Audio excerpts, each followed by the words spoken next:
It's creeps, right? So he's borrowing a little bit from them. Oh. It's like 1 HP per And I creep. bet you that's the reason why these players are so desperate to play it. They're just like, oh, but think about the value. 1 HP per creep kill isn't... It's really John, not great. The value, John. Think about it. When facets were new, yeah, it was kind of funny, right? We had like games where 30 minutes in, Lifestealer had plus 400 HP. That was nice. Yeah. That was amazing. How much do we have right now on Dark Lord? I believe he has what? Maybe around 80 at best? 100? That's the number you always go back to. Yeah. You like the number 80. It's a nice number, right? Yeah. Nothing wrong with 80. You always say 80 HP for Lifestealer. 80 HP. That's what you always say. He's like, he's probably got plus 80 HP. We like saying et, right? Yeah. Very good. 8. There you go. Don't, you know, no numbers beneath 8, Jonathan. I don't No. want to hear it. I don't want to hear that, damn. Don't do it. Don't do it. Have some shame. We'll have a moment, Mikey. We'll have a moment. 9K up for VP, and again, they're just waiting for next Roshan. No pressure here. They don't even need to pressure onto tier 2s. Good collapse on Tomato, maybe. Eki? Yeah, he's going to see Tomato. He needs some help, though. It's just Eki. But he'll get a ward down. He'll keep tabs on what Tomato's up to. Copy's going to show up. You're going to need more than that, though, I think. Nice healing lotus there for Tomato as well, so he's not going to be the easiest to burst down. Oh, they were waiting for the Octarine. Just got delivered. Tomato's already in safety. And now with all that space, Tormentor doesn't take too long. Nice free shard up for Health Scream. The Spotlight now, so you don't even need the gem to kind of spot out these heroes with the Glimmer Cape. And Rune Eaters, again, the angle for these fights, it's getting a little bit tricky to find. Ideally, again, it's a pick-off onto VP. That opportunity on Tomato was probably your best shot. Now VP sneaking around with a smoke through the gate up top. Into that triangle area.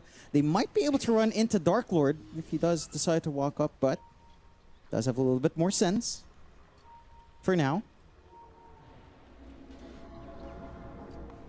VP not going to find any... Oh, they do ping out top lane.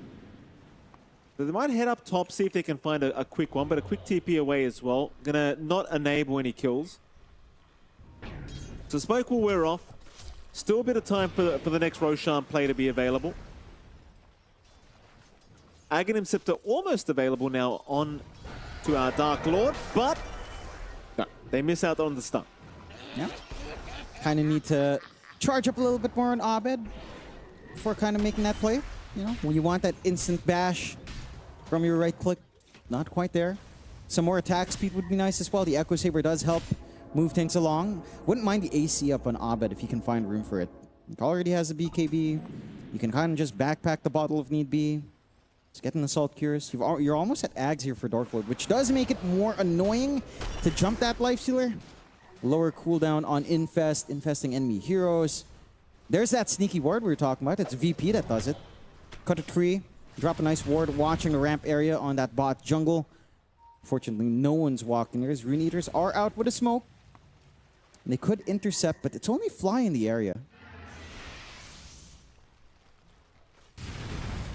Not quite the target you really want. Abed's going to be close by, though. They'll get a nice scan off.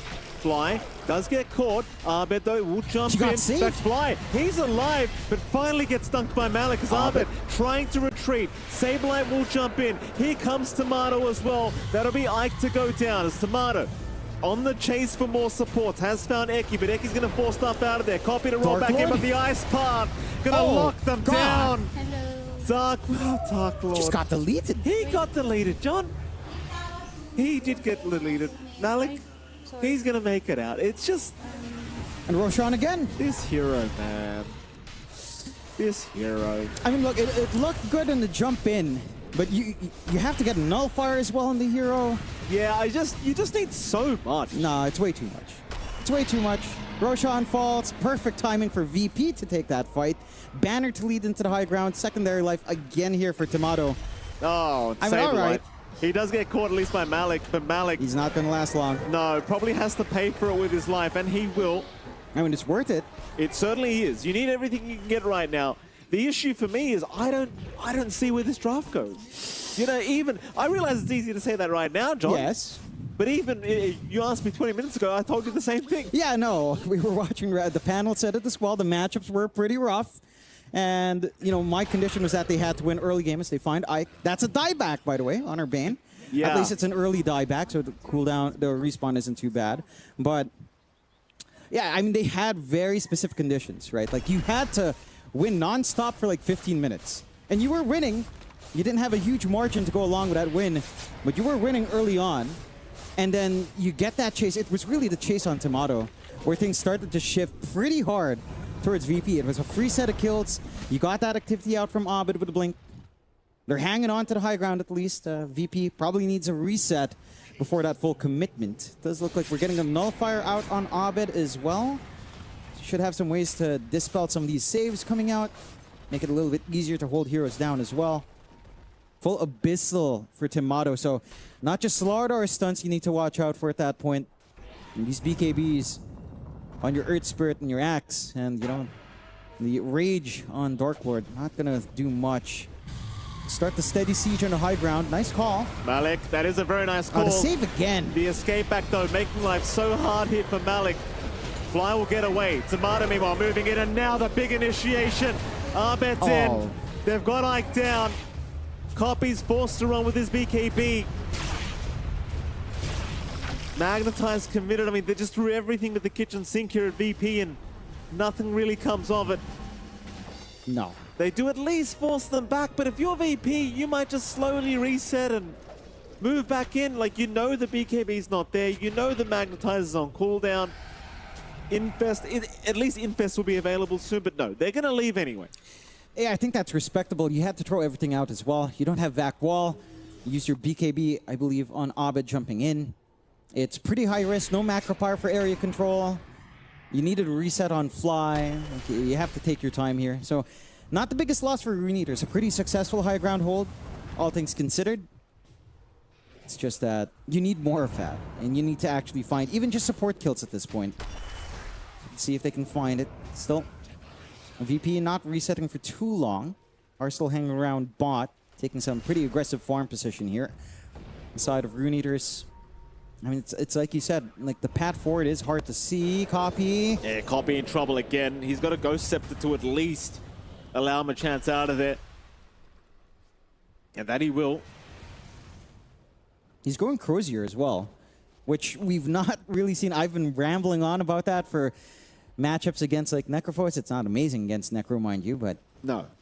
In this game, it's okay.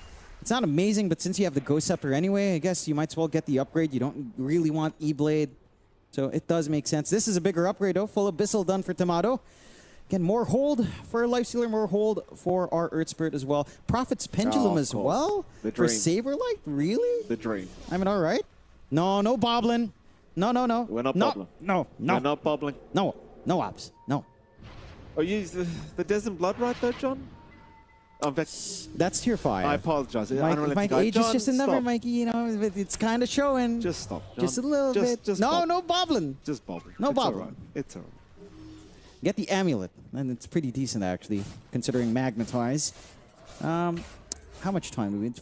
Less than a minute in the Aegis, so maybe VP will just end up farming on this Aegis, which doesn't feel great. Conjurer's Catalyst on Jakiro is pretty painful. With the full Ags up, I mean, that is just so much damage coming in. That is my favorite neutral item. It is quite fun. It's so fun. Over Pendulum? Like, between the two, which do you think is the most fun? No, I mean, Pendulum's the most broken. Yes. For sure. But it's fun, too. But no. It's fun, too. No. You get into a game, and this is going to sound like the dumbest thing. You get into a game where you're like playing Axe or Underlord, you get the Pendulum, it drags into like 60 minutes, and you get to the point where you actually get to buy a heart, and you're like, I'm not dying. No. It's the most fun thing in the world. It takes a lot of investment. Yeah. But it can be fun. I mean, you know, for the sake of Rune Eaters, I'm hoping we don't see that kind of game here. Like hearts with pendulums, because literally nothing will happen at that point. I mean, I guess your Lifestealer will have fun. Trying to... Oh, Malik. This isn't fun, John. This is not fun. Malik's going to go down. Where was the ward? Oh, right there, sneaky ward.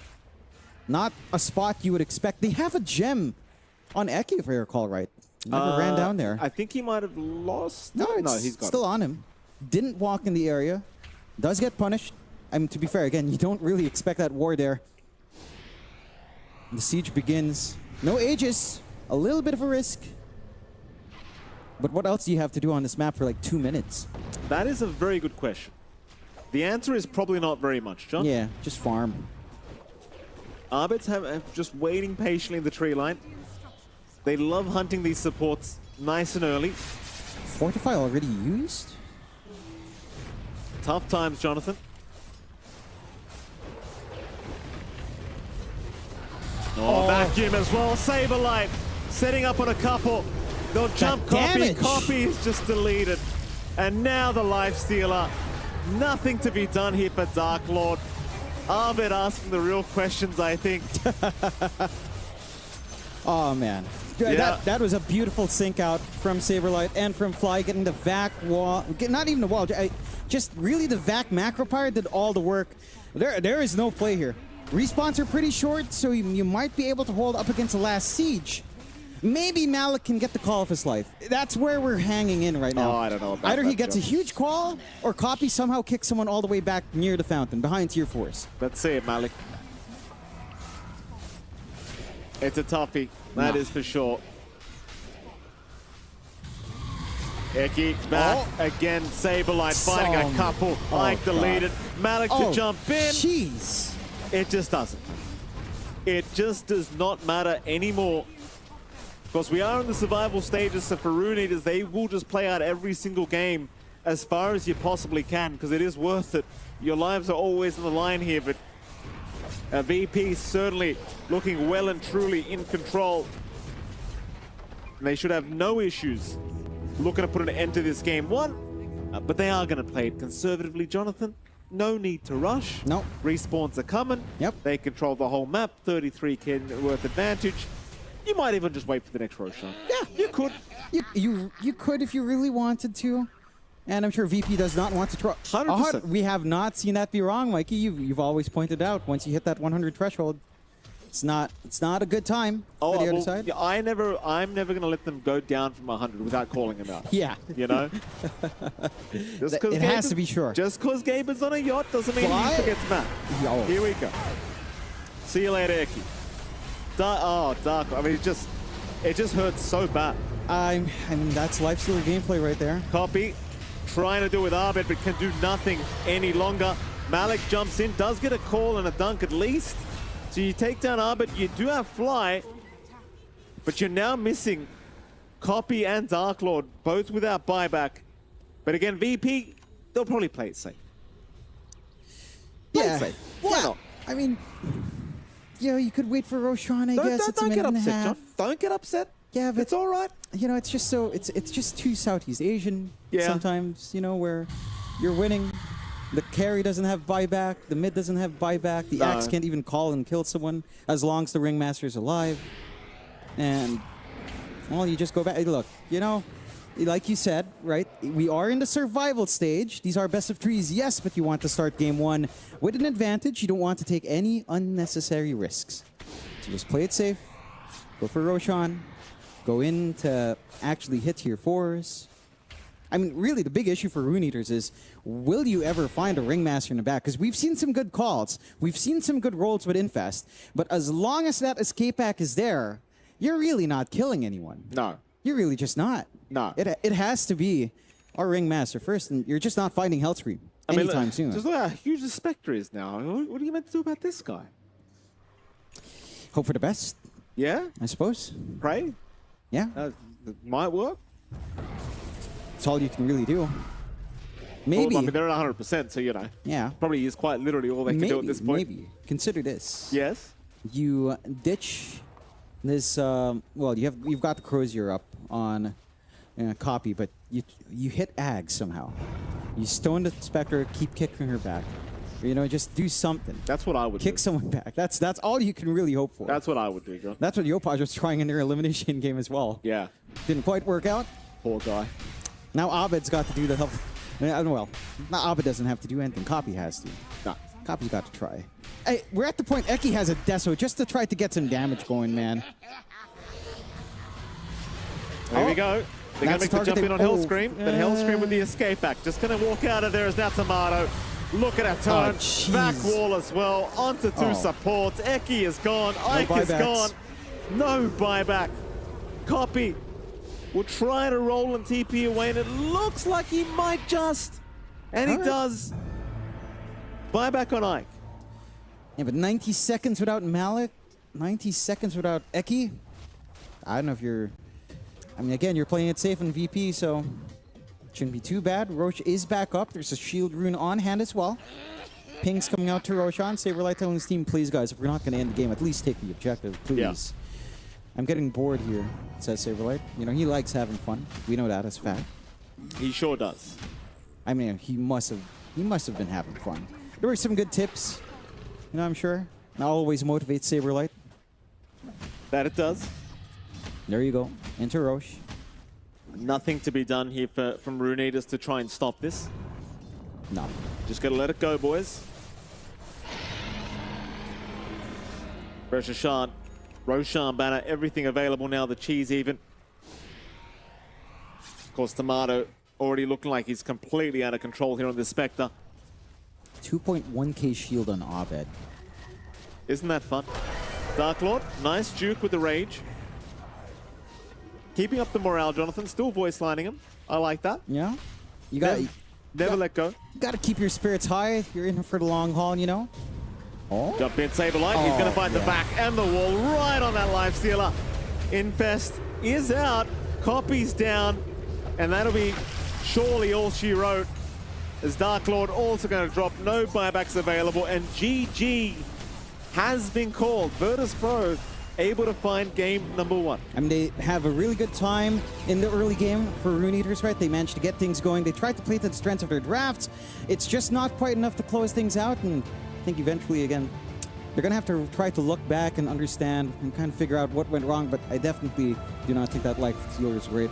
If you do agree with me here, Mikey, that Lifestealer was not the pick to go for. And it had its moments, but not quite enough. No, it certainly wasn't. I mean, anything you change up before we do head out back to our panel, John? Lifestealer, just ignore it. It's not a hero. And that's it. I think literally any other carry, you might have had a game. All right. Well, with that, let's head back to our lovely panel. Thank you so much, MLP. John, it's exciting to be back here after a game that certainly raised some question marks for, I think, maybe both teams. Virtus Pro seemed to do the better at answering those questions. Rune Eaters still a little bit left unanswered as VP take game 1 in this best of 3. And of course, that does mean too that we're going to jump into our panel in a moment and start talking about what those specific things are that worked well. But VP, after a slower start in this game, some may still be able to criticize some of the way they played. You could see that they maintained control, clearly got the better end of the draft. And with Effie and Brian joining me back again, Effie, that was really maybe the biggest conversation point that we had discussed in the green room. This draft just seemed to set up Rune Eaters for failure.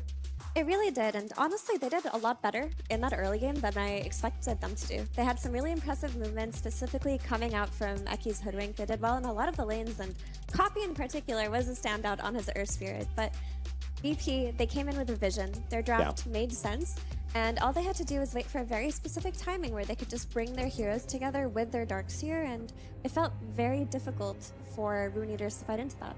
Brian, the scoreboard here tells the story of Virtus Pro just really having all the answers they needed. Yeah, I mean, the concern I have when I look at Rune Eaters' draft is oftentimes the way we see the top-tier teams effectively lose a draft is they'll pick a draft that's one-dimensional to some extent, and then the enemy will last pick something that cheeses it and catches it off guard.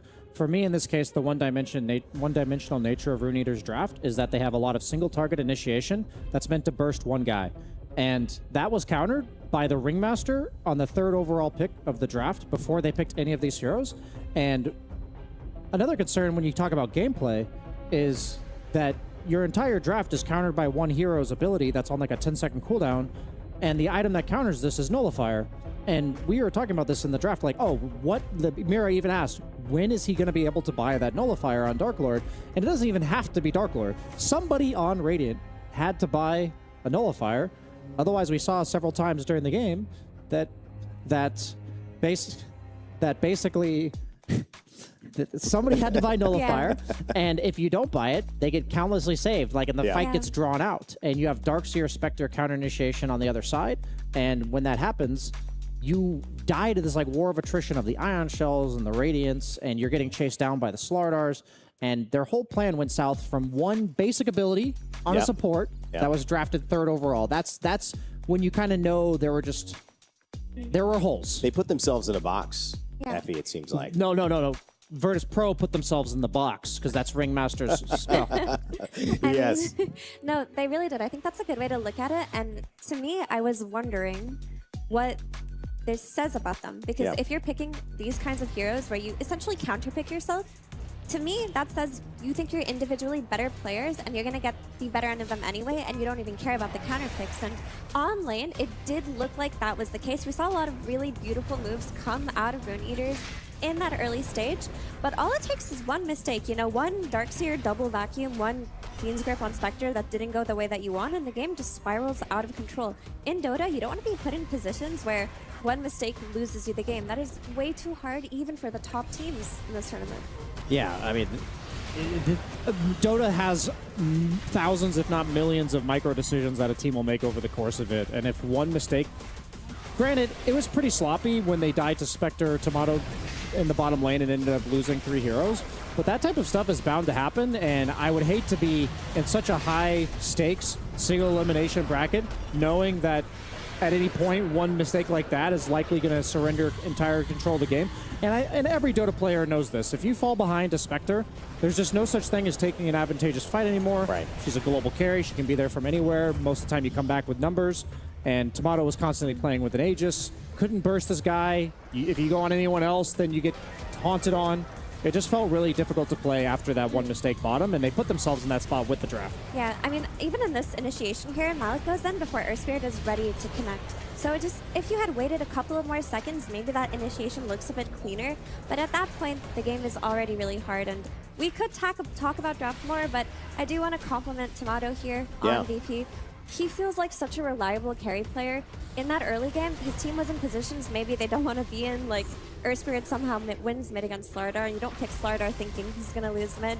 That top lane, it went pretty decently for the Axe, so he had that early blink timing, but Tomato on his Spectre, he delivered in the right places. He made things happen. He was the reason why that mistake where they gripped him and then, you know, Coffee rolls back in, they got the kill on Earthspirit. He's the reason why that happened. So just kudos to him for his performance here. You know, my conversation is, we know, again, you wanted to shift that, and I think it is important. Let's go towards another, player with Abed, and let's talk about doing maybe less with more on his side, where he didn't have a disadvantage. He kind of actually had the advantage in lane by a large margin, but then didn't do as much as you had expected, Effie. What would you like to see changed going into game 2 for him? Yeah, I mean, I want to chalk this one up to maybe he hasn't been playing that much Slardar mid recently. That's what I would like to think. Could be. Because typically when you pick Slardar into Earthspirit, you pick it because it's the easier lane. Like, you're going to get a good matchup and snowball off of that, but that wasn't the case this time. He was down in CS, he got killed a couple of times, and he kind of had to wait for his BKB timing before he could really do anything. Yeah, that, in theory, they should have had 2 winning lanes, and instead they ended up like 1.5. The Slardar is meant to shut down the enemy mid. He's like a Huskar. He's like more about his own game, but he is meant to be a Huskar to some degree. And the fact that Copy had the game that he had, that is a concern going into game 2. And we'll have to see. Maybe they'll confidently pick Copy into a counter matchup again. Certainly going to be an interesting draft phase, that's for sure. As we come back in just a moment, we're going to take a quick timeout. When we come back, though, we'll see Virtus Pro and Rune Eaters go back at it. Will VP close out the set 2-0, or Rune Eaters have a response?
Play is in our DNA. Whenever we let it out, it becomes our superpower. Now imagine an entire city being built to supercharge it. Kadir City, powered by Play.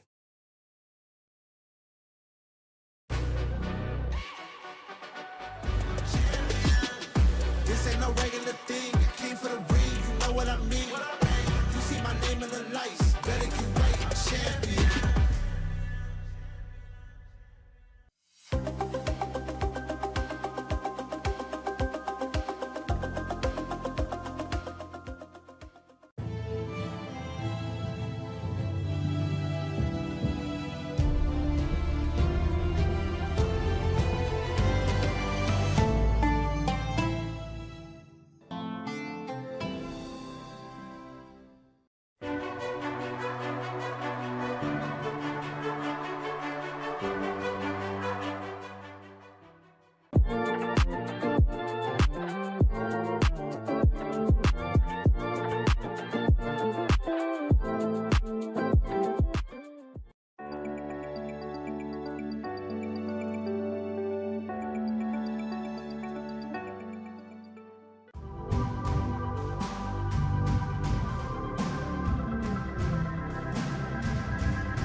We're back with Dota 2 at EWC 2026. My name is Randy. I'm joined by Effie and BSJ here on the panel to get going for our second game of a best-of-3 series with Virtus Pro and Rune Eaters. If you missed out on Game 1, Virtus Pro took the win pretty convincingly, although it was a shaky start. Rune Eaters had a little something going for them. They lost it quite quickly. Effie, that conversation is now leaned as we look to head towards the draft for Game number 2 into are they not prepared? Are they doing something a little funky? Or were they arrogant? Were they a little more confident that they could think it would work? Yeah, I think those are great questions to ask because we have to emphasize that they kind of did this to themselves within the draft. They saw the Ringmaster, they picked Bane. They saw the Ringmaster, they picked Axe. They counterpicked themselves. They see the Slardar going mid against the Earth Spirit, and they were like, we're going to put him mid anyway. Yeah. Which, to me, teams like Liquid, for example, they oftentimes will counterpick themselves on lanes, but still do very well in the game because of their strong idea and what they think they can do better and what timings they can hit. In this Game 1, you can make a case for maybe that's what they thought they could do. They thought they could out-rotate and then just keep up the tempo, and they wouldn't be able to play without draft on VP. But it could have also just been maybe they didn't have the oversight of that game. I mean, Brian, a real-world translation of this is you ran track. Somebody has an opportunity for you to run your 400, or you can run a 100, and you could choose your opponent, and you could choose Usain Bolt to run either one. And you choose the 100, and you choose Usain Bolt as your opponent. You're going to lose that matchup most of the time. How do you know? I don't know. I actually don't know. You know what? And that's the thing. Rune Eaters didn't know either, but that's the question. Are you feeling great that day you pick it and go, hey, man, nothing to lose? Again, I use the term house money because not a lot of people expected Rune Eaters to be here, but also overconfidence. Is there something that bothers you about kind of losing we had talked about it, like the way to draft, kind of the standard of drafting that you normally would apply to games? If I was going off of your analogy, I'd more so take it that I'm inviting Usain Bolt to run the 400, exactly. And I'm acting like just because he doesn't run the 400, you can beat that him. he hasn't trained at all for this match. So like I brought him into my comfort zone because like when I look at Rune Eater's draft, like if I just put a blindfold or like a piece of paper over VP's draft, I'd be like, those are solid heroes, pretty good meta. Other than Lifestealer, we've seen all four of these heroes pretty commonly, and they have a lot going for them. Yeah. But I really think like I could have arguably drafted that lineup without seeing VP's draft. And that's like the next layer of drafting that sometimes like a newer stack like Rune Eaters will be lacking is it's easy sometimes to also get lost on the opposite side where you're like, oh, they have this hero. Let's make sure we react by making sure we don't get counterpicked. And then your own game plan is lacking. You run into this you run into a much deeper version of this issue when you do have one game plan, and it is entirely counter not only in the lanes, but also in the game itself. So yeah, you just put yourself on the side. For me, if I'm looking at this, I would remind myself, if I'm Rune Eaters, like, there's kind of a score you keep track of in the draft. What is our game plan doing? Like, what questions or problems are we posing to them? Which of these questions have they responded to?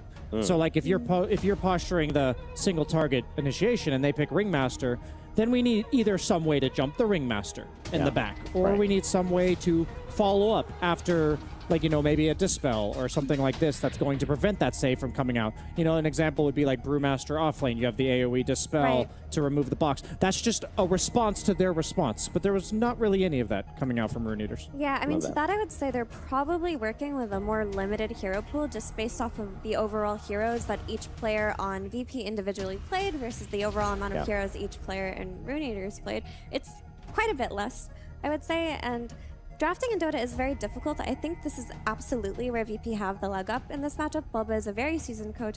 He has practiced for sure and watched all of the replays, whereas to me, it seems like Rune Eaters, they did have ideas about which heroes they were going to value and what they would deny pick, but when the draft unfolded, they didn't adjust the ideas they talked about.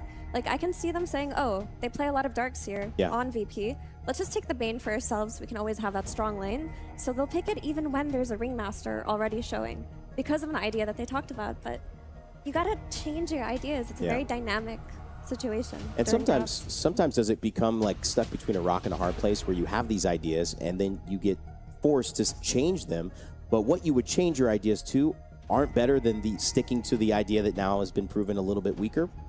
Yeah, I mean, that is like the balance of comfort of, like, if we're going to execute this strategy at 100% capability, but it's hard countered, versus do we execute the strategy at 60%, but it's good against what you're doing. That is like a decision that teams of Rune Eaters, I want to say caliber, but also tenure, like they've only been together for a month and a half. That is a problem that you often have to, there is no right answer. You are picking your poison in this case. And so last draft, we talked about Earth Spear coming out for Rune Eaters, and we thought maybe they should flex it.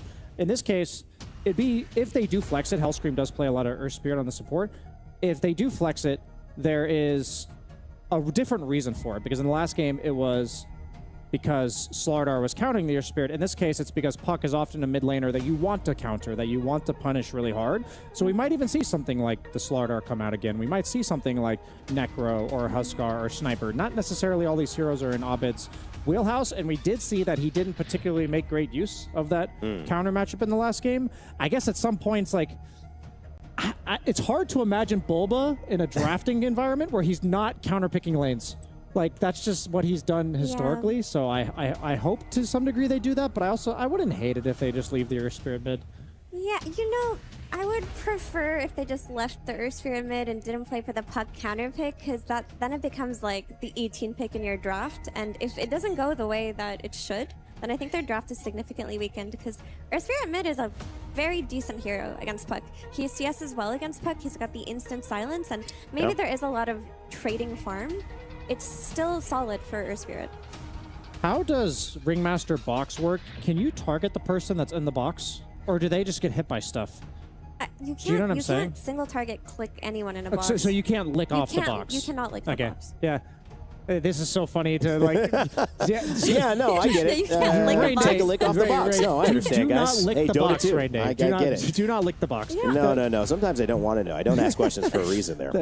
There's a lot of cool interactions in Dota because, like, Dispel is a very common discussion, and Largo's first ability is a basic Dispel, and basic Dispels do remove Ringmaster's defensive ability, but you can't target the person that's in the box, so only basic Dispels that are in an area would work. Interesting. So, like, Largo, like, we were thinking, like, last game they needed a Dispel for it, but does Largo give that to him? And then Mira just confirmed that you can't target the person in the box, so it's a single target. Yeah, there's a lot of nuanced little interactions with this. Since we're on since we're on the Ringmaster and we see Clockwork get picked up, I think the questions that were posed by VP just did not have good answers by Rune Eaters.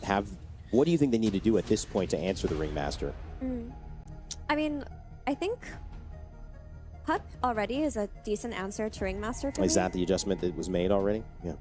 To me, that's a fine adjustment. It's not necessarily what they talked about when they picked it. It was more of an anti-Earth Spirit hero, but Ringmaster is a hero where he creates the threat of a counter initiation. And typically the way you deal with that is you pick heroes that go on him first. Heroes that jump in and make sure he's that first one out of the fight. So Puck is a hero that's very good at doing that with his silence, his ability to jump on the back lines. Tiny as well, that's very good at just going in, stunning the hero and killing him, and the approach that Rune Eaters are taking seems to be that. Yeah, the thing is that they do have like the save against the initiation of Rune Eaters, but last game there's different types of initiators. There's ones like Axe and Lifestealer who they're meant to kill you in the first 5 seconds that they jump you, and heroes like Tiny and Puck, they have really low cooldown spells and they're meant to force you to defend yourselves and then kill you on the second volley of their spells. So like even though they picked Ringmaster after seeing the Puck and everything like this, I don't think this is nearly... This almost tells me that the Ringmaster last game was kind of a coincidence, that they got like handed the counters by picking the Bane in response and all of that. So I think that Rune Eater's draft is much... They don't have a Ringmaster problem to solve. They have multiple heroes that jump. They have AoE stuns rather than just single target. And also their heroes are a lot less hard committal than they were in game 1. Back with the Hoodwink as well.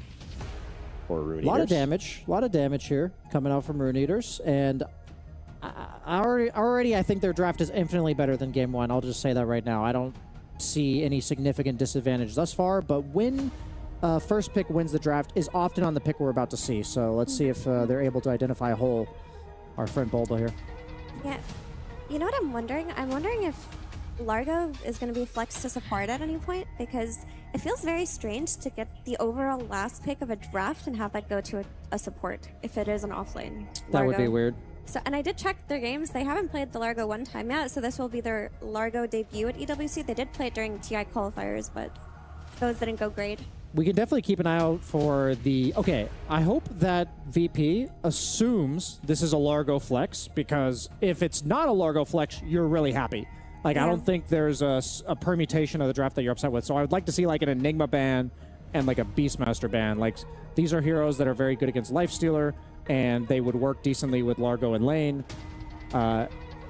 Snapfire would also cause potential issues, but I know like if they leave Enigma in the pool, I think it could be a big mistake. I think like I know they have like hook to cancel Black Hole and everything, but just speaking from a Lifestealer player's perspective, I don't want to be against a summons hero in the off lane that's just going to dominate me out of lane. And I know Malik plays these heroes, and I guess I'm potentially overly optimistic for Rune Eaters in the sense that they do make that flex happen, because in the first game they kind of just showed their cards right away. Right. How does Beastmaster do against Lifestealer? Yeah, it's a good matchup for Beastmaster. Any summons hero in lane, like any hero with ranged summons is really nice. Like Lifestealer will lane well against Lycan, for instance, but he doesn't lane very well against Beast or Enigma, because they both, you can't hit the summons. Yeah. Yeah. And I think that's a great option for them. In that case, I'm sure there is that Ringmaster save, but you do have jump heroes this time to deal with the Ringmaster. It's much more about like the aura utility than it is about the initiation. Like both of these summons, okay, they do ban the Enigma. I'm glad to see that. I still want to see the Beastmaster pick. I still think it's by far the best option. I understand the Snapfire ban, but it's like it would be an annoying lane, not an annoying game. So I think that, like, I would be surprised if Rune Eaters goes for anything other than Beastmaster here. If they leave the Largo as is, I think it's a big mistake. We saw P-Vision, I think, whip out like a really cool Lifestealer pick and do something similar where they ended up banning to assume that the Largo would get flexed. I don't remember what team this was against, but the team did not flex the Largo, and they lost really hard. So I know that's a completely different series, completely different teams, but as a panelist, sometimes you get like deja vu seeing a bunch of different games. And you mentioned you want to raise questions that might have multiple answers and would not solve it. And you're pointing at the screen right there. There's the Beastmaster. That's a deny pick. It's a steal. 100%. Wow. Yeah, so I think that's very heads up and cool drafting by Volva to double ban the Snap plus Enigma, then take the offlaner that the would third have option fixed it for them, and then in a game where it's a really good game for Beastmaster as well. Like, on the other hand, we talked about how Ringmaster would kind of be annoying for Beastmaster, but now that he's on his side, there's nothing that saves against the Roar as well. Like, sure, you have the Largo sustain and the Lick Away, but that's not going to stop this Tiny from getting roared every fight. Do we ever see a Razor? I know that hero is not very popular right now, but if we're thinking about like ranged heroes that counter Lifestealer and offer you some utility. He can still go like Greaves Crimson type of items, even though it's not the meta build. I mean, there isn't exactly a meta build because we don't see too much Razor, but I guess I'm hoping Rune Eaters is willing to whip out a hard counter to Lifestealer, because there's just some heroes in Dota that need to be hard countered, and Lifestealer is one of them. But no, they go for like a very predictable Lich last pick. This is a overall last pick 5 position hero. Right. It's like, yes, it's nice against the right clicks of Beastmaster, but both Beastmaster and the Lifestealer are hybrid damage heroes. They offer magic and physical. Often Lich is more powerful against heroes that are one-dimensional with the type of damage they offer. What do you think, Mira? And I think it's really weird that they just put Largo into a bad lane. I mean, to me, that says that they didn't have anything else to draw from the offlane pool. So to them, it was better to just try to get a support that counterpicks Beastmaster on lane and hope that that's enough for them. Because I don't think Largo is in a winning position in this lane. Yeah. It's not an easy game at all, and there is a lot of like burst damage coming out later on from VP. Not necessarily burst, but the ability to focus on this Largo, single target kill him and take him out. Effie, do you feel better about Rune Eaters going into this with their draft currently? Honestly, not really. Okay. Like, I just don't like this early pick Largo into the lack of a flex. Yeah. Maybe they'll prove me wrong here and Largo just has a great game, but I do think they put themselves in a situation where if they make a few mistakes, it's too hard of a game for them. All right, well, it's Virtus Pro yet again with a potential win in the draft, but can they translate it into the game? As the two sides get ready to jump onto the map, it's important to remember that if Rune Eaters do not win, they are going home out of the tournament. VP, the chance at 2-0 right now. Is get ready to send it over to our casters, MLP and John X Farm. Oh, thank you so much, Jonathan. We got 2 new drafts on our hands. Yep. The Lifestealer came back. Here's the bad news, right? Yep. If you're Rune Eaters, they've got a Tiny. I don't know how much confidence I have in that. Yeah, it's, well, you know, we have strong feelings about Tiny, and it's not been the best hero. It's been hit and miss. It's been something. It's been something. And to have to play Tiny, you know, we were just bashing on the Lifestealer last time around.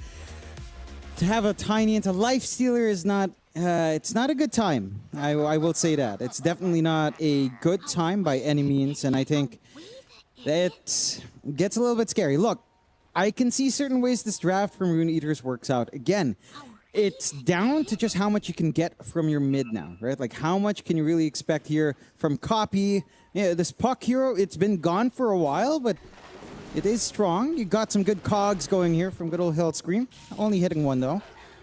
It certainly is. Going to be a counter smoke now from Rune Cut the Eaters. trees. There you go. Cut the trees, indeed. 30 seconds to battle.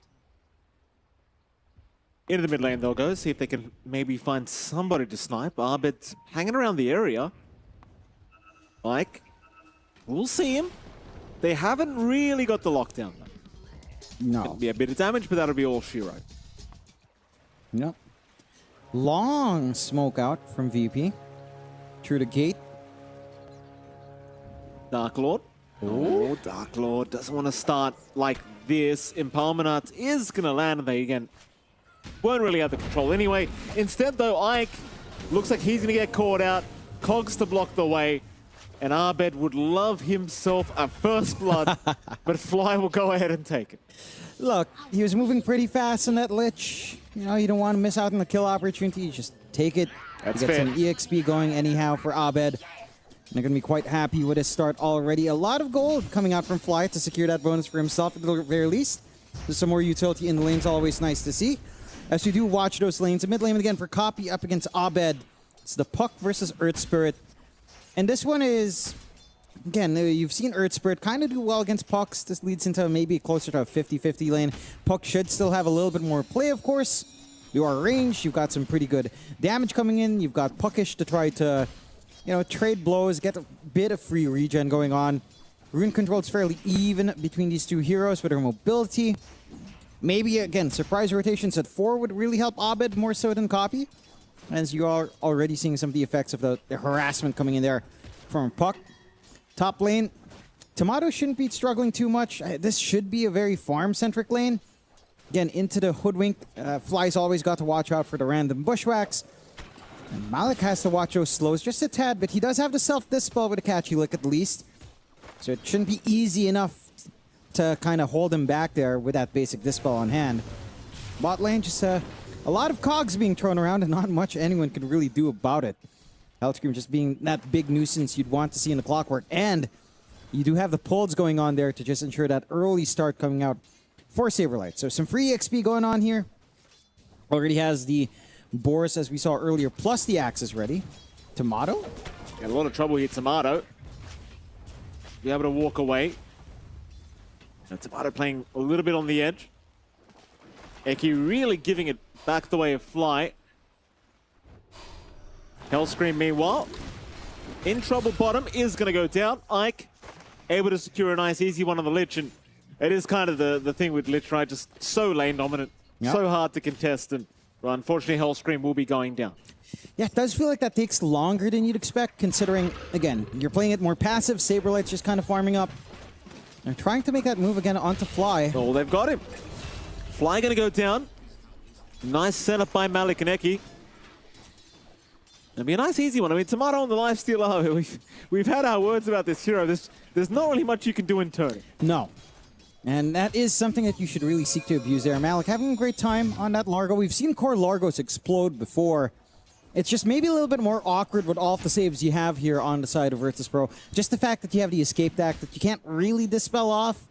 So chances are you're never going to be able to... I mean, you just can't catch a lick unless there's some weird shenanigans where the box comes out as the lick's coming in. That can happen. Certain interactions like that, very rare.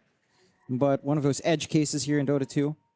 So whether or not that is something that will show up, we'll have to see. Again, for Rune Eaters, this is very similar to almost to Game 1 where this laning start looks a lot better. They're getting some aggression going. You're a lot more passive on the side of Virtus.pro. Certainly on that bot lane, you're just looking to farm up here on Saberlight as much as possible, and you're just trying to drag these creep waves around on Hellscream, which, again, they've been doing pretty well. You're buying that space out with these cogs quite nicely. And that should allow, at least, again, some steady EXP for both sides there. And top lane's the big hurting point. Like, all of this aggression onto Tomato, he can't just run up, try to right-click Malik. Has to be so careful. Very close call there for Tomato. Malik and Eki just, again, having the time of their lives here in this top lane. Just a rough start for the lifestealer thus far.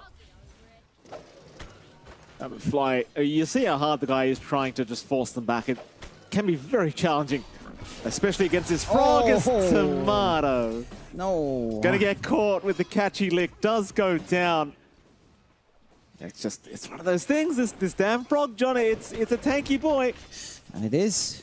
It's just way too tanky. And again, that's normally not a problem for Lifestealer. It's just catchy lick also flies out super fast.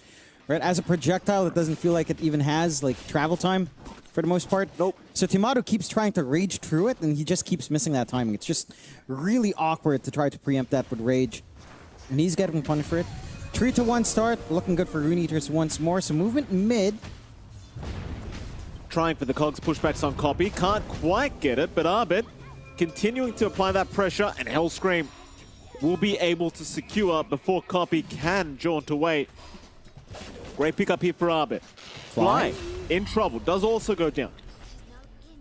Again, Eki having a fantastic time thus far on this Hoodwink, able to pick up a quick one on the Ringmaster. And again, very reminiscent of Game 1. It just feels a little bit better now for Rune Eaters with the fact that you have some pretty strong conditions, right? We've talked about the Lifestealer. I think overall I would still feel better about Tiny than Lifestealer, although the matchup again is not as clear-cut. Copy. In trouble, Copy. Again, going to go down. Perhaps he's trying to fight back. Oh, the cogs! No, it's not enough. Impalment Arts from Fly on the tail end, not going to land either. Would have loved to force the walk back into the mid lane here for this puck, but it's not going to come. Zarbet narrowly avoiding the orbs that were flying in. Of course, it seems that Rune is going to stick around with the support duo for this power rune at the 6-minute mark. Arbet actually not opting to go for the reset back towards the fountain. He's going to stick around as well. They're going to need maybe one more, though. It's a 3v2 situation thus far in the mid lane. They will bring the third. So a bit more even now that Fly is here. 6-minute power runes, not going to spawn top, it will be bottom. Eki does get caught out, but a very nice bushwhack, locking them down. Abed, he'll make it out. Eki will not, however. Eki does die, but they got what they really wanted anyway.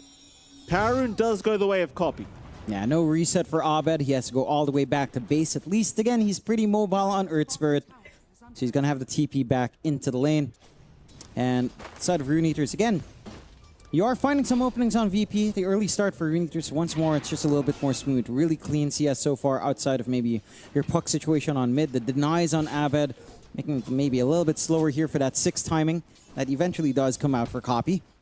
And again, for Rune Eaters, looking like smooth sailing so far. It's going to be 1-for-1 on our Shrines of Wisdom as well. So no changes there. Saberlight's still stuck in that jungle, trying to get the Dominator out. This is the key difference, right? To be fair, you know, Saberlight in Game 1 was also off to a pretty slow start in the Darkseer, but they were forcing some movement into his lane rather than into Abed's lane. So this time around, he's taking the safer route, and that is giving a little bit more pressure there to our Earth Spirit overall. Tomato, I just so hard to dodge that damn catchy lick, man. I know you just, it really is instantaneous. It really doesn't feel like you've got any, bushwhack! Off the mark, but it doesn't matter. It's just a nice thing Malik can do too, like you force out the rage early on and then you know you can just dive him. Yeah, there's just not much you can do to counterplay at that point off this early magical damage. Again, you're so reliant on rage for it. You don't have the highest HP just yet, of course. Yeah, Fly as well, being caught out. Malik, he is just doing fantastic work on this Largo, and of course, props to the support duo as well of this Rune Eater side. They're making so much happen across this map. That they are. They're just able to switch lanes because bot is again very free. 8-minute power rune going to go Abed's way at the very least. So as the invis, it's just where do you connect as this Earth Spirit? Because your Beastmaster does have roar, doesn't feel fully ready. A huge swing to the gates here. At least the Boars does make first contact. Although they are going to try onto Ike, perhaps Saberlight. He's moving forward with the roar up. Dark Lord also being targeted. Saberlight, he'll finally get the roar away. Needs a way out, can't quite make it. Saberlight down. The Tiny is perfectly fine. Hellscream, he'll also drop. And Dark Lord, he's made it out of all this. Just, it felt very desperate. that it did. Our favorite. Yes. Look at this crap. Look at this garbage. Yeah, it's great. It's great. Love the showcase view of our little unicycle. And that's all you can really do right now in VP. It's just, I'm surprised Saberlight goes and tries to fight into that gate. I mean, he sees the boar get hit. He knows it's not just going to be the Lich down there for sure, but all of these swings that Rune Eaters are doing. And takes a pretty big risk for no real reward. 9-3, 2K lead now for Rune Eaters as they've just found everything. Tomato, he's a long way from any of these items here. Oh, Tomato, he's been having such a rough game. Infest is out. It's going to not really be that great anyway, but it allows him a way out of it. Mid lane. Maybe an attempt to copy, but no. It's really just Hellscream being a nuisance, trying to land those cogs. Yeah. He's all right. I mean, I appreciate the attempts. It's just, again, in this kind of game for Abed, there's no one to really connect with until at least Saberlight's ready. Or until maybe level 6 on Hellscream as well, which it just feels relatively slow for the side of Virtus Pro, considering they don't have too much activity to play with. So you're left here with Abed with a full earn up, with no real kill opportunity showing itself. Which means, again, you're not snowballing out of control in the Earth Spirit just yet. You're playing a much more stalled out draft inside of Virtus Pro. And Rune Eaters, it's almost the same story as Game 1. If they maintain this momentum, they're going to be feeling good. The moment they start to drop here and there and you start to actually get a game on Tomato, that's where things get a little bit spicy here for Rune Eaters overall. Again, you have to remember what's at stake. We heard Ray and Day say it, that this is elimination on the line. You're one game down on Rune Eaters. There's no forgiveness in these best of threes. It is single elimination in our survival stage, hence the name. So they've got to maintain that momentum here on Rune Eaters. And so far, again, there's been a few lull periods of farm. There's not really too much left to take in the map. Maybe you can try to force mid-tier 1 at some point, but your initial items are set to flow relatively soon. Malik's been number one as they make a small move onto Hellstream. Yeah, very nice chain frost committal here from Ike, and that's going to be more than enough to deal with Hellscream. You love that as the pos 5 Lich, already level 7 here at the 11 minute mark. Nice easy kill here onto Hellscream. And with that, John, I mean, Rune Eaters again, they're off to another great start to this game too. We saw a similar thing during game 1 in fairness. Though I'll tell you, this time with the draft they have, I feel much more confident in what they're doing.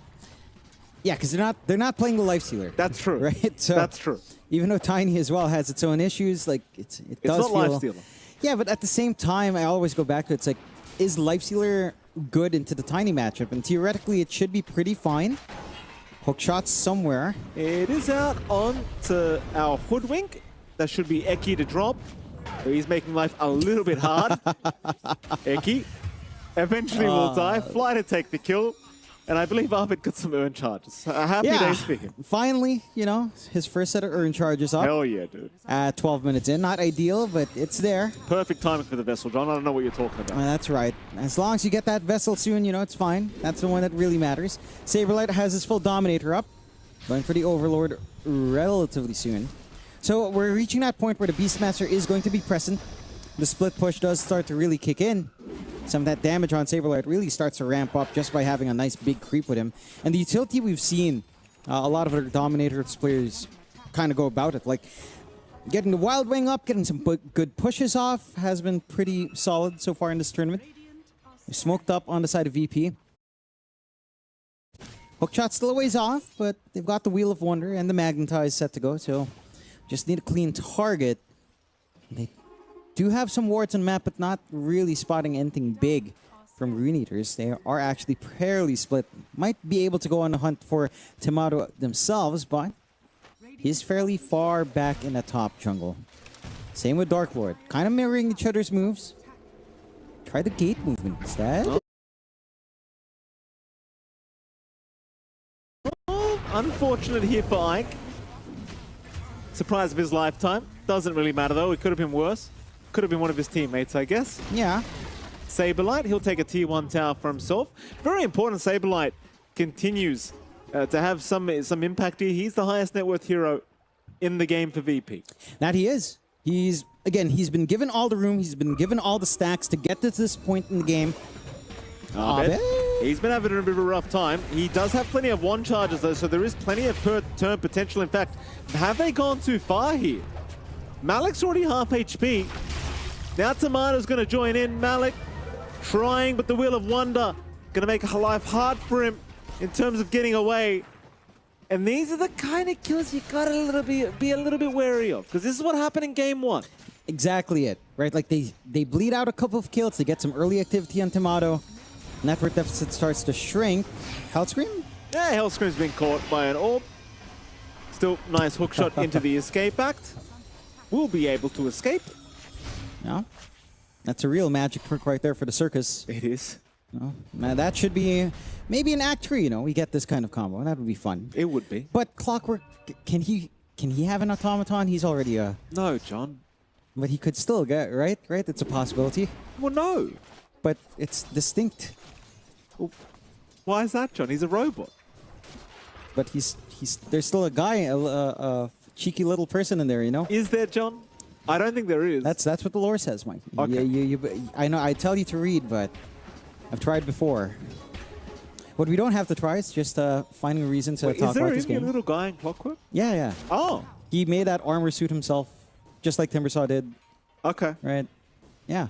Okay. All right. Except he doesn't hate trees as much, you know. Okay. You could take like the 5 minutes to read each hero's lore entry, Mikey. You know, you could do yourself that. Questioning whether I want to play Clockwork anymore. That's what I'm saying. Yeah. We should have an automaton Clockwork. Never again. Well, at the least, you're not playing it. Hellscream is, and the game has slowed down again, which is concerning because we always say this with Rune Eaters. Game 1, they were in the lead. They were finding everything they'd want. They were getting good pickoffs. They were getting pressure on the map. And then one kill happened for VP. They overextend for Tomato. They get punished. And then suddenly VP's just fully back in the game. This time around, they get caught out by the side of VP in that top jungle area. And they get punished. They're not behind yet, but certainly that momentum swing does feel like it's going VP's way. Smoke out as 3, Saberlight set to play again. Hookshot at the ready, roar as well. Copy. Oh, that's a big entrance from Abed. It is a big entrance, but nobody's there to really back him up. Copy, who have to retreat. Meanwhile, Eki being hunted down by Saberlight. But Saberlight, he's surrounded by 3 heroes right now. They'll escape back him out of there, though. He's fine. Dark Lord, he's dropping low now on the Tiny. No longer wanting to be around, but getting bounced around by the cogs. Malik will at least retreat. Abed will happily walk out of there, and suddenly VP, off the back of Saberlight, they're looking fantastic. It's really looking a little bit too similar to game 1. You just give them a little bit of time on VP to get one condition up and running, and the rest just collapse altogether. Really good damage spread as well coming out here from the side of VP. A lot more, of course, from Abed and the Magnetize. Still, I think on Rune Eaters now, you have to wonder, you know, what's her condition? Because I would argue it's not the Tinies game. I think whenever you have this kind of situation where you know your core-to-core matchup isn't exactly ideal, you start to look at the puck, right? So it's down to Copy. What kind of itemization is he going for? When is he? Yeah, it's pretty long-term to think about stuff like Ags and Parasma, but it does feel like you kind of want some of that scaling puck to be in this game. There's still potential to play around like a good Dream Coil, Avalanche Toss. Heck, if Ike can somehow farm like a Blink Ags, that could be one massive way of working out these team fights. Heck, that could be one way of counteracting the escape deck, no? You could go through, you could actually target, because it's area target, into the box. So you can at least waste some of that box time as well. Try to get a catch. Not that the box has been an issue just yet. Got Tomato with his Radiance flying out. So he's got a high damage timing coming in now for Lifesteal. See if VP can still find ways to widen this lead. Still a relatively even game, but VP has momentum here. Well, Saberlight's having a hunt around here for Copy. Copy going to show himself in the creep wave. They'll actually ignore him instead. They'll scan towards Ike, hoping for the fight in the Radiant jungle. Abed, he's going to have his smoke broken. Ike, he'll see them. Chainfrost immediately committed here with the Ice Spire, killing off Hellscream, but Ike's going to get jumped as well. He knew he was dead. Just gets a quickie before he does go down. Not really the worst situation in the world here for Runitas. That's probably actually considered a bit of a win. Yeah, overall, I think you'd be fairly happy. Magnetize was popped for Chainfrost, and you know that's a bigger area denial control piece from VP committed. Roshan's happening, but unlike game 1, it's not the quickest Roshan in the world. No Slardar to speed things up, so there is actually ample time here for Rune Eaters to scout it out. They're just not quite in that area. So it does look like first Rosh of the game will head the way of Virtus Pro. Secondary life for Abed or Tomato, or even Saberlight. Either option kind of works out here. And yeah, just no contest. Even though, again, not the quickest. Fairly telegraphed. Mid. Abed going to jump in for the back, but they'll take down a Hellscream first. Nothing to come of it. They'll just go for the Roshan. They'll claim the Aegis for Tomato. And it'll cost them just a clockwork. Not really too big of a deal. No. Happy enough to trade for that safety net on Tomato. Virtus Pro. Again, still in an even game. It has felt like tempo has been on their side, but Rune Eaters, again, they're not that far behind. They've got the slight advantage overall. You're still kind of catching up on Abed and Tomato. Your Tiny's been having a free ride into your usual build-up, right? Shadow Blade, Echo Saber's already up and running. Silver Edge lining up next, so Dark Lord's damage will start to scale up. The break mechanism onto a Lifestealer is pretty nice to have as well. So that is one way to kind of work this counter pick with just an item that removes the issue from that matchup. Again, you've got some good timing that you can look at from Copy. Malik has also just done a surprising amount of damage, of course, from the Largo, as we tend to see. You get your Kai up, your Strum around, you're super sustainable. I'm wondering if he thinks about, like, that Shard plus a Linken's or Lotus kind of build-up. Could be one way to go. Tormentor now up as well for the side of Virtus Pro, but a sneaky position here from Ike. Oh, Ike. Nice chain frost from Ike, but the escape back will save the life of Fly. And they can just go back for the Tormentor. It was very nice. It was a great attempt from Ike. Just not enough. There's now the Tormentor. Will get taken down. Yeah. Slowly but surely. Not the quickest. Again, there is time to respond, but Rune Eaters just don't seem keen after the initial play is made. So you get another free piece here for the side of Virtus Pro. You get Fly in his spotlight now on that Ringmaster. I love that ability. It's so dumb he gets that at shard level, man. It's pretty strong. It really is. Oh? Oh. Age is gone? All right. Whoopsie daisies. Concerning. Tomato will happily walk out of there though afterwards. It happens. It is what it is. Yeah, I mean, he was alone, Tomato, and they do make use of that free space after Tormentor is taken. He just shows on the map, gets punished, smoke out. Now, Rune Eaters could definitely look for the second life, but which way do they actually go? Saberlight might be the key kill here.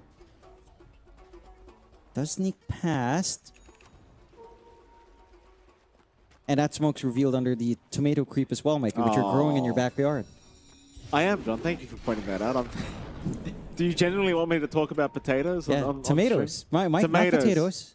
Tomatoes. You know how much I am growing potatoes too, John. Excellent. So it wasn't too inaccurate. Copy. Okay. Man, you gotta love Essence Distillery though. It scares the living bejesus So out how of dare you everyone. not ask me what kind, John? Desiree potatoes is what I'm growing right now. Could you repeat that? Desiree? Desiree. They're the Desiree red ones. potatoes. The red Okay. ones. Very nice. All right. Good for potato salad, John. Potato Potato salad. Okay, okay. Can you get any russets? I could use some russets. What are russets? Russet potato, nice starchy. Fries, roasty, I think. Oh, the brush potatoes you're talking about. No, not brushed. Okay. They're not shiny. You know the rough textured ones that are big spuds? The brushed potatoes. I don't know, I guess. Call them russets back home. Okay. Yes, I can get you some, John. All right, thanks, Mike. If you can get that through without ending up on TV, that'd be great. I'm pretty sure you can. I don't think potatoes are that highly priced in the Philippines, John. No, it's not the pricing. It's the specific kind. And if you tried to bring it, you know, things could get interesting at the airports. I know how Australians love that TV content. They do. Stacks, that's some pretty good content there for Tomato as well, being efficient. And again, without Aegis, you don't really want to tempt Fate. They would want to catch Copy. I think your big issue now in VP is the puck. As it has been for a while, Abed's been trying to focus in on that back line, but it is a slippery hero. Saberlight's Roar feels super necessary. Blink's not too far. Nice bushwhack. Right onto Saberlight, but the escape back. Again. Fly again, saving the day. Saberlight gonna rush right into Eki with the Roar. Eki. Ooh. And Saberlight just TPing away in front of them. Oh, Health Scream's hook was blocked. Unfortunate. At least they got Eki. Yeah, it's not the kill you were looking for. But you'll take it. It's been a little bit inactive. You can see this combination, though. Like the Largo giving Croca Genius to a pocket. It's a lot of damage. Yeah, this is giving Seb PTSD. Seb was not happy seeing Abed playing with this Largo on Ember, I think it was. Yeah. Against now, OG. Shame on you, Abed, for knocking out the SEA boys. Yeah. Hopefully, I mean, now, you know, you have to rally behind Abed because Rakonix isn't there. Do you remember how broken this Croak of Genius was when this hero first came out? Yeah. Like, the stats were so silly. Yes. And no one was skilling it. Yes. And I remember thinking, are these people crazy? Like, this is the best spell I've ever seen. It's a very funny spell. It's amazing. It really is. And I don't know, I feel like Largo, he's just a fun little guy to roll. Oh, he's a frog, John. Eki. Frogs can be guys. Fellas, one of the boys. What are you implying? You can't be friendly with Largo? No. He's chill? No. Yeah. He has 3 little fellas with him? What do you mean? Nobody said anything about... No, you're like, he's a frog. Like, okay, so? We were talking about chilling here. Doesn't matter if he's a frog. You ever had a frog in your kitchen, John? I've had a frog in my shoe. That was a surprise. Roar. Yeah, that's what we're looking for. Copy. This will be also a surprise, John. Copy going down. They needed that kill. And the puck's just been a massive nuisance. Caught them like a frog catches bugs with its tongue, I guess. They don't have the Largo, though, so that's what Malik's been doing. I had a frog in my shoe once. I placed on the shoe. It croaked at me. It's a big frog as well. That was not a pleasant time, Mikey. That's all right. Wheel of Wonder. Eki. Going to try and sharpshooter his way out. Tomato, though, closing the gap. Malik gets the catchy lick. Doesn't really matter. No. You know, nice little dispel, but, you know, nothing to write home about. No. No, I just realized the implications of Largo as a hero Yes, terrify John. me. Why? He's a gigantic frog. He is. I mean, he's chill. You just realized he was a gigantic frog, did you? Yeah, because I consider him one of the boys, you know? Yeah, right. I don't see him as a frog, Mikey, but he is a frog. He is. And I wouldn't want him near my shoes. No. No. 12 to 15, 2K lead coming out for Virtus Pro as Rune Eaters. I mean, look, this is a lot better than game one. It's, again, almost the same thing in terms of the macro game, right? Like, that early tempo, one kill kind of going away. You still have a lot Ike? Yeah, Ike. Oh, in a bit of danger. You're going to have the backup of Arbit there. And, well, only so much you can do about it. Tomato to clean up the kill for himself now. Armlet almost available here on the Lifestealer. Geez, the item build-up's so weird on this hero, isn't it, John? Yeah, Radiance first. Armlet after, like it just... No, it's Radiance Manta and then Armlet nowadays. That's right, isn't Yeah, it's it? the Manta first as well for this spell. It's a hero. I miss the days when it was like, oh. Tomato kicked away. Or rather pulled away from by Arbit. Yeah. That breaks fully online. So you do have to watch for that here on your Tiny. There's the Armlet that we were set to yap about. I think I just missed the days when Lifestealer was like a what? Armlet, Maelstrom, Mjolnir kind of build. At least that was fun. The good old days. You'd run down heroes. Now it's like I farm, I stay inside, I burn you, I come out, I go back in. Yeah. It's like I don't want it to be so technical. Like Raid King. Why do we need like every skill to have a button? Bring back one button Raid King. What's wrong with that? There was nothing wrong with it, John. No, it was great. It's perfect for pubs. You'd enjoy it. Enjoying this so far on the side of VP. Tomato feeling pretty confident with that armlet up. Dark Lord just standing forward. Very tanky on that Tiny now.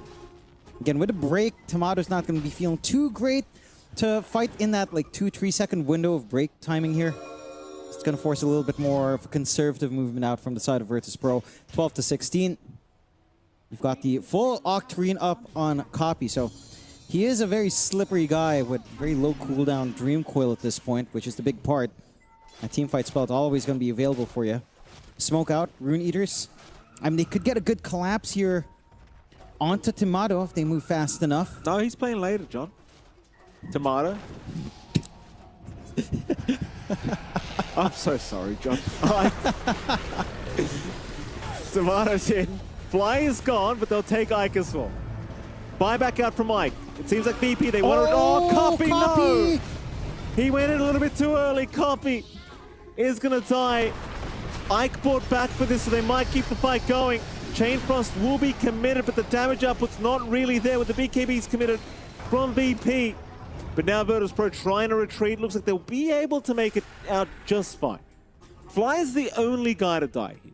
Yeah. And that's not really too big of a deal. I mean, he was the initial to get bursted down. Yeah, again, not the ideal target. I mean, in some cases it is, but in this case, it felt like the rest of VP were just in time to kind of bail out. It's just really unfortunate for Copy, right? Because you saw that infest from Tomato. He was set to go away with Abed. They were not looking for the re-engage at all. And he just, somehow ends up in the middle of that stun, gives the roar opening to Saberlight. And that was it. You get that puck kill, and you set them back a little bit on Rune Eaters. Roshan has begun. And with Saberlight around, tossing some axes and some more items up in Tomato, this isn't as slow as it once was. Smoke out from Rune Eaters, though, and they've got some angles to take, but aren't really fully committing for that hunt. So secondary life now for the side of VP for Tomato, more than likely. Roche number 2 with a banner set. Still have some tier 2 towers to take. So no high ground shenanigans, but a late smoke, Rune Eaters. Oh, it's going to be interesting. Fly, again caught out to get things started. Hellscream could not save back. Hellscream also blown up, and now Arbit. He's in the middle of all this with the infest play of Tomato. Arbit needed a way out, does BKB and does go for the rollout, does make it for now as well as Tomato's just chasing them down, but will be forced to retreat. And somehow, Arbit actually makes it out of it. Can't quite believe my eyes. Yeah. On knife's edge, but the side of Rune Eaters are very happy with that set of kills. 2 supports for free, forced out the Magnetize, forced out quite a fair bit from VP. So they're going to be held back a little bit in that Aegis window. You've got more utility coming out here, though. Saberlight has that full sight of Vice. They catch. Copy. Copy again? What's he even doing there at this point? Saberlight's put the stickers down. It's, yeah. Yeah, Saberlight, you let him know. I mean, everyone's backed off. That lane was slightly shoved across the river already. Maybe a little bit greedy coming out there from Copy. Certainly not the kill you want to give away. 4K lead hook. What a hook from Hellscream. Right on target, and Malik, he's getting dragged right back. Though Hellscream, he's going to die for this. It looked good. But what a hook. Stylish. No, it's going to work out. It's going to work out. Saberlight will save the day. He'll make it worth, surely. Let's stop talking here, John. Maybe we stop cursing this. So they do get it. Malik does go down. Does have his Aghanim Scepter up before he does go, at least. Yeah, a little bit more damage, a little bit more utility coming out in your Largo now. So he can get the move speed buff plus attack damage. He's got, all sorts of combos to play. Some regen plus move speed is always good. Ike's going to get caught. Ike is gone. Not too much Ike can do. No. A little bit of a freebie. 5K lead now for VP. But again, Rune Eaters do have a way of playing in this game. Just have to be so cautious about bleeding some key kills like that. Eki, Alo, is going to get a sharpshooter on to Abed, but Abed is just completely controlling Copy right now, and Copy surely going to get out of this. Orbs away, can't get far though. Copy's down another time. That was without the Roar of Saber. No, just the sight of Vice this time around. Now, Saberlight's really been the bane of Copy's existence this game. And he has. And, again, the investment that VP had into Saberlight paying off dividends now for their side. Again, he was doing nothing but farming. They were pulling the wave. They were leaving him alone in camps. They gave him all the stacks, all to lead into this kind of timing. And it's almost the same story as Game 1, man. We're 33 minutes in. Game 1 ended, what, around 43? At around the same tempo markers. Maybe, a few more Roshans, not Game 1, but what options do you have in Rune Eaters? Again, you have to try to maximize your puck. Maybe you can get some good toss-back plays. The break's going to be useful still. Up against Tomato, it's just, how do you angle forward right now? Oh, what is... Fly? Okay, that's a little bit crazy, Fly. That is a little bit on the crazy side. Just blinking in on a tiny by himself. I mean, I get it. Saberlight's right there, but that is a little bit excited. Yeah, say, calm down, for I'm the main character. You calm down. It gets a bit wild. Maybe he's expecting the escape act, being able to cast escape act, waste some time, line up for Saberlight to run forward. Now you're man down. Smoke from Rune Eaters, looking for the angle out. See if they can find someone. And that damage difference. I mean, this tiny carry, man, it's gotten all the farm, but... I feel so embarrassed, Jonathan. I haven't even said this live on broadcast yet. It's your birthday today. There's no segue to that. Happy birthday. What am I supposed to do with this? I have no segue. I had some fun stuff. It's John X Fire's birthday. Oh, thank you, Everybody, Mike. please say happy birthday. Thank you, Mike. Thank you, chat. The two guys who haven't muted us. All five of them. Yeah. Here we go. Dark Lord. Gonna jump in. Saberlight is gonna go down. They have got him. It's a great start. Tomato now just getting chain frosted to oblivion. Oh. He'll lose his first life, but now flies onto Dark Lord. Fly? What is that? He just doesn't get it, this bloke. Hellscream now down. Tomato gonna run. Arbet's jumped in. Arbet got a BKB up and try to go for a run now. But the chase will be on. They'll smoke up. They'll coil him up. Arbet, oh boy, not getting the memo, is gonna go down, and suddenly Rune Eaters, they are fighting back. I mean, it's that same play we saw coming out there from Eki last time, but it works out, right? Like, you hang around, you take that fight into the Tormentor, you've got a good ward watching you in that area to tell you that they're heading in, and you just get the cleanup. You've got a full Aeon disc up on Copy for protection. That is something that will make a difference later on as well. Not that it was relevant in this fight. VP lose the entirety of their lead, 21 to 23, 2K lead maintains, but that tempo has taken a huge hit.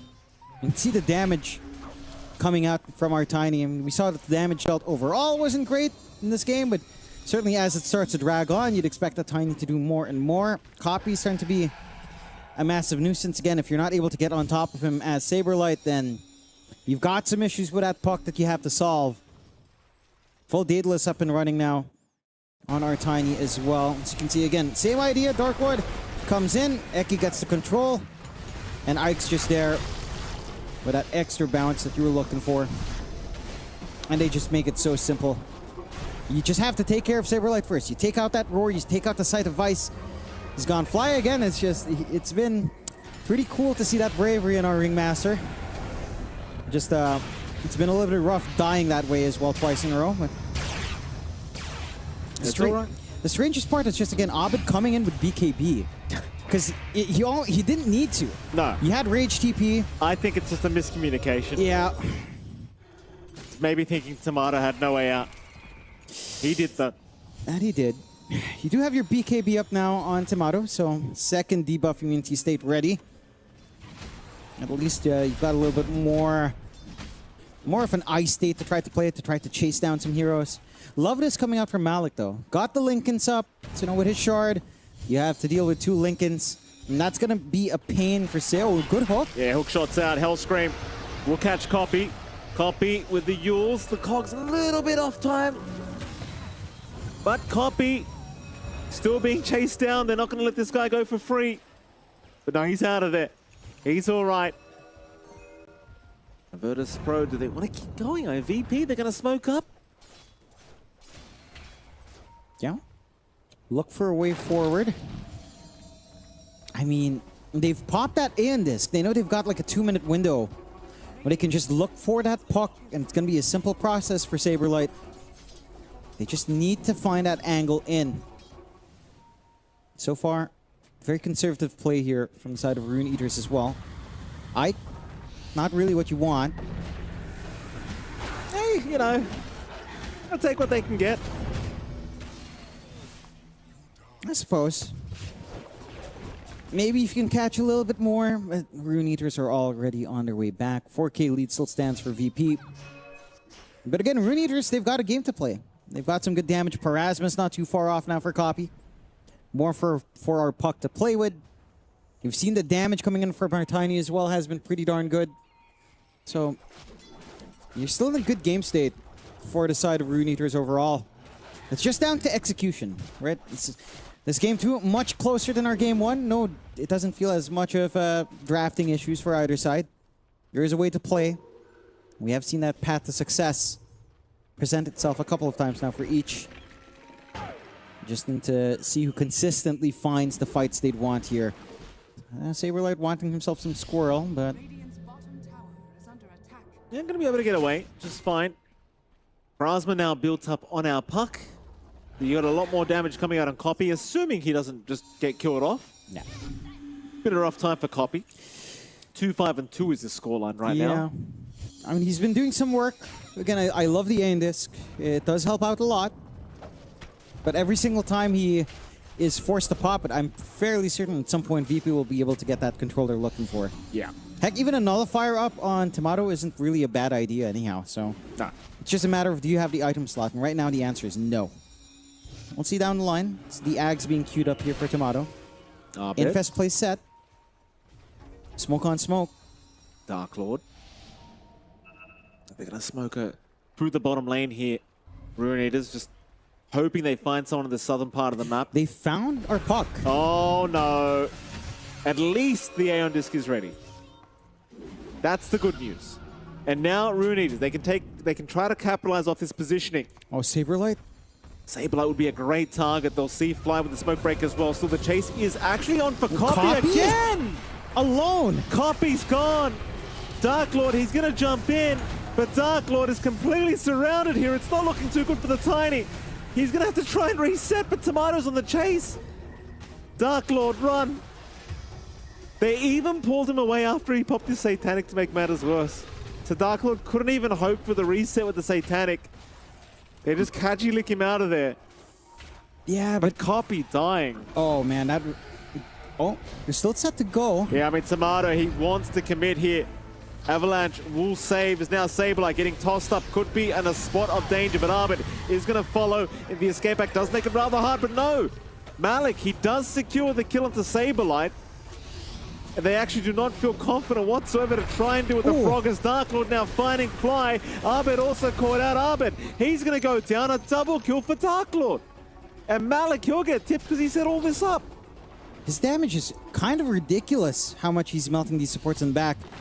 Tomato's got to find a way out. They're chasing so deep here. If they win these fights, it's going to be Roshan straight up. You're going to have a respawn and copy relatively soon. You don't have Saberlight for a minute 10. Not a safe point for the side of Virtus Pro. And a huge swing for Rune Eaters on that chase into the high ground. I'm surprised VP even make that move closer to that area. Considering you don't have Aegis, you could have gone back for Roshan. And now you've got a good shot here at the side of Rune Eaters to try to snag one away. Because you could try for the steal with Hellscream. He's a little bit far out. Could give it a try though with a hook shot, but don't know if you really want to risk it. He's inching closer though. Oh, you got to try something here, Hellscream. He's going to give it a crack. No, it's blocked off. Very nice block here by Malik. Nice attempt from Hellscream. You give it a crack, you know, you're playing Clockwork, John. You got to try. Yeah. Doesn't quite line up, and now Rune Eaters drag that gold deficit all the way back to their side. 1k up. Not a massive amount by any means, but you've got the tempo back. There's been some awkward moments, you know, some of these fights that Copy's choosing to engage in while his team's still en route. Hasn't been looking too sharp, but they are finding a lot more openings now. VP maybe struggling a little bit once Saberlight's taken out of the picture. I'm wondering if there's some consideration from Saberlight to actually look for his own Aeon Disc at this point. Because he is primary target. He is public enemy number 1 to the side of Rune Eaters. Yeah. With all of that control on hand. An Aeon Disc wouldn't be a bad investment. Maybe a side of Vice and Abed as well, or an Abyssal could work. Like just one more control piece on your Earth Spirit as well. Kind of simplifies it, just spreads that responsibility around a little bit more. Helps you deal with all of these Lincolns being stacked up as well. So keen on seeing if that's something they'll try to pick up. A smoke out from VP. This is them playing into Aegis though. Could be a little bit risky.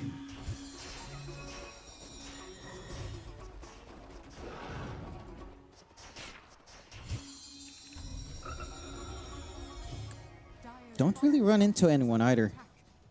Walk into the enemy triangle. Late smoke from Rune Eaters. They've got the surprise flank from behind here. Do at least take care of that Lich Ags on Ike.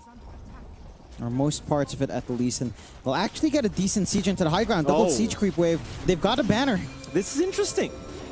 BP almost dealing with his tier 3 tower.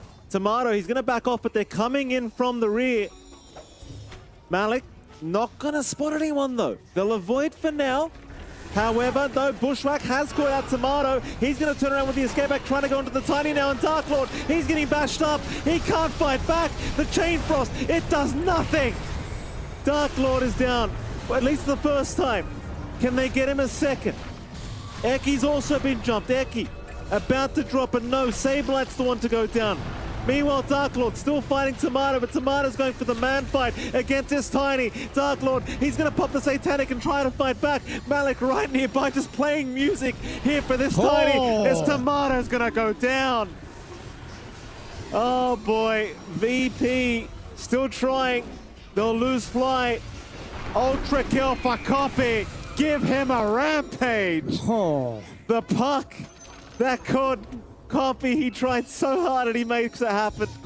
The VP, it looked good to start, but they just don't have enough of the tank. No, so much damage coming out on Tomato, but there's so much sustain as well and durability coming out there on Dark Lord. And then while all of that happens, once you blow your combination out there on the puck, it's free to dance around. They buy back so much in VP. An 11k lead now for the side of Rune Eaters off of that play. And you've got some issues with damage for sure, as it's been a little bit tricky to try to deal with Malik and with our Tiny. Like, again, theoretically, the Life Stealer shouldn't be too awful into the Tiny, but once you reach this point with Daedalus up, you don't really have a steroid for damage on Life Stealer. You start to fall really flat very fast. Tier 3 gone.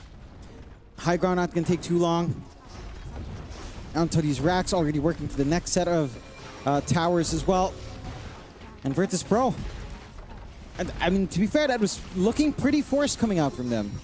Right? Like, they Especially Tomato turning around. Like popping Manta, knowing that maybe feeling like he had no way out at that point, fully committed, but felt like there were a couple of opportunities to reconsider that fight and start to take a turn back. Never really managed to bail out. 2 sets of racks up now on Rune Eaters. Heck, even the full Ags up on Ike. And a way of trying to get some control through that box, at least wasting some time on it. Maybe getting it to preemptively open if you're not too careful. And the damage on this thing is looking insane. The damage on our puck is looking crazy as well. So we'll see a replay of that last fight. They make it all in onto Tomato. They get that control out onto Dark Lord, but they're not able to really clear out the puck. Sure, they're not dying to the chain frost, but what are you really finding? Copy's getting a free run. All because you had to go for that Sight of Vice on Dark Lord first, and you don't even find that kill in the Tiny anyhow. It was a pretty awkward fight. I mean, Copy just literally cleaned up the whole pack line while we saw this fight between Tomato and Dark Lord. And Dark Lord with Satanic was just confident enough to stand his ground. Tomato could do nothing in the end. And of course, as you're seeing, the tail end of this Copy just cleaning up completely here against the side of VP. And you love to see that rampage, especially considering how tough of a game Copy's had. Oh, yeah. He's still 7-8-5. I mean, he's still got a negative KDA after that even. Yeah. That's how bad of a game it was. But it pays off in the end, right?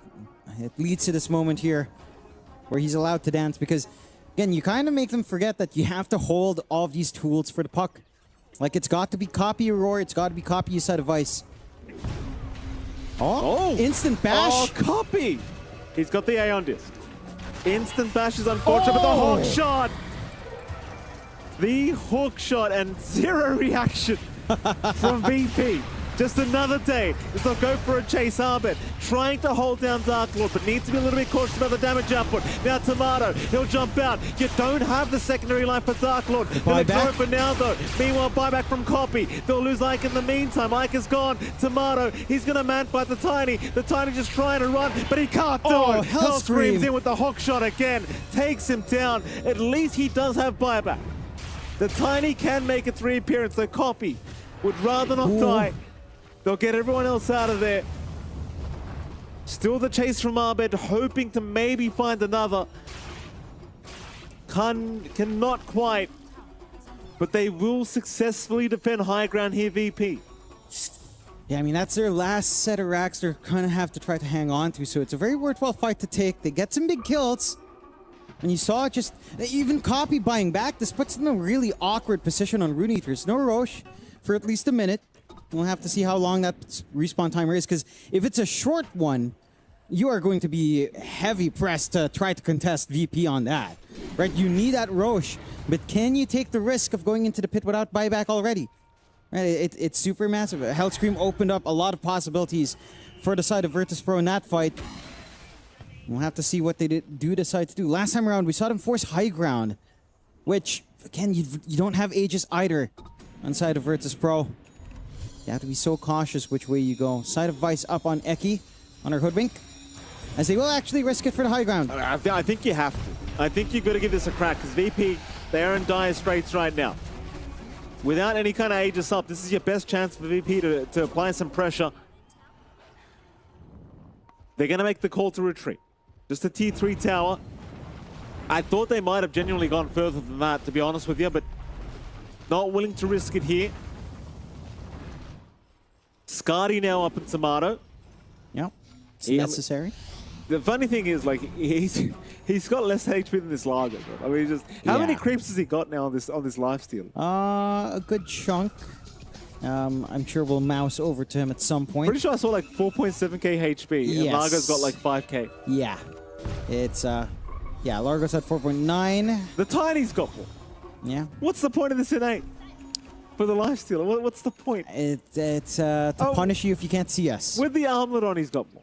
There you go. Yeah, with armlet on, sure. Let's see if oh, that's a really good scan from Rune Eaters, but this could be a little bit of a bait out. Oh, here we go. Alec, he's a tough boy to try and aim down first. It's the one guy they really don't want to have to go into. Dark Lord not seeing Arbed yet, but eventually will, as they'll go for the Avalanche Toss combo, but Arbed, he'll pop the Magnetize. That'll force them back a little bit, but he'll keep refreshing as now Saberlight trying to move in. Ike gonna Chain get caught out. Frost. The Chain Frost doing a lot of work now. Abed and Saberlight trying to retreat. Saberlight now looking to turn them back around, but the Roar, it only breaks the Lincolns. It's not good enough for Dark Lord. Dark Lord's gonna go down. They've got buybacks. He's got buyback available though. Tomato gonna move in, but here come the buybacks. Dark Lord and Ike both committing. That should be Q. Abed's gonna drop in the meantime. But the Rage TP away, it is going to be enough for Tomato to escape. But it's a 5v2 scenario now. Ruinators, they should have no issue forcing us to a game 3. They've got Roshan open as well. No safety net, no Abed to buy back, no Saberlight to buy back.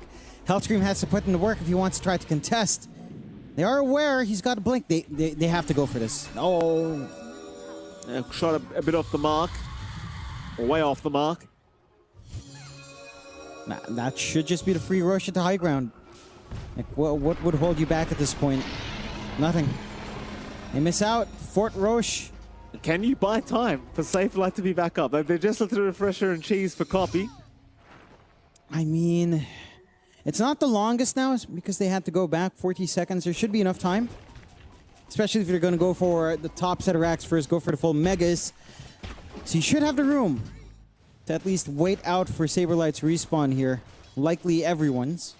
Won't be a problem. I mean, if you can win a team fight, you know there's no buyback on Dark Lord. Yes. That could be game, but you got to deal with him twice now. It's not easy for VP. They're going to need all the bodies they can get. Copy's going to jump in. Dream Core committed. But Glyph is going to be forced, and in fact, Ruinators, it seems as though they are indeed going to have to look to retreat. Again, their lives are on the line here. It is a scary, scary game. BP still one game away from proceeding. I mean, Ruinators, it is their game to throw here, John. That it is. We're also 7 minutes away from Tier 5 items. So you have the question for Ruinators where it's like, do we want to risk? Do we want to risk those Tier 5s? Do we wait that long? I mean, you'll get your buybacks back if you wait that 7 minutes, right? Like, especially the one in copy. Like, you risk a lot handing over the Aegis, prioritizing the Tiny first because of that commitment as well. So you'll get some coverage there. They do hunt down Ike, who doesn't have buyback. Yep, So that was is a a pretty dieback. good one. Yeah, full Bright side dieback. is at least you get the long respawn out of the way. Yeah. That's the somewhat bright side. I think what you need to do in VP, and they're doing it really well now, is just actually keep hunting them. They're all going one by one farming. Like, you've always got this combination. It's just Hellscream +1. Hellscream plus Tomato. Basically, is your bread and butter. They might look down bot. If you can maybe catch out this puck somehow, Copy would be a very nice kill.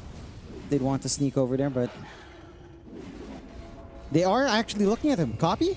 Is he going to be fine? Copy? He's okay. This is the right idea, though. Again, just go hunting. They're split around the map, kind of trying to find farm. You need to find some punishment. Your 2 racks is down. You need to get some of these kills. Rune Eaters, though, happy enough to slip away. You don't have any control pieces on your Clockwork either. Tormentor once more, coming out for Virtus Pro. And this should just be the money at this point. I believe everyone has theirs. No, actually, Saberlight doesn't quite have his, so not quite money yet. Infest again on Hellscream, but no one's showing. This could be a bit crazy if they just run into the triangle without fixing that top lane a little bit more. Ruinators. Top lane. Again, you can't afford to see this Tiny die twice.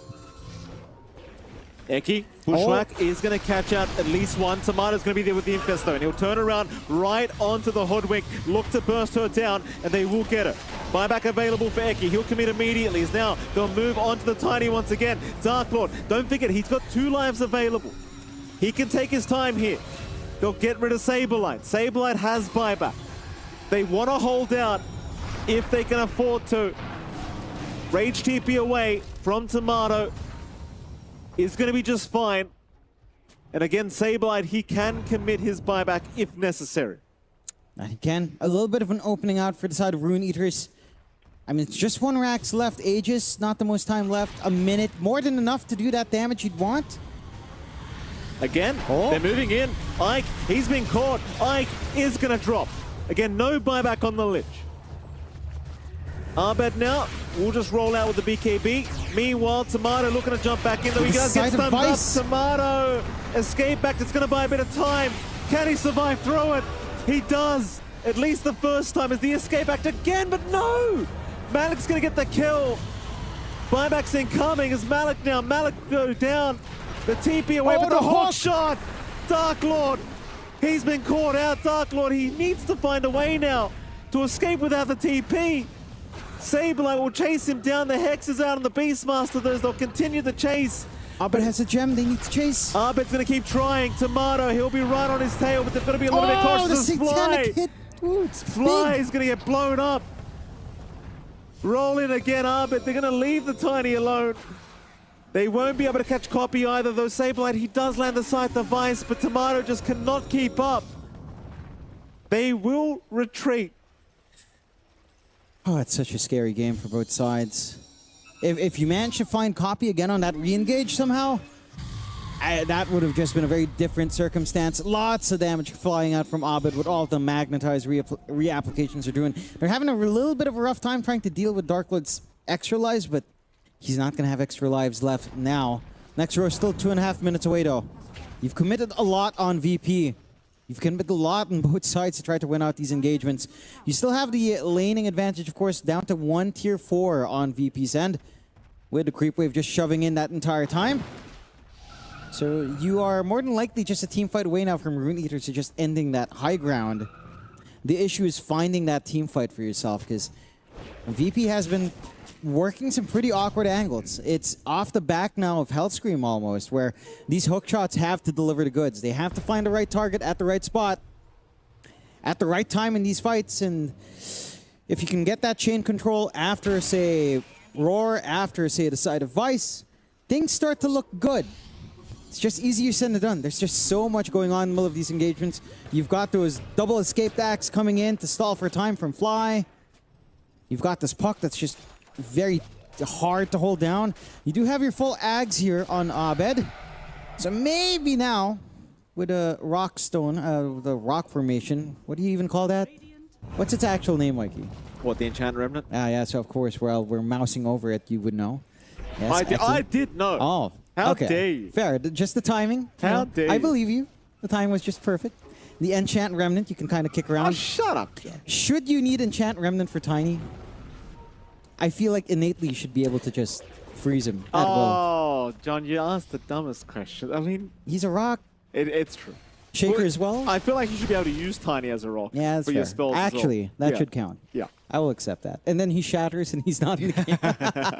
It's just gone. But it is a nice way as well of just ruining the team fight. Like, if you just catch, say, one of them, Yes. like Tiny, just Enchant Remnant, kick him away, it can be a little bit hard to close the gap again. Yeah.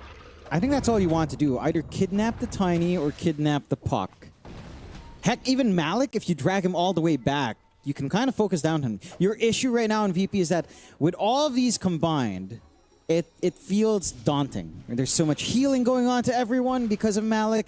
They're all really tanky. 35 seconds, John. Hold on. It's coming. Tier 5 ice. We're not bobbling this game, right? I don't recall us looking Do we at have any bobbles. bobblers? Is there I any don't believe bobblers? so. No No. bobblers. Who cares about the bobblers? One pendulum.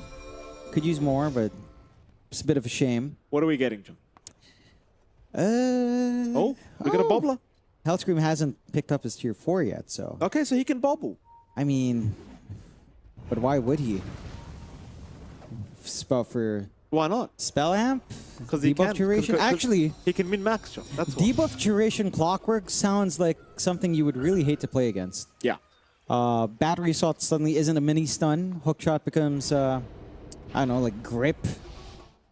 Could be the way to go. It wouldn't be too bad, but I don't know if you're expecting this to hit 70 to fully maximize that. Rune Eaters are smoked up. Meanwhile, VP, they're trying to rush these items. Rune Eaters haven't quite yet. They're looking for a kill instead, but I think they'll understand that they probably should just farm them up. Hellscream's going to lose a Wind Waker. That's a big one.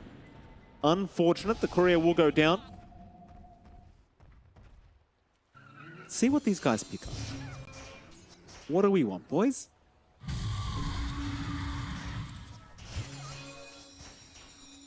A Stygian would be pretty big for both sides. A Tomato probably really wants one. Yeah, It's a classic. just lacks some output. Just wants to be able to really quickly find those kills. Okay, what do we got? Harmonizer's pretty crazy. Yeah, Harmonizer puck is just insane with debuff and spell amp as well. Easily hitting, what, 38% spell amp, I think? That's pretty ridiculous. You've got, well, Oh, Hellscream still Hellscream. hasn't Take committed. the T4 item, Hellstrom. What are you doing? There There's you your go, Stygian. Stygian. Yeah. And the movement speed, so yeah. Oh, yes. Now you can really catch it. You know, now we're Yeah. moving. Here we go. You can get something else in the slot now. Right now it's a full Moon Shard. They'll infest. This is the silence here. No jaunt in from Copy. Copy jumping in. Oh. Dream Coil. It's a nice one. He caught 3 targets with that coil. Hellscream. Gonna be okay to BKB for now and try to retreat. Hook shot away back to the cap now. Tomato Copy is left did alone. Get caught. Tomato, he's been left completely alone. Meanwhile, Ike jumping in for a big chain frost on his lonesome as well. And they are starting to slowly melt as Malik. He does move in now, but he can't lock down a target. Saberlight, though, is starting to drop low. Meanwhile, Tomato does take down Ike. Looking for the tiny now. Oh, he's got enough damage Dark now. Lord. Dark Lord does have buyback. He'll commit immediately. There's hook shot. Back on Eki. They'll move into Arbit now. Arbit being controlled by Malik, but he will enchant and remnant away, or rather roll away. Well, it looks like he's going to make it at least for a little bit longer as Arbit, still being chased down, rolls away, can't do it surely. He'll turn back around, but does eventually drop. They'll get Tomato out of there. But you're in a 4v2 situation. Arbit can buy back. Jump in from Copy. Almost taking out Hellscream. Yeah, just way too much output. I don't know if you can do this without Saberlight. Without that Sight of Ice and Roar. I mean, these team fights just feel impossible to pierce through. Though. Yeah, jump in again, hook shot. Dark Lord, again, if he dies back, that's the opening you need as BP. Arbet's jumped in. BKB was committed. He'll roll back in, trying to hunt down this Tiny. If he can enchant, remnant him, maybe he can kick him back, but he can't do so. He'll have to do it to himself as Arbet. Now trying to roll back out. Can't afford to die back here if he wants this win. Tomato jumps back in, escape back, fly. He allows Arbet up, and no, Arbet. Copy. He'll finish the job eventually. No buyback for Arbet. He's died back. Jump in from Copy again. Fly does also go down. It's now a 2v5 scenario. They'll lose Hellscream to Bird. It's Tomato versus the world. Tomato, I do not think can do it on his own, though. He's trying for Dark Lord. He's found one of them. Can he actually defend this? No I highly way. doubt it. Surely there's no way. He's going to try, but they'll kite him out. The Ancient's still exposed. They're waving goodbye. And that'll be Rune Eaters, forcing us to a game number 3.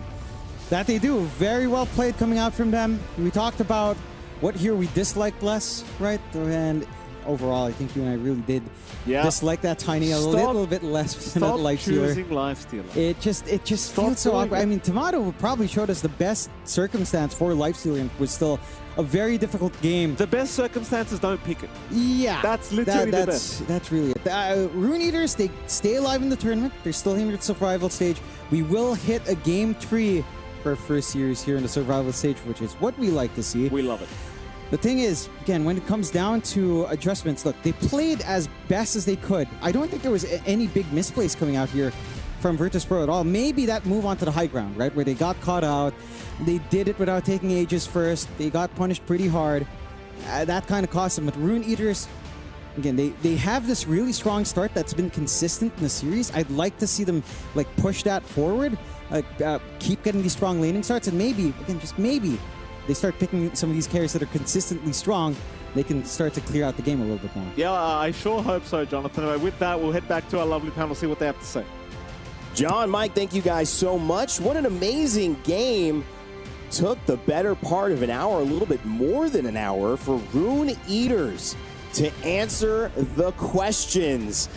And did they answer them emphatically? The puck got going and could not be stopped there at the end. So much more to unfold and talk about in that game, but ultimately Rune Eaters even the series, and we are going to a Game 3. What a way to start our survival stage as well. Seeds 4 and 3, winner ends up moving on, and now we get to take a look at the scoreboard as I welcome back Effie and Brian with me on the desk. Guys, what a game. Brian, this was a long one.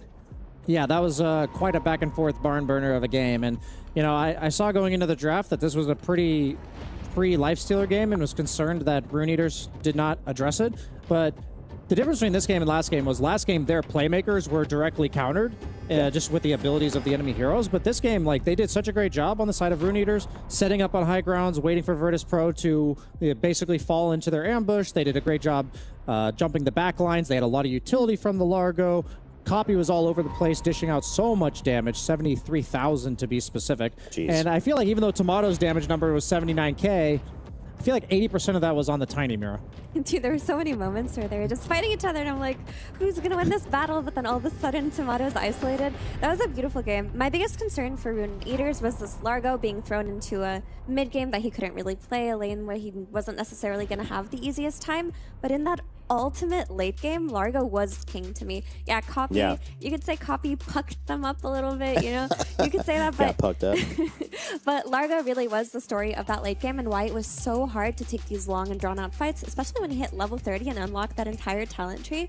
Largo is a hero that gets value out of every single one of his talents, and usually you end up going in a specific direction, but Malik really did deliver there. He was just licking people away from roars. The sustain was just, it just felt like it was non-stop, Brian.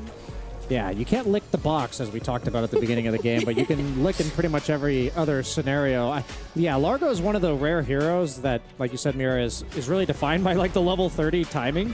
So a lot of heroes have like one default talent that's good and the other one that's pretty useless. Lifestealer is an example who has pretty bad talents, and we often, I feel like more and more nowadays in professional Dota, we're getting to discuss the level 30 timings and the 60+ neutral item windows, and we're seeing a lot of good kills from VP here. They had a lot of momentum, but there were just a few fights that after they lost control of the map, it felt like Lifestealer was walking at people the entire time, and then when his team was trying to keep up with them, the rest of Rune Eaters was jumping them instead. And I'll just say, like, even Lich being a solo kill threat with the Blink and the Shard can be super obnoxious for heroes like Ringmaster and even the Beastmaster. He was having to BKB just to get away from the Lich on Saberlight. It's such a big difference nowadays, and it's like, I don't think this Radiant draft would work if Refresher Orb still worked on BKB. I could see that for sure. But also this Radiant draft, it had to go through some really difficult timings in this game, right? Because at some point, Virtus Pro, they were really comfortable with their Lifestealers. That where they got that first Aegis, and it looked like they would take control of that game, because that's where you would expect them to. But Rune Eaters were ready with some really smart counterplays. I want to shout out Dark Lord in particular on his Tiny, because there were like 2 moments where after they got Aegis, they walked high ground and they got double avalanched and just picked off on 2 heroes. Then they had to disengage with that Aegis and they couldn't play off of that. And there was another moment where they were doing Tormentor, and then again, here comes Dark Lord with his Tiny, getting that avalanche and turning it in moments where VP should have had the heads up there.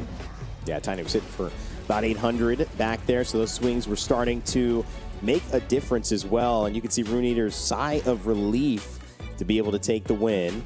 And this does kind of ask, to me, lean back towards the question of, did something go right for Rune Eaters, Effie, or did something go wrong for VP? I mean, I honestly think in game 1 as well, Rune Eaters were playing pretty strong. To me, they didn't set themselves up for the best draft again in terms of surviving that mid game, but in that late game, their draft really was king in terms of kiting. In that game 1, they also had a really strong early game play from their individual plays, but their draft didn't set them up for success. If in game 3 they can get the out draft, I'm really scared for Virtus Pro. I have simple conclusion. Earth Spirit, bad hero. Lifestealer, bad hero. 0-2 on each of them. 0-2, Let's man. just chop it up and go next.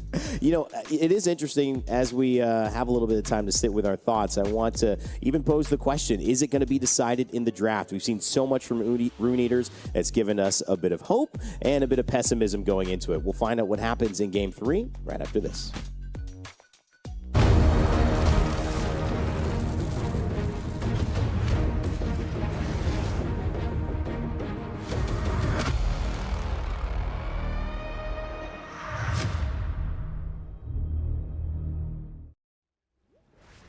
And your options to all in him are just to throw all of your big AoE ultimates on the Necrophos, which means if he survives and that backfires, you're absolutely screwed in the 5-on-5 engagement.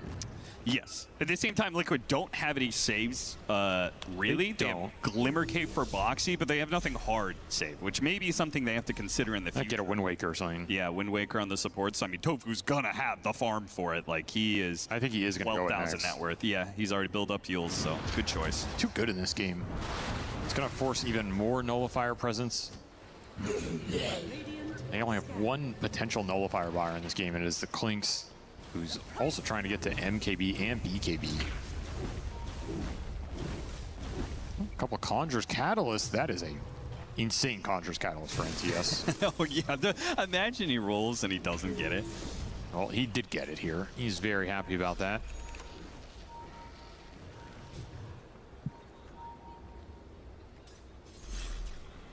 Meanwhile, Nisha. Ooh, his options are terrible. My goodness. I mean, he would want Conjurer's Catalyst, right? But he also would love to have the Pendulum. Right? Anything that keeps him alive is worth its weight in gold. I think the Rattle Cage, honestly, is a little underrated on these heroes that just tank a huge amount of damage. Sure, yeah. I mean, he's going to be the focus. It's going to bounce back a lot of damage. He went for the Idol. So, slow resistance is value. Evasion, very good. I think him being able to gain the evasion against the Clinks, he also has Quicken, so he can go up to like 50% evasion here. Pretty nice. Wow, that is a lot. Now, Ame already had the idea. He wanted to build MKB. He doesn't want to rely on Bloodthorn to be able to get through this, which is fair enough, but it's a long ways away. He's trying to finish off his BKB right now, and here comes the smoke of Liquid. Making his way. They're going to crash into XXS, who was a high ground ward. Actually stomped in there. Hit a stomp. Epi coming. Here comes the epicenter. Going for ace. Take out that team fighter and get the boxy kill as well. And look at Mickey went down to half health. Now here comes their turnaround. Nisha's going to start popping those death pulses, healing up the Alchemist. They can't sustain it though. No, they can't keep this up. With BKBs now being on cooldown, the hit from Nothing to Say, that damage was insane, and it was an arcane rune. So the epicenter is going to be back up very soon. He had the basher for it, and that's the power of the Conjure's Catalyst. It just starts proccing on everybody there. A nasty amount of damage. If the Alch gets caught in that Wheel of Wonder, that fight is completely over for Liquid. They had to buy the clock. They lost the Darkseer. Yeah, you have these death pulses, but they're not coming out fast enough. And especially with Ace so far forward here, blinking forward off the smoke break. And he is food. And again, no saves are even possible from these supports. I mean, Mick is lucky he doesn't get chain stun. That's very close. You're thinking about Reaper and Centaur, but they're still the box. They're still glimmers. It's not that straightforward. And that was with an Ags pool to the Necrophos. He had it going into that fight. A huge upgrade for Liquid. Not being able to run that over.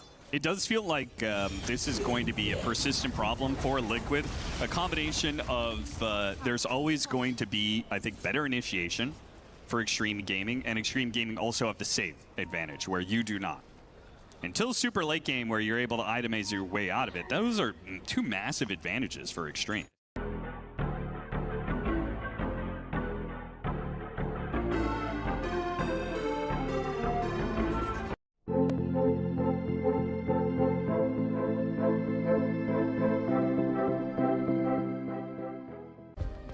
Play is in our DNA. Whenever we let it out, it becomes our superpower. Now imagine an entire city being built to supercharge it. Kadir City, powered by Play. We were there. For every click, every clutch, every respawn. We were there for the years of grind. And we're here. Now. The proud founding partner of EWC. Powering the biggest event in gaming. Shoulder to shoulder with the world's best. Making history. Greatness deserves a stage. Lenovo Legion. Reach your impossible.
He thinks he can come in here and play my game.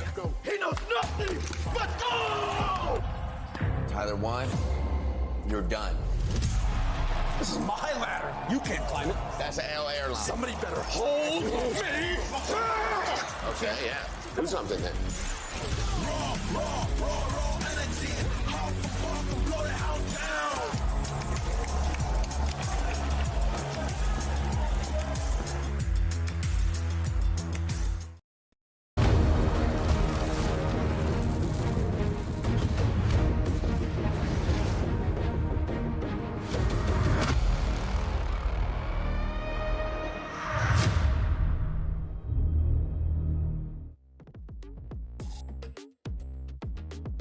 Is not on. There we go. We're getting it back on there as well. Welcome back to Dota 2 of the EWC 2026. The crowd getting going for some Stream A games, which you can catch as well on our stream there, but also on Stream B. We've got a barn burner, as we had just heard from Brian. It was a one game that looked really good for Virtus Pro, even though it looked good in the draft, not necessarily in play. Rune Eaters then made up for that in a decent draft and then in play as well, tying the series 1-1. Now we go to our tiebreaker, essentially our third game out of a best of 3 to see who moves on, which is huge, Effie and Brian, because this means the stakes are at an all-time high in a day that the stakes are already at an all-time high. Rune Eaters, my question is, as we kind of veer towards it, what is the win condition for them? You said if they get a better draft, that this could be over. Honestly, they've been really stepping it up individually. Like, even that first game, we talk about them counter-picking themselves by picking Bane plus Axe into Ringmaster. They still had a really solid laning stage, and they managed to win some lanes they shouldn't have, and just made some errors later. I really think if they can just draft a winning lane from the mid lane plus one strong side lane, I would give them the advantage in general. Yeah. Like, VP have delivered on their drafts, but they made a couple of key mistakes, Brian, like getting high ground avalanched by Tiny. Yeah, I mean, there's like some weird back and forth between these two teams where sometimes they look in perfect sync, and then sometimes you'll have Tomato chasing over here and the rest of his team dying to puck on the other side of the screen.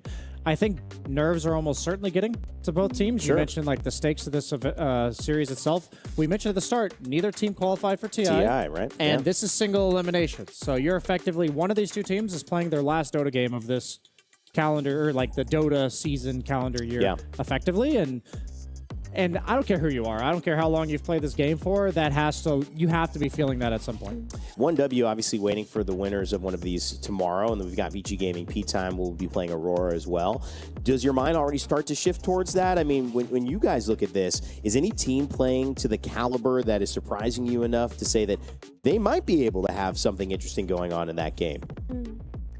I mean, I think I'm currently invested in this one just because I have no idea what's I know, gonna I'm happen. pulling you out, and it is a toss-up, but it is for sure. Yeah. But the Liquid XG series right now, we mentioned that a little bit before, but if there's a team to make a Cinderella run, it is one of those two teams. Wow.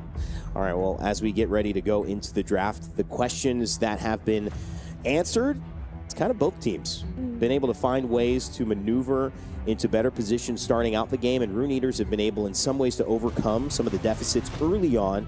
They weren't able to make that full turnaround in game 1, but in game 2, with the length of it, they were able to get past some of the timings you had mentioned, Effie, that Virtus Pro should have dominated. That if we had a better team like a Yandex in that same position with that roster, would have closed the game out.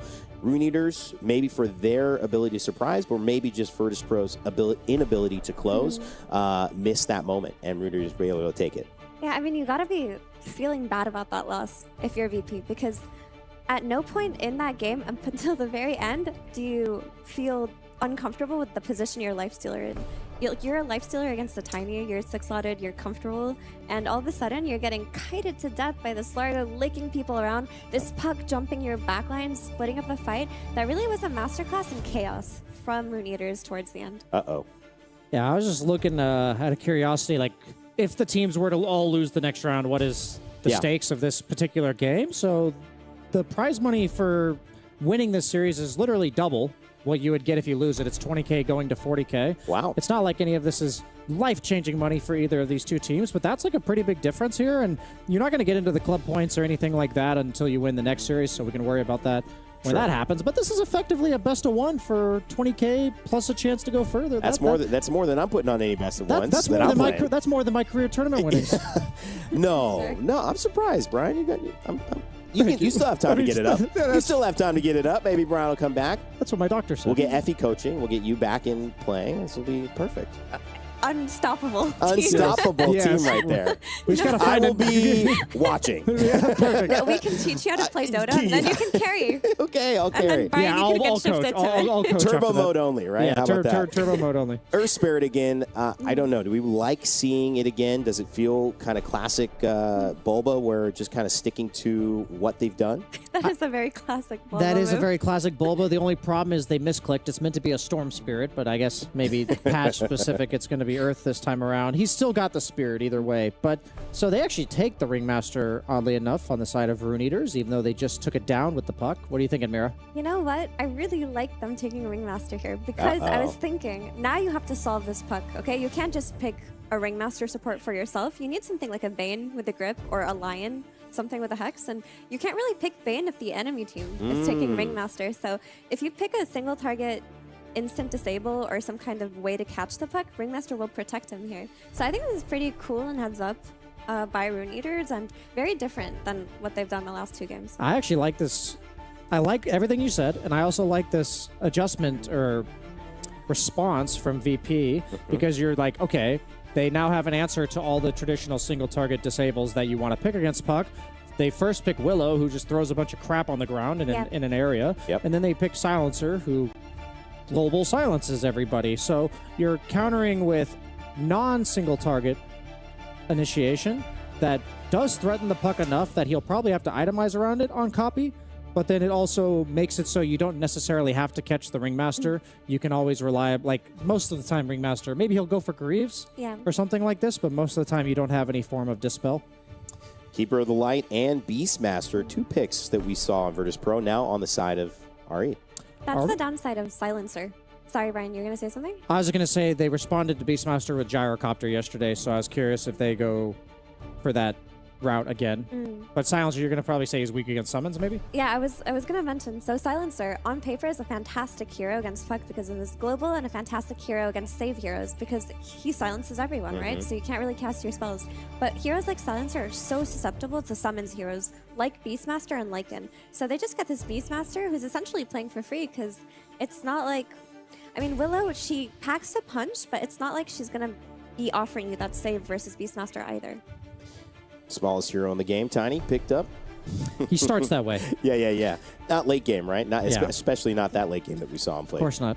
I think the Tiny makes more sense than a Gyro, just because when they were playing with the Gyro yesterday, they had a draft to enable and protect him, and then, 2 days ago, sorry. And then there were some really clutch scenarios where they were kind of like pushing and shoving Tomato around, kiting him, saving him, and then he was able to win the game for them. But if they had picked Gyro here, I feel it's too easy to just run at him. Yeah, the thing about Beastmaster is you 100% have... You can't pick your carry for the game as much as you have to address it in lane. And so Tiny's not the worst at killing the boar, because the boar is most of Beastmaster's power in the lane. Yeah, you have Coddle with axes, so it's always going to give you the ability to retreat back to the stacks. Tiny should do just fine. You're going to get stick charges from the axes. You're going to probably use your avalanche to take out the boar. You have like a decent way to respond to that.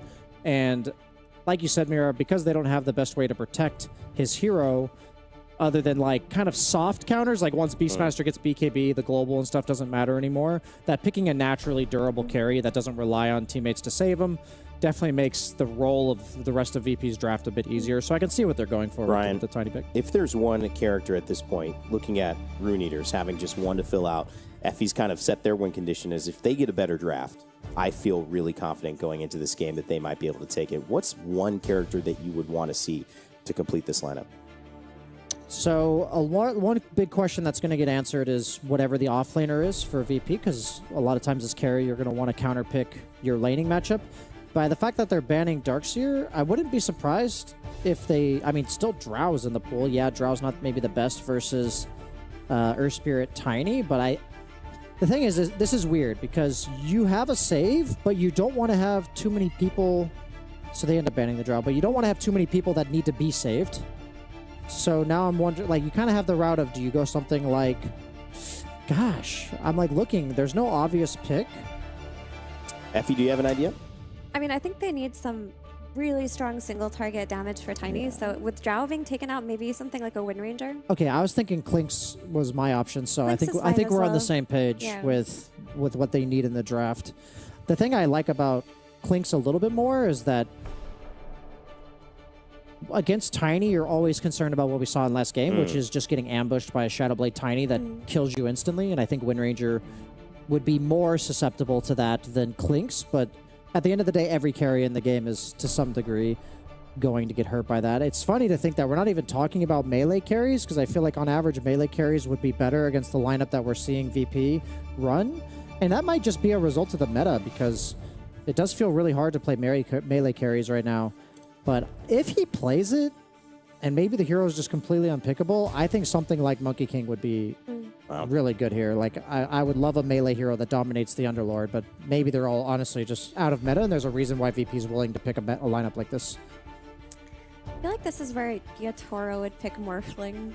I was thinking about Morphling, but against Tiny, it can be a bit scary. It can be very scary. But I do want to talk about how VP have nicely covered this puck that threatened them a lot in that last game. I mean, with having the Tiny carry being able to instantly stun and the follow-up from that Pit of Malice, you're not in that position where Puck could take over an entire game by himself again, unless it's like ultra late game Dota with 6 slots. So they've got a solid draft, and I think this Underlord helps a lot against withstanding the Beastmaster pressure too. He's going to give you that tower defense, that global connection. I think it also counters like all the illusion heroes that could be good options for them. The Terrorblades, the Phantom Lancers, I think would have all been fine as well. So I think they're kind of covering their bases with that. Honestly, I wouldn't even mind if they still go for Terrorblade or PL. Like, it's not the greatest versus Underlord, but it's... I like the game overall. Oh, Alchemist. So they do go a melee carry. Alchemist has had very mixed results from what I've seen. I think the hero is one of the few viable melee guys. Basically, for people who are just tuning in for the tournament, for whatever reason, there's certain patches where you feel like you get kited all the time as a melee hero, and it feels like because of that, any melee guy that relies on hitting you, and that's his main source of damage, with the Battle Fury, basically, these heroes are not viable. But heroes with Radiance, who get kited, but they're still doing damage, they have a place in this meta, so we see some Lifestealer, we're seeing some Alchemist, Spectre. I can see why Alchemist gets picked here, but I honestly think I would give... I think this is about the most even draft, actually, out of the 3. Effie? I would agree with that. It is a very even draft. It's just going to be a matter of who pulls it off better. I'm a little bit concerned with how VP have been playing the first 15 minutes, but if they bring it back, I like their solutions to the puck. And if Rune Eaters get that laning start that they've been getting these past couple of games, then I am very confident in their Alchemist. Regardless, it doesn't seem like this game is getting put to bed early. And so it seems like somehow there is a chance, whether it's for VP to find a way to keep finishing with the momentum they build, or Rune Eaters to come back from maybe a rough start or a rough kind of mid-set, mid-game to win an end-game. There is still an opportunity for either of these teams to win. For sure, for sure. It's just going to be about who's jumping who's kiting better, how they're playing against that global silence, and how they use their Beastmaster, who is their surprise pick, versus that silencer. All of Rune Eater's cores, Puck, Beastmaster, and Alk, are relatively slow for the first 15 minutes. They all need 1 or 2 items before they do literally anything in the game, so I'm keeping an eye out for if VP can punish that window, but if the lanes have been going like Mira said, I would heavily lean towards Rune Eaters because I think they have the greedier draft for that period, but then they come on really hard around 15 to 20 minutes. Wow, Rune Eaters. 1 game to go. No one expected them to be here. 5-5 in terms of their overall setup. coming into this. Virtus Pro have the experience. We know that for sure. It's time to see what will happen in Game 3. John, MLP, kind of an even draft, the analysts say. Let's hear your thoughts and get into it. I certainly agree. Thank you very much. Even draft is one way to put it, Jonathan. There's no lifesteal in this game. We're happy. You and I are happy. Outstanding changes. For once, no lifestealer, you know? And we do still get the Tiny, but we've got the Alchemist as well. What do you think about this Alchemist? Because you and I, we were sitting here, we were like, I know Brian said TB, I said TB maybe. Yeah. Alchemist, so you like it or no? It's okay. Okay. I'm still not sold on it, but it does have its moments. If you run away with the lane, you hit some good timings. You know, you hit your typical Alchemist game timings, right, where you're like 4K ahead at, 15 minutes in. It can feel really good, really impressive. If you don't really meet that, we've seen a lot of Alch games go where you don't really have net worth lead. And it doesn't feel good when you're playing even on a hero that should be out farming, so... we'll leave it at that. It has its moments. Oh, early team fight. Dark Lord gets trapped in it. Saberlight with the first blood. This is one of Saberlight's favorite heroes, by the way, Jonathan the Underlord. He loves playing this hero. That he does. I mean, he used to love it more when you had your facets, right? And you had that cleave for free. You don't really have that nowadays. But he should still have a pretty good time. Lots of good control here. Pretty good presence in the lane to shove out. It's going to be cool to see how much Fly can do on this support silencer as well. We haven't seen it as much here in the Esports World Cup. What used to be very common in regional qualifiers, a lot of teams leaning into this hero to take care of, a lot of Banes and all. But it does give you a good way of just forcing the puck to feel a little bit more cautious. And, we'll have to see how much you can get done here. Tomato on the Tiny, and as mentioned by our lovely panel, you should have a decent time against the Beastmaster. You've always got stick charges to play with. When the boar comes out, you can always avalanche it down. Heck, even toss out your tree just to make sure you kill it off. Really good micro here from Malik to just harass Fly, which Fly can't do anything against these boars. So it is proving to be a massive nuisance here for our silencer. So far, relatively even start in terms of lane. I mean, level 3 pressure can start to ramp up. This Axis combination with Chakram can be crazy. Fly, though? It certainly can be a lot of damage. Nice pushback. Indeed it was. Fly is going to go down, and those axes in Chakra span, once you have it up, it is a stupid amount of damage that you can throw out. Yeah, but you think about this as well. If you drop Arcane Curse when the Chakra comes out, do you want to spam all of that out? Sure. Could be a funny way of counteracting that bonus mana and just having the Chakra fade. Well, I think Malik's got a brain, Jonathan. He'll probably hold out. Dark Lord. You know what? It's better than die. Yeah. You may as well reset. Yeah. Has a TP anyhow. Not going to mind it too much. Misses out for what? 10 seconds in lane. Not the biggest loss there for Dark Lord. No. Mid lane, of course, this is where we get a little bit of a repeat. It's the Puck versus Earth Spirit. And so far, again, Abed's been doing a great job of managing the lane. He's ahead in CS, ahead in denies. He's getting control on the runes. At least we'll be able to trade 1-for-1. Does have his bottle shipped out as well. And I'd expect this lane again to stay relatively even as we saw it before. We'll see if there's room for the support to rotate. From VP's end, it's not the most threatening, but neither is it from Rune Eaters as well. Like a rotation from a Kotl and Ringmaster, maybe a little bit more in terms of area denial. A bit of a chase down bot. Oh, Saberlight going to be the target, trying to break the ankles of Dark Lord, but can't quite do so. Saberlight, though, still actually alive, but one more hit will do it. And Dark Lord able to secure a nice easy one here on the Arc. Yeah, they don't manage to snipe Ike as well. Hellscream was trying to get a little bit of hit off, had to use the Dark Realm early, the Shadow Realm early, just because there was a salve going. So he cancels the salve, doesn't get the kill. Ike still has 2 tangos to play with for regen anyhow, so it's not the biggest loss in the world. Do have a quick little pause. It looks like Dark Lord's going to be fixing something up on his settings or some such.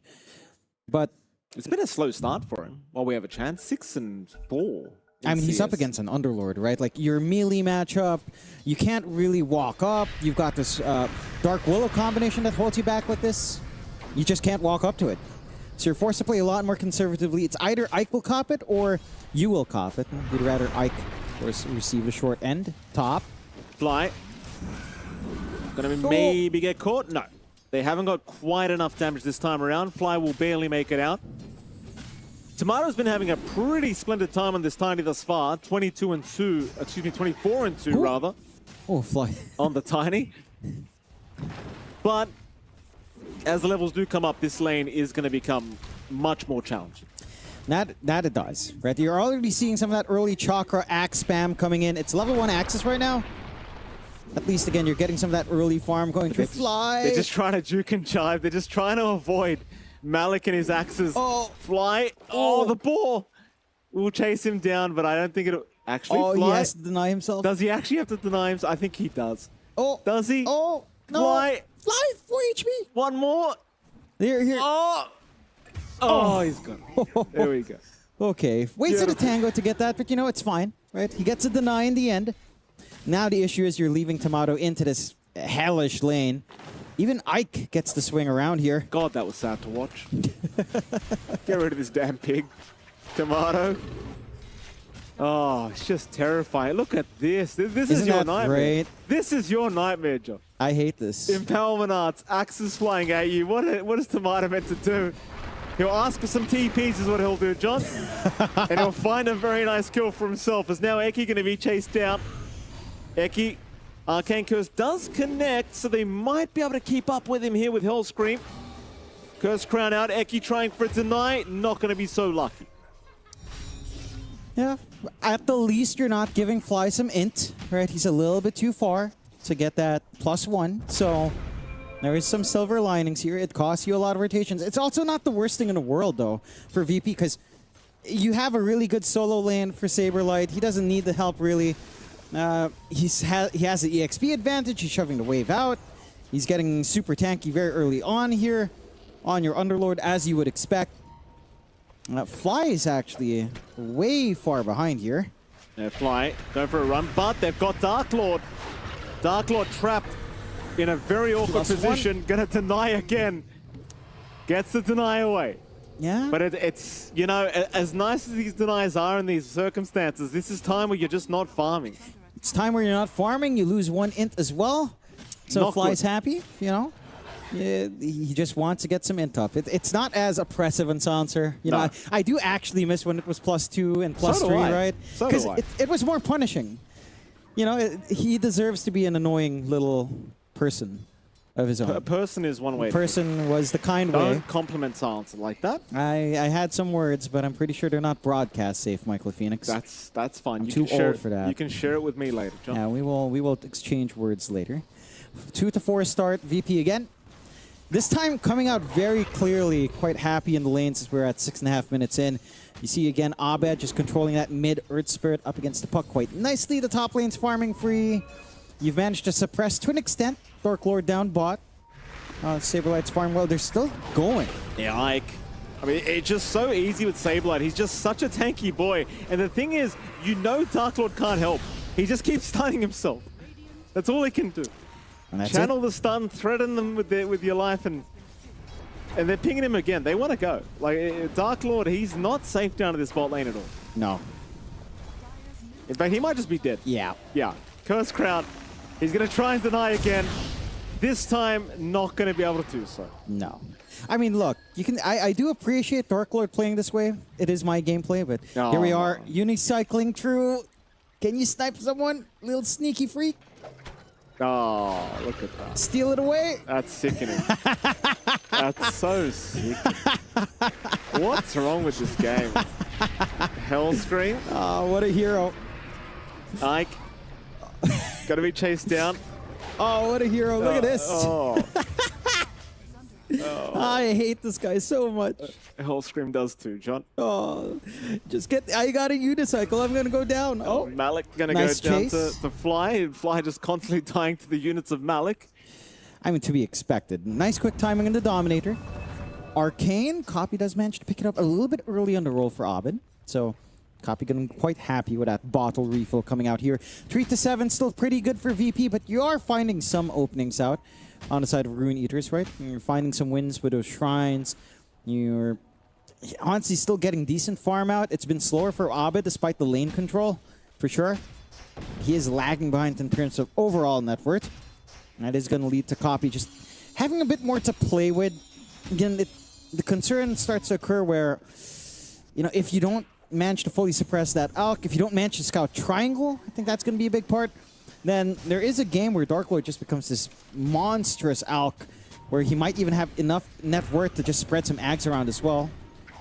Get chased up top. Yeah, they're going to try for Fly again. Fly is kind of just a sitting duck at this top lane. Tomato will take the dominated creep, but here comes Dark Lord from the Twin Gate.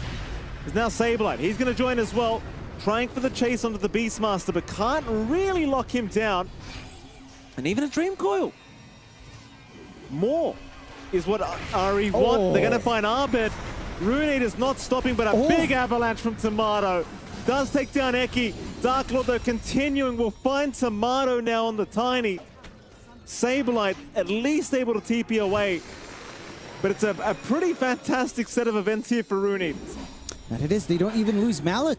It looked like a good turnaround coming out there from Virtus Pro. Tomato managing to find the avalanche out, but there's just no follow-through to take care of that Beastmaster, and Malik has been a menace, right? This silencer, when it's playing from behind, when it's not able to soak EXP, not able to hit a nice timing on 6, it can feel like a bit of a burden if it doesn't get utility items up to help out as well. Not a great feeling hero to play from a pretty rough position here for Fly, a very sacrificial position. 2K lead out for Rune Eaters, and again, they're building those stacks up. They've got a good way to clear out later on. See if that's something they'll feed towards her Alk. Saberlight still getting some space out to farm up. He's trying to work onto the pipe. There's a lot of magic damage coming out here from the Rune Eaters, so gonna get max value from that. But it is concerning. Again, Rune Eaters does have early tempo. They've got a puck that can just kind of work itself in and out. You have to think twice about where you drop the silence, you drop this pit on your Underlord as well. Can connect it perfectly. Ike. Yeah, Ike. No, he's not going to make it. Pit of Malice will land. Fly very, very happy with that, of course. And Tomato, he'll hang around this bottom lane as well. See if he can start a tier 1 tower push. It seems like they should be able to get away with it just fine. Of course, Rune Eaters not to be too concerned about this, considering they have already found one themselves. Saberlight. Gonna go through the Fiend's Gate. Down bottom, they found Dark Lord. Hellscream setting up along with Abed. They weren't even required. No, Mid Fly lane again. though, Fly's gonna get caught. Not really a way to survive this for Fly. No, I mean, look, you found the Alchemist, you trade your Silencer away, you're going to find a tier 1 bot for a tier 1 mid. Tower situation, slightly better for Rune Eaters. The kill's definitely better for VP. As again, you're suppressing that Alchemist a bit. You don't really have a net worth advantage on the Alch in terms of the totality of the game. You still have a long ways to go to reach that point where your Alchemist, you know, riding around with a Radiance starts to, again, get excess net worth once you're fully slotted up early on. Still a ways from that. So you're happy enough in VP. What I do want to see from VP is how much more aggression are you going to bring out? Because Tomato's almost at Echo Saber. And this is one thing as well for Tomato. Is he going to go for Shadowblade Silver Edge, or is it going to be the Blink? We've seen some Tiny players go back for that Blink. It has felt pretty good, as we saw Saberlight barely escape with his life. But I think there's an argument for both, or for either one on Tiny. I do generally find in the games we've casted, the Blink has looked better overall. So I'm curious to see what Tomato's take will be. But you're also, again, reaching that point where the Tiny is also starting to be a factor. I'm curious to... I'm wondering when we get the Ags timing here from Saberlight. Because he's been pretty good with his gate usage, where he wants to play on the map. Like after some aura, if he has the room for an Ags, that could be the way to just constantly copy out. Oh, I'm sure he will too. He's going to opt to the for the pipe first, fair enough, but once you've got the pipe up, you can start thinking about it. The Ag's just so potent on a hero like Underlord. Let's not make it too easy for you. Rune Eaters. Still 3k ahead. Top 2 net worths on the board. Are they off in mid lane? Copy's been having another decent time on the puck. At least a better time than he had in game 2 on the puck, I'll say, at least for the start. Because he had a great end to the game 2 puck with that rampage. Scoreline was, you were always reminding us, like 6-8-5, something like that? 7-8-5 at the end? It was negative. No. Smoke into gate. This is a good position to be in. Saberlight is pretty forward. Dark Lord's been spotted as well. That's a lot of damage with just the Bedlam. Dark Lord Still has the help coming in. Abed's going to jump in and kick him away, though. So 1 for 1. You'll be more than happy with that unless Abed can't get away. The Wheel of Wonder will be enough to stop him in his tracks. But had you got him out, it would have been very nice. Still, Rune Eaters, how happy about that are you? Like, your Beastmaster Malik, he's performing like a champion. Yeah. But your carry is starting to feel like it doesn't do anything. No, but you're happy enough because this is the tempo that the Beastmaster, really hits its stride, right? Dominator up, Overlord up. You've got this insane push potential. You've done a great job of just removing Fly as a hero. And he has Global Silence. He's used it up, so at least you reach that point. But this hero is such a menace with that full Overlord up. You can just see the damage coming out, but very low committal coming in here from Rune Eaters. And for VP, the concern is how much space are you willing to share across your two cores that need farm. It is going to be the Shadow Blade for Tomato. She's sticking to the more common build with the Echo Saber nowadays. And for Saberlight, I mean, that pipe is a start. I'm just wondering if he's going to go full Aura or, again, if it's going to be something like the Ags with Atos or Shivas on top for the AoE. It does feel like you want to be able to respond a little bit better. I wouldn't fault him for even considering a BKB either. There's just so much magical damage coming in. It's not really the primary item you want to rush on the Underlord anyhow after some Aura here. 5k lead coming out for Rune Eaters at 15 minutes. That is significant. Mind you, that's not on the Elk, but it's all loaded onto Malik and that Beastmaster, and it is paying off. So much laning pressure coming out. Every single time they'd want to make a play, so long as Roar is up, you will make that move. Radiance being up now for Dark Lord as well. So the Alchemist farm should definitely start to escalate a little bit more. And that's the point, again, where all of these early power spikes start to connect. And for VP, it can feel a little bit slow, right? You've got a silencer. Global Silence is great. You've just got to make sure when you use it, you find a lot of value out of it. Because of that cooldown, this is a huge window where you're going to be vulnerable when Rune Eaters does decide to re-engage once a Global Silence has been committed on. You just have to watch yourself. Smoke movement, Abed plus the 2 supports.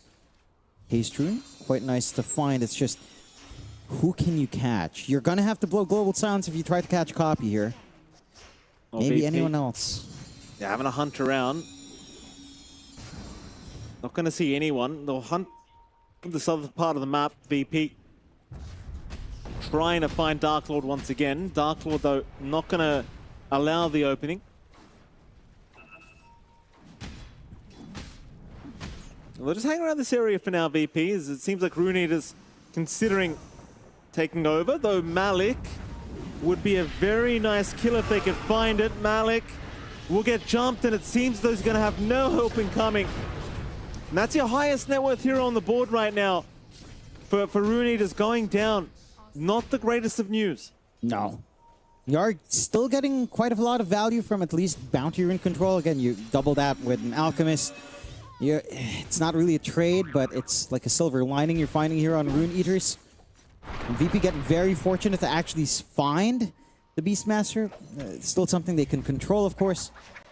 Something that they can definitely manage when it comes to jump in. And it's very consistent with the stacking here for Dark Lord. Already set to overtake Malik and net worth. So, and the Alchemist is catching up as well, while you do focus on that Beastmaster. For VP's part, you really just want some more of this protection from Saberlight. He's going for the full Lotus, so again, no Ags yet. Gonna be relying on the rest of his team to try to hold. Maybe you find a freebie here on a sneaky little support. Yeah, Ike.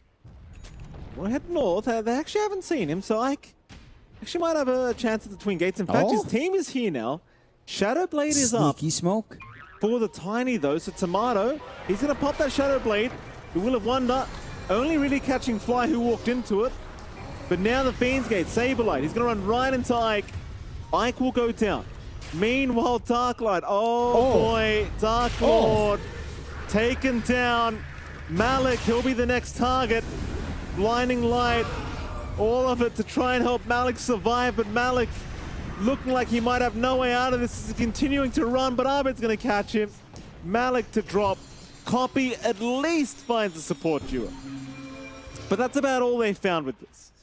Really, really horrendous kind of fight here for Rooney. And it is so much damage flying in when Hellstream's just up front with that Shadow Realm. It's just a solo damage onto an Alchemist to that level. It's kind of insane through the regen.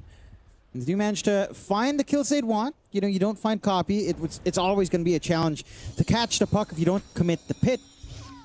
Again, you're putting a stop to that Beastmaster scaling up very fast. You're putting a stop to the Alchemist from hitting some early spikes.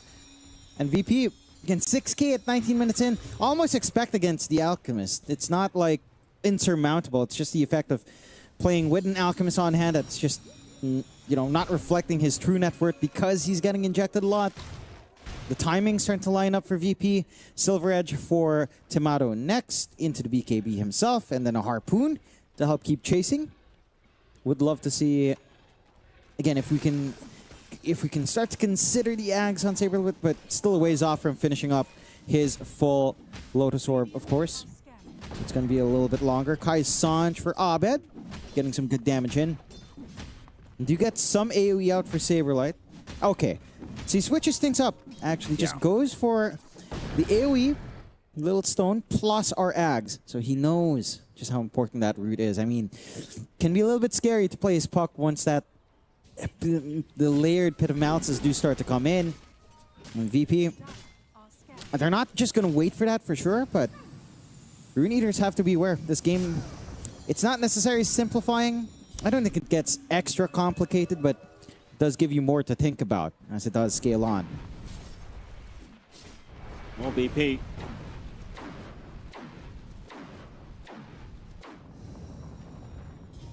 So holding back a little bit as we, again, top 3 net worths right now. Rune Eaters somewhat in control. 7K advantage their way. Got the full Silver Edge coming up pretty soon on Tomato. Those Rune Eaters sitting back now. I mean, VP, they could try to play off of this, but I think maybe just wait for the Saberlight Ags. There's your BKB up now on Dark Lord. Now, Dark Lord, he's had a pretty rough time on this this Alchemist, but slowly but surely it's coming online. Tormentor, they were going to try the Fiend's Gate. Oh, it's all a bait. No one's coming through yet. Tomato, instead, will find a dominated creep. That's what they're going to take for their time. Yep. They could still think about the Fiend's Gate usage if they wanted to, but it's too late. There you go. All done. Yep. Ike, he's going to make. Yeah. Uh-oh, Malik. Oh. Malik. Huh? That's interesting. Malik getting caught. They saw them fight over these Shrines of Wisdom already. That's right. They knew. Maybe expected his team to instantly transition earlier, or them to back off because there's no objective to play for. Good punishment out from VP. They're not going to be asking these questions. No.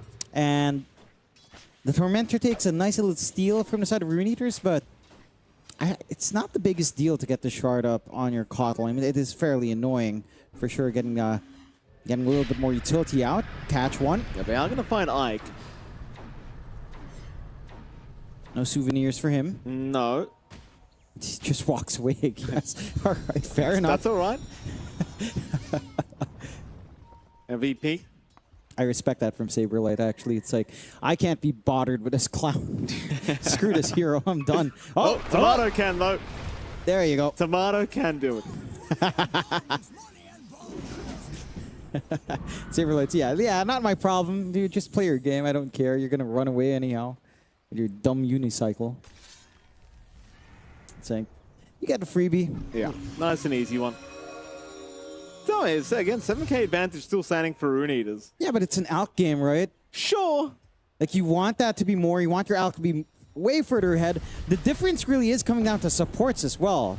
Like, there's a lot of farm coming to Eki and Ike, and yeah, it's really actually mainly on your Kotl. He's like 3K above the next support on the side of VP. So 4K is really maybe the core differential, which you're seeing on like Abed's underfarmed nature. And just small numbers across the course itself. Not ideal for Rune Eaters. They'll try something. Smoked up. And they still have that BKB on Dark Lord. can get something to go on here. Side of VP for their part. I mean, if once they get the Ags up on Saberlight, this game does change. It's just a lot more control that you have to concern yourself with. There it is. This is your timing now. It could be so awkward for Rune Eaters with a smoke. Like, they run in, they get pit all of a sudden, and that fight just breaks apart. No Rune Eaters. They'll get a refresh Rune. Everything but refresh Rune is what I was going to say, John, for copy. Bit of a slow period now, 11 to 17. Not too much action been breaking out recently. Roshan, of course, available for either side, but neither one wants to force the fight. No. I mean, you kind of wonder how concerned they get about Tomato's Tiny. Like, this guy's just been able to get absolutely massive on this carry Tiny. I think your one counteraction to that is that you do have a puck. I think as long as you have a puck, you never feel like you're fully out of a game. There's always hope. There's like, again, down the line, Alchemist could actually just give you the Ags. You can work on Daedalus. You can try to get some damage. Or Divines. We've seen that before.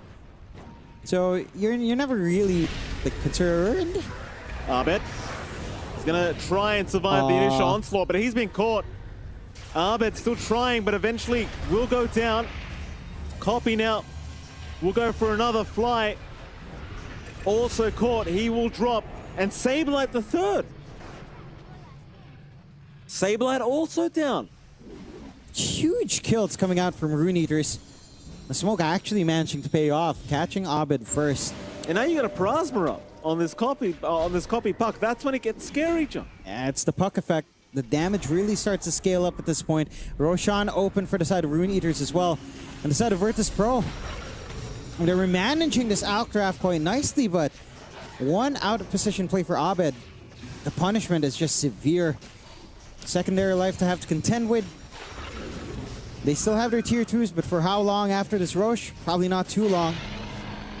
The side of Rune Eaters now certainly in the driver's seat. 10k up, 26 minutes in. And for VP, and that was their Ags reveal up on Saberlight. That was, I mean, Abed's not able to really maximize his output as well. Just everything going wrong for the side of VP. Everything going absolutely right for the Rune Eaters. We're going to be feeling pretty darn good about getting this game back their way. I think the one big challenge for VP is that they only have one support that can play as they catch. Yeah, Tomato. Nice, easy one for Tomato, but it doesn't really fix the problems we're seeing here for VP. Rune Eaters, they won't mind Eki dying like that whatsoever. Maybe once you got the BKB up on this Earth Spirit, you can start to make some plays. They are going to try and move in with this Pit of Malice, but Malik able to get away. They'll just take the Helm of the Overlord creep off of his hands, but the actual hero going to be just fine to escape. Rune Eaters just doing a fantastic work of just kind of dodging out any gank attempt coming from VP. Yeah. VP, I mean, desperately trying, but it's, as I said, I mean, I was worried about Tomato, but this puck has starting to become a real nuisance. That it is. I mean, your ideal here is that you get good root layering, you get good global silence, and you can focus the puck, but Copy's been really patient in trying to engage in these fights. He's never going in first. He's allowing his team to kind of get initiated on first, actually, or on Malik to actually find a roar angle. Then he starts to rip apart the backline. Every single time we see these fights break out, Copy's hunting Fly, Copy's hunting Health Scream. Oh! Yeah, Copy, again, confidently in with the Dream Coil. Terrorize is going to make his life a little bit challenging, but not really that challenging. Abed, he's forced to pop the BKB to escape from this. They're going to lose Hellscream. Meanwhile, Roar was committed. They found Saberlight with that Roar. Saberlight, though, still going to stand his ground and try to fight back. But this Dark Lord Alchemist starting to do a lot of damage. So he will take down Saberlight. Now Tomato, BKB TP away. He should be all right. But the rest of his team cannot sustain themselves in this. They will all TP out to boot. You do salvage at least a few members of VP, but the fight just looks horrendous for him. That it does. You buy back on Hellscream relatively early here. You're not doing enough damage, it feels like, on Tomato. And again, you're losing your supports relatively, not early, but that fight breaks out. You get the hold onto Copy. your Tiny's too far out. Tomato's not there to follow through like Avalanche Toss.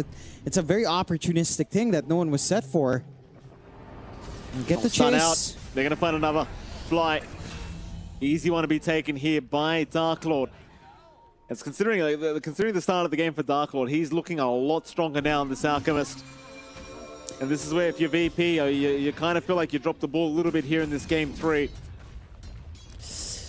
I'm not sure. It's hard to say because there's a lot of damage coming out from Abed, and he just needs more to come in from his team. And that's where it maybe has to go back to Tomato, right? Like, he's still going for the Harpoon. You need the Daedalus to be up, really, and you're going to need Sustain or Anti-Sustain.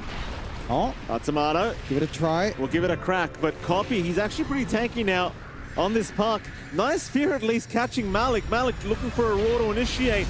Couldn't quite get there. Hellscream in the meantime, he's going to go down. They will try to get Saberlight out, but the Roar is available from Malik. He was just waiting for the right target. And it just continues to get from bad to worse here for VP. Yeah, just not able to hold the puck even after getting that Pit of Malice off. And it's just getting really rough for VP. I mean, that's 15k lead, 19 to 18, half an hour in. And no solutions presenting itself. Your damage has felt lackluster. Tomato still trying to get more going for himself. The push just so quick from the side of Rune Eaters with his Beastmaster that, you know, Malik's been online for a long time. He had a tremendous time in lane to hit these kinds of timings. Octarine being fully done now on Copy. So our puck's just that much slipper. Copy. Doesn't have anything to stop the TP. But again, there's no damage. No. There's no damage at this point. And this is our qualms with Tiny is often this, where you hit a stage where you just have to drag out the game to the point where you can literally just one-hit people. Because right now there is just no damage with this Tiny. No, it doesn't help you're playing into the Aeon disc as well on Copy. So he's always got a little bit of a bailout window. And you don't really want to build a nullifier. Aegis does expire instantly through the gate. Rune Eaters go side of VP. Not really keen on doing much. I mean, they are smoked up. They want to make a move across the map. Ike is in a good position to break the smoke, though, if he'd want to. Not really, VP. I mean, this is going to be a bit awkward if they have vision on the high ground. It doesn't look like they do. Okay. Well, VP is still going to sneak through. Twin gates used. VP on the hunt. Quail is out. They caught Saberlight. Saberlight's getting trapped in the corner. Saberlight right in the corner. He had nowhere to walk. I believe it would have been a blinding light to knock him there, in fairness. And now if you're VP, you just need to leave. Because they know that you're behind them somewhere.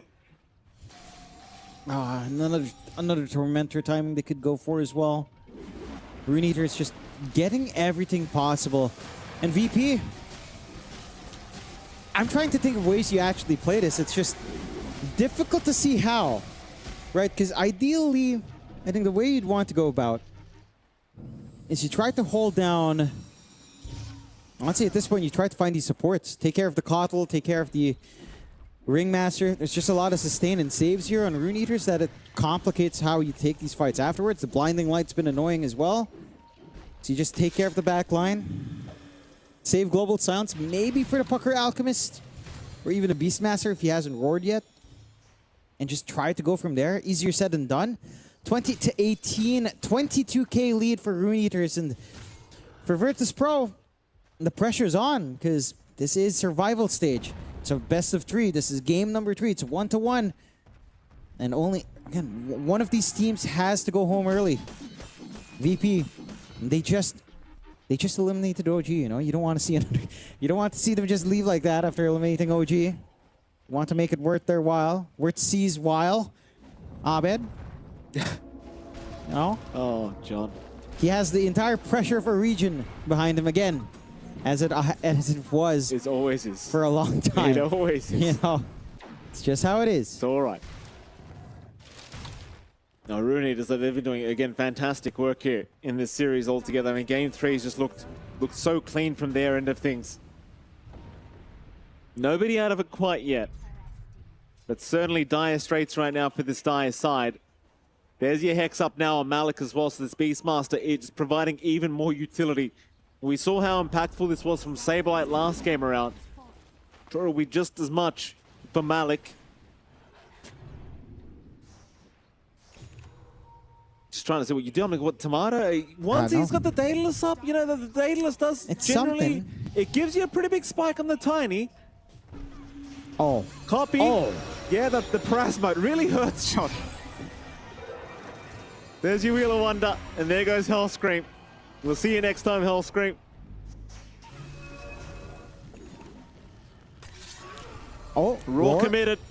They have got Abed in the mid lane. Abed to fall to boot. Now Saberlight jumping in, but it's all too late. One by one they come in, and one by one they fall. Rune Eaters now seeing the opportunity to force a mid-racks. Dark Lord, I can't believe it either. I'll be frank with you. Yeah. I can't believe it either. Yeah. I mean, look. Rune Eaters, again, hit this timing. And VP just make a couple of mistakes here and there. I think the biggest thing has been Abed's just been in front, and he's been dying. And you have no one that can frontline for him, right? Like, Underlord wants to be a more responsive kind of initiator. Sometimes you could just start with a pit or start by running in with gate, but normally you use it as follow through. So Abed, if he wants to make a play, he's putting his body forward. He's going to be putting himself at risk of dying. Like Dark Willow and Silencer do not do that job either. Top set of racks to fall, mid set to fallen already. Only one set bot left. And for Virtus Pro, I just don't see the path back, right? Like, this lineup just does not have the best of synergies. There's an idea on paper, like Pit of Malice, Root Control, Global Silence to stop a puck. But you've missed your window for that. So now it's like, you need just insane burst damage when you're tiny, like you said, Mikey, but we're a long ways from Tomato hitting that point as well. Scan is out here from Rune Eaters. They're going to know that VP are around the area. Smoke is out from VP, but they're just holding position in this dire triangle. This could be a horrific fight for VP once again if they catch Rune Eaters in this position. Thankfully, they will wrap around the mid lane. They're not looking to move in quite yet. The Tomato still waiting. Smoke broken on Abed. Hex is out. They've got the Earth Spirit locked down. Can they burst him down? They're not quite yet. Eki's going to be the target. Eki will run away. Saberlight also being taken down by the looks of it. Eki, he does die. Saberlight will follow. So will Fly. It is not a good fight at all for VP. Tomato's trying to escape now, but Ike's going to cut him off and body block him on the high ground. That'll be Tomato gone. No buybacks available for VP. At the very least, Rune Eaters, they're going to go for the Roshan. Yeah, it's not going to take too long with the damage you have at this point. Again, it's just so much easier to execute on Rune Eaters. But side of VP, I just don't know what you're supposed to do. You know, again, you have all of this great area control coming out.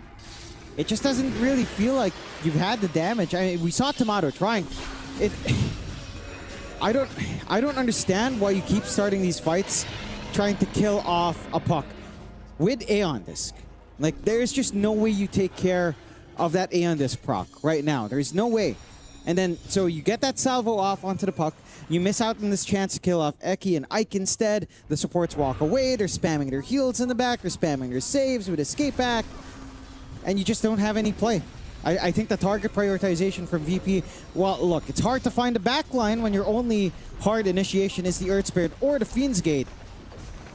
But you really just have no other play. You've got to kill off something that you can actually kill. Now they have to play against Megas. They sure do. Mega creeps up for Rune Eaters. And it's like, VP, what are you meant to do now? Well, the question is not, or rather, answer is not much. Roar is out. Abed has been caught. Abed, he'll get to the fountain. Saberlight cannot do the same. Saberlight is down. No buyback still? No buyback either. Fly trying for a TP. Very wishful thinking. All right.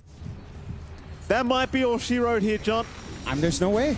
Dark Lord, he's going to jump in again. Arbit, he'll get hexed up. Tomato's desperately trying There's to no save damage. this game. The toss back. Maybe the fountain can do the damage. Not quite. Maybe on the puck, though. Copy. No, he's got the Aeon disc. It was still active. Yeah. Just even the fountain can't do it. No, I think he backpacked his Aeon disc as well until he went into shop distance. Oh. Right, so he was way below threshold. Copy. Well, there we go. Dark Lord continuing to move in. Ancient exposed. GG is called. And there you have it, Rune Eaters. Proving to be the better team here today. And they make the comeback as well. They lost game 1. Yeah. It didn't look good for them, John. No. I thought it was going to be an early day for us. Yeah, but they managed to pull through in game 2, and they crush it in game 3. It just felt like there was no counterplay here for the side of Virtus Pro. After having themselves a pretty topsy-turvy time in the groups here for Virtus Pro, their journey in the Esports World Cup does come to an end, and the Rune Eaters get to move on. It's been a long journey for them, too. This is a team that's been searching for its footing for a long time, always holding on to that promise, and they do manage to work it out in the end. Of course, they are the ranked 3 team from their group, and VP did end up being ranked 4. So far, at least in our groups, the weighting has been pretty accurate. We'll see if Rune Eaters can maintain that. As you know, they get to move on to survival stage. They'll be playing against the number 2 team in their next round. But they have a great showing here up against Virtus Pro. And for VP's part, again, it's been a rough year for them. They've been trying to figure things out going on. They've had some shining moments. Game 1 looked good for them. Not quite enough in 2 and 3. I will say this Game 3 draft, yeah, it had its own issues as well. But they play with comfort, and sadly that comfort just does not work out this time around. No, unfortunately not for VP, but for Rune Eaters, you can see how happy they look. Jonathan just grouped up, having a quick huddle post-game number 3. And again, I thought Virtus Pro, they might have had this one after that game 1, but certainly not the case. Rune Eaters just proving to be too damn good here today, and it's nice and refreshing to see some happy faces as well. Yeah, for sure. Like, it is a big moment. You do get to move on to survival. You get yourself 1 place further up. And it's going to be, again, a tougher journey into the number 2 team that they're going to have to face next. But they set themselves up for a good time here, at least. All right, well, with that, let's throw back to our lovely panel. Thank you so much, John, MLP. Great cast, gentlemen. We'll see you guys very soon. The day is not done. And, of course, that means that we are coming back to talk about a victory for Rune Eaters. 5-5 is what this team did, but they did that in a way that had style, that had panache, that had a little bit of grace. And on Bastille Day, they claim independence from this first 4-3 matchup. And the benefit is that they keep us talking a little bit more about what could be in store for them. Coming back to the panel, welcome everybody. Rain Day here on the desk with you. I've also got Effie with me as well. I really like this team, and I think this team has a sense for me of being unpredictable. They came in, formed on June 7th, not a lot of time to work together. Experience wasn't their main strength, but now we're seeing that maybe individual skill is, and what they've lacked in some of the cohesion of their draft picks, Effie, it seems like they've, in your eyes, would you agree, done pretty well to overcome that with individual ability? For sure. I mean, coming into this series today, I can honestly tell you this is not the outcome that I expected. Rune Eaters, these players are no joke. These are all very talented players. I thought they would just lose out to the veterancy of Virtus Pro, about having, Coach Bulbo, who's been in situations like these many times, be the drafter up against them. But they really delivered today. They impressed me, and I saw the potential of this team as well. As I was watching, I thought to myself, I see what this team can do. Like, they were doing some really cool rotations in that early game through the gate. They brought their Alchemist into that Beastmaster lane that just looked so impactful. And when they had the lead and the even draft, it didn't look that close. And Dark Lord, to me, has been really a nice shining light for this team. I know there were certain games where I saw Malik kind of steal the show when it came to damage, and he's still keeping pace, 23.3 thousand damage on the hero. The Beastmaster, who was out in the lead in the gold farm by quite a bit earlier on in that game. But Dark Lord finds a way to be really impactful on that Alchemist, and that's their last pick as well. So a really good sign, I would think, for Rune Eaters, being able to not only draft into it, but also just to get Dark Lord going as somebody who is a huge part to relieve some of the stress off of Copy from holding the entire weight of the game on his shoulders. For sure. I think he's had a pretty cool series.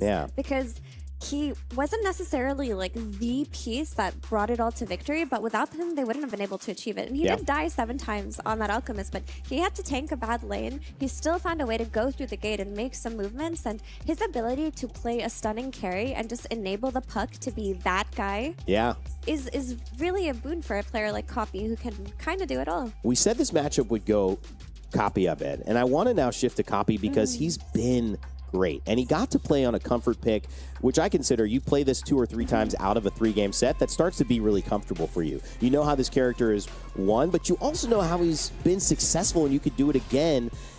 Talk to me a little bit about Copy and how Rune Eaters were able to develop throughout this series in your eyes. Yeah, honestly, Copy, he deserves all the praise because he won as an Aurora Spirit versus a Slardar. I mean, if you do that in my eyes, you were a fantastic mid laner. But he really, really did have a standout series. I think watching them in their group as well before today in Survival, I felt like Copy was the integral part of this team. He was the one often carrying them into success. And we've seen him in positions where he's behind. But today we got to see him in positions where he was ahead and he got solid puck picks and put that entire game on his back. I mean, that game too really was a masterclass by him. And this is a player that had so much promise back when we watched him on Nouns. He had a lot of picks that only he was doing, like the Tinker, for example. And I know that he's got more in his pocket too. I'm really excited to see how he develops as a player and if he can stick it to Aurora tomorrow. Yes, and big correction. I had said 1W earlier. It is Aurora that will be playing against Rune Eaters now that they've gotten past Virtus Pro. I mean, we do have to start looking ahead. Certainly, Rune Eaters have to start looking ahead from their victory here. They've got a big challenge in Aurora. Does this momentum, though, kind of shift what they think about themselves, Effie? Because were they playing with house money, and were they kind of, not to, you know, kind of drill on that bit too hard, but just to say that, did they feel a little bit lighter coming into this? No one knew. Expectations were low. Now that they've got this win, going up a good team, is there more pressure on them? That's a really good question because I can imagine that they want to win. Like at this point, right? Yeah, for sure. I mean, no player who competes at this level is happy with just doing okay. And if you do have that mindset, you can't make it really far. I know these players take Dota very seriously, and even though they're recently formed, they have high expectations for themselves.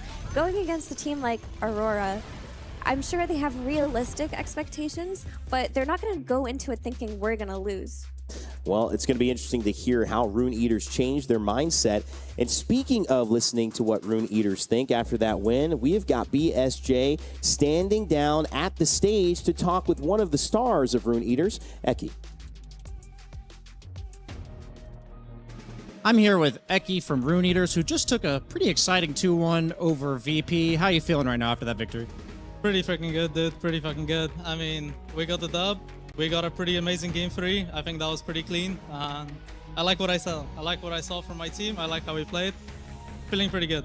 Yeah, it looked like quite the momentum shift over the course of the series. Game 1 looked a little rough. Game 2 had a rough start into a comeback. And then Game 3, you kind of just steamrolled them. What were the vibes of the team like throughout that entire storyline? Yeah, that's, I would say, this is the interesting question because I think in Game 1, we were just like a lot too passive. Our mindset wasn't quite in there. We got very frustrated with each other. We had to, like, you know, cool down, calm our thoughts, and find out like how we're gonna proceed. And I really like how we adapted for Game 2 and 3. We were very calm, methodical, and like I think it showed in the gameplay, especially on Game 3. So knowing that this is your last big tournament of the year and that this tournament is single elimination and at any point you could be going home, has that felt any different in terms of pressure for you? Or like how would you compare to this to like the most pressure you felt throughout your career? I think that's a nice question. I mean, this is my first EWC, so obviously the pressure is there, you know. I want to do well. We want to keep going as far as we can. I think it's not like, you know, hard to say that we're the underdogs here amongst all of the big teams now, especially our next opponent. But I think the pressure is high, but I think it's a lot of fun and excitement. I think that's what really makes it kind of tolerable, you know? At the end of the day, we're all playing here. We're here to have fun and do our best. And then, you know, it's going to be like, there's a little bit on the stake, but, you know, we're here to have fun in the end, I think. Okay, last question. So I know you guys are, like you said, relatively new, especially as a team, only a couple months together. But you stood in for Team Liquid. Malik earlier in the year stood in for Team Spirit. Do you guys feel like you had any valuable insights or takeaways that have helped propel this team forward?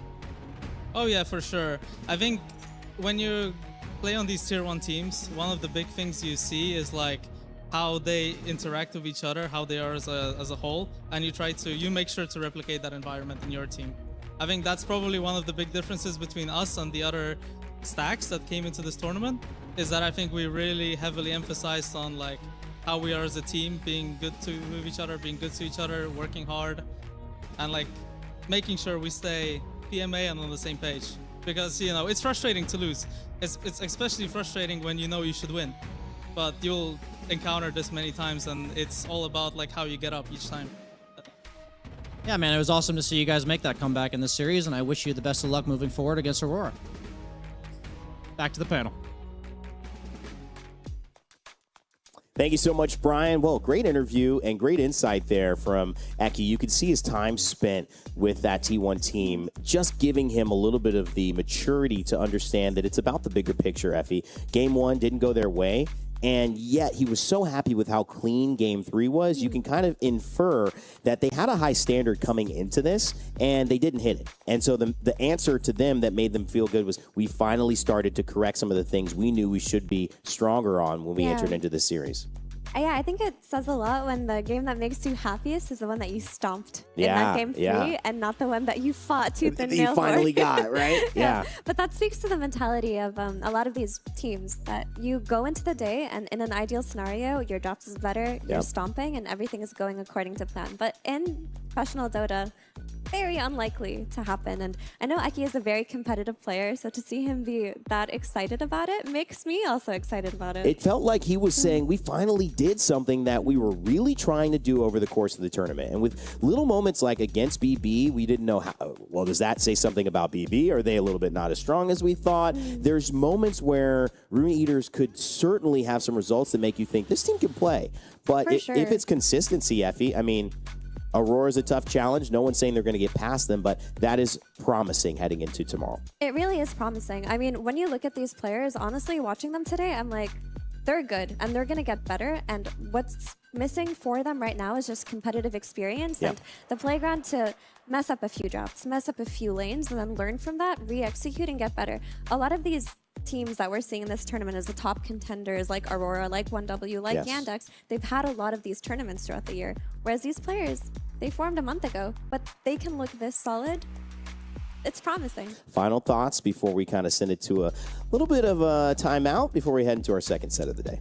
I'll just say I'm pretty excited. I love a good survival stage. I mean, that game 2 for me was the funnest. I understand why the players like the game 3 more, but if I can get more of that and more like the Liquid XG series, which is also going crazy, it's Christmas for me. All right, Christmas come early on Independence Day in France. There's too many holidays for me to keep track of, so I think that's time to send it to a timeout. When we come back, Vici Gaming and P-Time battle against each other in a best of 3 to see who will take on 1W tomorrow. But for now, Rune Eaters and Aurora set to face off. It'll be an exciting climax that you don't want to miss. So don't go anywhere. We'll be right back.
EWC 2026 DOTA 2的 Podcast， 我们这里请来了辛晴和边哥，来自VG 以及 XG 战队的 AME 和 FY， 大家都是老朋友了啊。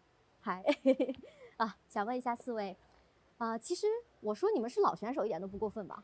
你们可以接受这个称呼吗？就是别人提到你们的时候说一帮老坑老选手。没问题是吧？那对于“老”这个定义这个词，你们是怎么看的呢？什么样的选手？星空应该很年轻啊。他是年轻，他打得很久啊。老逼了，确实。最小的谁？应该你俩中间。新 Q 吧，我们俩都是98年，但是我月份比你大一点。差不多，反正没区别。其实都不是很老，但是在大家打职业都比较久了，对吧？职业生涯当中很长。那对于“老”这个词，你们觉得什么样的选手是可以叫尊称老选手？其实是个尊称嘛。有小孩了吧？有小孩，那这里就3个。所以你觉得自己并不是一个老选手了？你觉得是老选手就是老选手。我觉得是有经验的。老这个词如果是在时间上定义的话，可以这样定义，但是年龄上我不认为是。你天地有没有人跟你说欧德曼吗？没有。哦，跟我说过。那你应该不算好吧？你们觉得呢？感觉就是有个就7、8年左右的经历就算老选手。差不多吧，感觉打个10年那种就算老选手。你们会比较介意别人叫你们老选手吗？或者说最开始从年轻意气风发转变成大家提到你们就会说，哎，都是老人啦。你们一开始会有点不习惯吗？没有不习惯，我早就觉得自己是个老逼了。除了游戏当中的话，在队伍当中，你给自己的一个职责分配，就是你心里肯定会跟自己讲嘛。比如说，你看我加入这个队伍之后，我看到这队都是一群小孩儿，或者说是相对比较新的人，你会怎么样？子晴现在是我们 BB 手好吧，带着我们一群菜逼。也不是小孩吧，我们的队友就是也不是小孩吧，没有很小的，因为都是老灯了。对，都是老灯。说到这个老灯，就是这个话题，其实我们已经聊了很多年了。就是在 CN DOTA 2的职业环境里面，好像没有特别多很年轻的选手，你们自己怎么看？其实也有，只是我们没有发掘出来吧。肯定会有嘛，对吧？但是我们碰到的机会比较少，因为我们如果在国外打欧服的话，你基本上碰不见那些在国内的年轻人。艾米呢？有没有一些你觉得就最近几年你觉得说，哎，好像有一些新人还不错，或者是你会觉得说好像没有什么新人了？应该有人还可以吧，但是那个东南亚天地真烂完了，建议大家去打国服啊。没错。那2位觉得呢？不知道，感觉没有关注到什么新人吧，就是感觉不像俄罗斯那边吧，就是动不动就会冒出来一批就是很厉害的新人。就是差不多感觉吧，就是可能就相对来说基数没有以前多，然后现在新人就是没有那么强吧，因为以前比较屌的新人已经达到比较厉害的水平了。新人逐渐变成现在有经验的选手了。这样一个人说一点，你们认为影响或者说是造成现在新人比较少的局面最关键的原因，你个人觉得是什么呢？说一点吧。手机太好玩了。手机太好玩了。就是玩家少嘛。玩家基数比较少。对。那个直播比较赚钱吧。直播比较赚钱。氛围比较一般吧，氛围。就是职业环境吗？游戏氛围。游戏氛围。啊。那几位也是因为一直在欧服训练嘛？你们觉得欧服的氛围怎么样？欧服氛围烂完了，我说实话，路人真烂完了。也是烂完的吗？也很烂，但是那个东南亚更烂了。因为东南亚是水平比较低，这边是氛围烂完了。啊，看来你应该是没少被坑啊，在游戏当中。还好吧。烂完。FI 觉得呢？欧服的环境怎么样？作为辅助来说，就差不多5把碰到1把摆烂了的这种吧。摆烂就是上来就送，然后。也不是那种纯摆烂，就是没有那种很好的心态吧，就是反正会搞你。搞你。我觉得也不是哪个服务器吧，我觉得就是反正DOTA这个游戏就是你如果打单排的话，就是会就觉得我之前跟朋友聊过这个，就是感觉是那种心理有点问题的才会一直想要打DOTA 2单排，就是多少心里有点障碍。等，大家在这在座的各位可都是不停的在这坐着打单排的人。对啊，所以大家可能都心里有点问题，都不是什么正常人。心情呢？你觉得DOTA 2这个游戏是不是会把一个正常人逐渐的逼疯？确实有吧，因为我感觉我其实有段时间，就是我包括昨天打路人就不是很正常，然后那个路人随便就是他搞了我2下，我就有点烦了，我就一直在骂他，但是他直接就给我道歉了，然后他说他把这一切都搞砸了，然后我的气就消了。你这上头上的很快，但是气消的也很快，这就是DOTA 这个游戏把人逼疯的原因，反正你的情绪一直在这样坐过山车。确实有一点这种感觉。因为我平时有的时候也会，在现场看到别人打DOTA啊，然后就是感觉，明明对线期的时候还挺安静的，然后忽然就开始发疯，忽然开始怒吼。我觉得这很难避免吧，因为有的时候，因为DOTA这个游戏它比较复杂，对吧？一盘DOTA它时间又比较久，有可能哪一个点就会让你觉得，哇，我在干什么？我这么认真打这盘游戏在干什么Start with Centaur stun, maybe. Yeah, maybe. It's another option. I like seeing the Shaker come back. I think ETS performed on it pretty well in that game 1, and it was a solid answer to the Ember. He had a good time with it, and they didn't end up winning that game, so I guess you could say, why fix what's not broken here? I would say Nisha had, it was rough for him in that Ember Spirit game. He started off in a position where he's losing lane against the Earthshaker, and I think he did what he could on the hero, but ultimately wasn't able to accomplish much of what he wanted to, which is assassinating those supports. He eventually got there. It's just easier time in this delayed. game. Maybe. Largo's a weird hero for December to play into. So if you get at least a 1 item and you're a little tanky, it's a very hard support to assassinate with the constant dispels and how tanky you can be. I do like the Largo into the Ember matchup. The Hoodwink you should be able to catch. As nimble as Hoodwink is, Ember is one of those heroes that can just slice him down. You have an infinite chase. And having a pretty good time here in the second half of this early lane phase. Winning the regen trade, at least, even if NTS is winning the CS battle. Yeah, I wonder what changed, because we saw it in the first half of the laning phase. He was doing a lot of harassment to nothing to say, and did what he could, and then the bottle comes in and everything changed. Now Nisha is keeping up the pressure post-bottle. NTS committed a decent amount of the echo hits into some extra denies, which is why his CS is looking hot, but that does mean Nisha got some favorable trades out of it. If he gets the 4-minute water rune, he'll be safe here. Nisha might call for this to get denied. You could rotate a support over and try and take this away from NTS. It would be a big victory. Or you can glyph and dive him here. I don't know if you can snag this kill, though. You just don't have the resources for it. Well, another wave is coming in. Here comes the Hoodwink, though. Trying to secure that water rune. Nisha might still be able to take it. He doesn't want to take that 1v2. Might slight steal it. Ooh. Steals it away from nothing to say. That's huge. And he's going to get the one on the other side, too. Nisha, DOTA. You got to go to base now if you're NTS, so yeah. He'll miss maybe a half to most of that wave.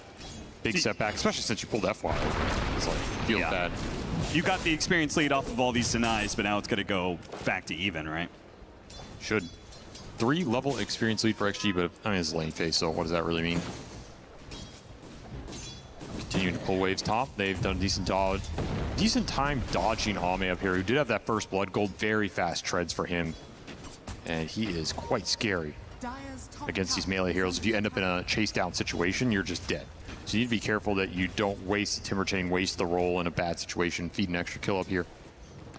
And look towards that 6-minute power rune. It's going to be a big one for these two mid laners. And same goes for the Wisdom Shrine soon after, right? Ember Spirit very good at playing on the enemy side, so it's something Extreme Gamer going to have to play around here.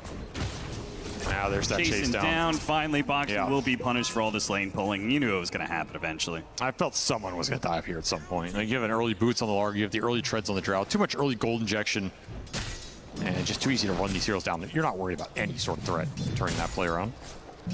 Strong start for the lanes here for Extreme Gaming. Not as good on this mid as the game 1. I think that's something Liquid can look to play around a little bit more, because they got bodied in that mid lane. Avalanche into roll into Arrow. Nice chain stun combination. So you kill Boxy. Well, guess what? That's an opportunity for Boxy to rotate to another lane. Gets the kill on bottom, and now him and Tofu can make the move to the power runes in 20 seconds. There's that catchy lick counterplay. Surprised they had enough damage for that. Tiny getting the job done here. Some extra nuke power. FY getting stacks up, looking for contest. They're going to contest top as well. Everybody wants this rune, and you're not going to slight take it a second time, NTS. Knew what was back coming. in Nisha, who's still level 6. Fisher's going to block him out. He activates the Flame Guard now. He's got a Fairy Fire, but man, he's just been body blocked so heavily, the physical damage might be the end of him. Another Enchant Totem, trying to dodge away from that one, get hit by the stun, and there's the finishing blow. On the other side, the 2 supports did play up against FY in a 1v2, so they got that support kill, but obviously much better for Extreme Gaming. Oh yeah, especially since it was a regen. You just have to come back to full here. At least you got the Remnant out, I guess. You can just Remnant back in. Yeah. Saves Nisha some time, but not what he was looking for on that exchange. And FY did get the stacks up on the triangle. So you could have this nice epicenter, or not an Echo Slam. Still thinking about Sand here. Yeah. Oh, or you can use it to steal some stacks potentially. Yeah, and Nisha now has to clean up this mid wave, which means a free opportunity for Extreme Gaming to go. He still has TP though. Take the Wisdom Shrine. Yeah, he can be here. Liquid are going to spot it early. Ace on the run. Bushwhack pulls him back in. And a Fisher chain stun. He's going to try and Timber Chamber their Echo Slam to ensure it's now on the other side. They do have a 2v1, the 2 supports, but XXS is a tanky hero to bring down. Extreme Gaming can get both here. XXS by himself was staying alive against the 2, but with the rotations coming through, Extreme Gaming almost got the lick. That's a big win for XG. I think that was the biggest objective for me for Liquid in this early game. Right. I talked about the importance of the XP, the levels on these heroes. They get neither. That just really, really slows down your entry into this mid game. Yeah, the best support to get level 6 in this game has got to be Hoodwink, right? That's a game changer. Oh yeah, you got a fast sharpshooter in here. You're going to start bringing some of these cores down. That slows the game down even further. Stacks are still going to be built up here. So all eyes on maybe 8 and 10 minute power rune. Try and get something good for this Ember. Haste or an amp damage or something that you can run into this Shaker with. If you let Nothing to Say get some cheeky kills with this Echo Slam and he gets to reset the cooldown for free, not going to feel good about it. Well played. An early Bushwhack stops him from being able to go for the Slight Steal. And then they also killed the Flame Guard, and now they're going to clear through the stack. Ooh. Easy for Nothing to Say. That feels pretty nice. As Liquid supports, they're just watching it happen. I mean, they have almost no firepower right here. A very greedy support duo in some ways. For sure. Like, you need a lot of time to come online with this support duo. It will pay off eventually, but you're going to pay a big price in these early skirmishes. You're just food. Catchy lick, now the Fisher. And Boxy kicks away, rolls out. Blood Grenade is taking him down, though. Tango will out-heal it barely. Space created. Nisha's doing the same of trying to steal stacks on the other side with this Flame Guard, but... Look at the pressure going to Ace, though. Ame so far so high level. He's just tanking the tower. They're threatening to backstab Ace once again. This is a dead tier 1 at 9 minutes. They're going to glyph it. Okay, sure, but it's still dead here. Yeah, this is great. It's before the Timber Saw is like a solo threat with his Chakram. Yeah, it feels really nice to set him back like this because then you just can't enter the lane. You take his tower. He's not the greatest jungler. Like, this isn't the hero you want to jungle with. He can. But you want to be running at opponents. You want to be killing them with your ultimate. Ame is relentless. Look at him go. He's going to let you farming over here, Ace, huh? You got any stacks? What's going on? I like the idea. Continue to punish him. He's the lowest net worth core in this game. Doesn't have an easy way back into it because some of the stacks have to go to the Ember Spirit here. Just got to farm under your tier 2. This frees up some space for XG to get in the triangle. They can rotate Ame into mid if they really want to look for some early team fights. And where's the Shaker? He's very close to Blink. Has Echo Slam back available. Maybe they wait a couple extra 100 gold on NTS. Gives you a big opening on this mid lane. Ame's going to hang around. Look for 10-minute power rune. This is costing him a little time here. Could pay off. Nisha activates his shield rune. It gets quickly catchy lick. Now he gets silenced up. Uh-oh. Nisha, he has a remnant out, and he only needs a moment to be able to jump away to it. And that is where Mickey and Tofu, they were set up. They catch Nothing to Say at the same time as Nisha comes back in for some much-needed experience and to finish off those phase boots. Now, what a turnaround. Just getting up that cliff meant all the difference there. And then you're able to burst the Shaker down before he pops that big wand, Fairy Fire. Still a couple hundred off the Blink. Nice turnaround from Liquid. Gets to hold this mid lane. If you lose heroes there, you can just lose this tower off the catapult timing. Or at least it's going to take a lot of damage. At least you get the arrow here for free. And you get some experience for your supports. Super important here.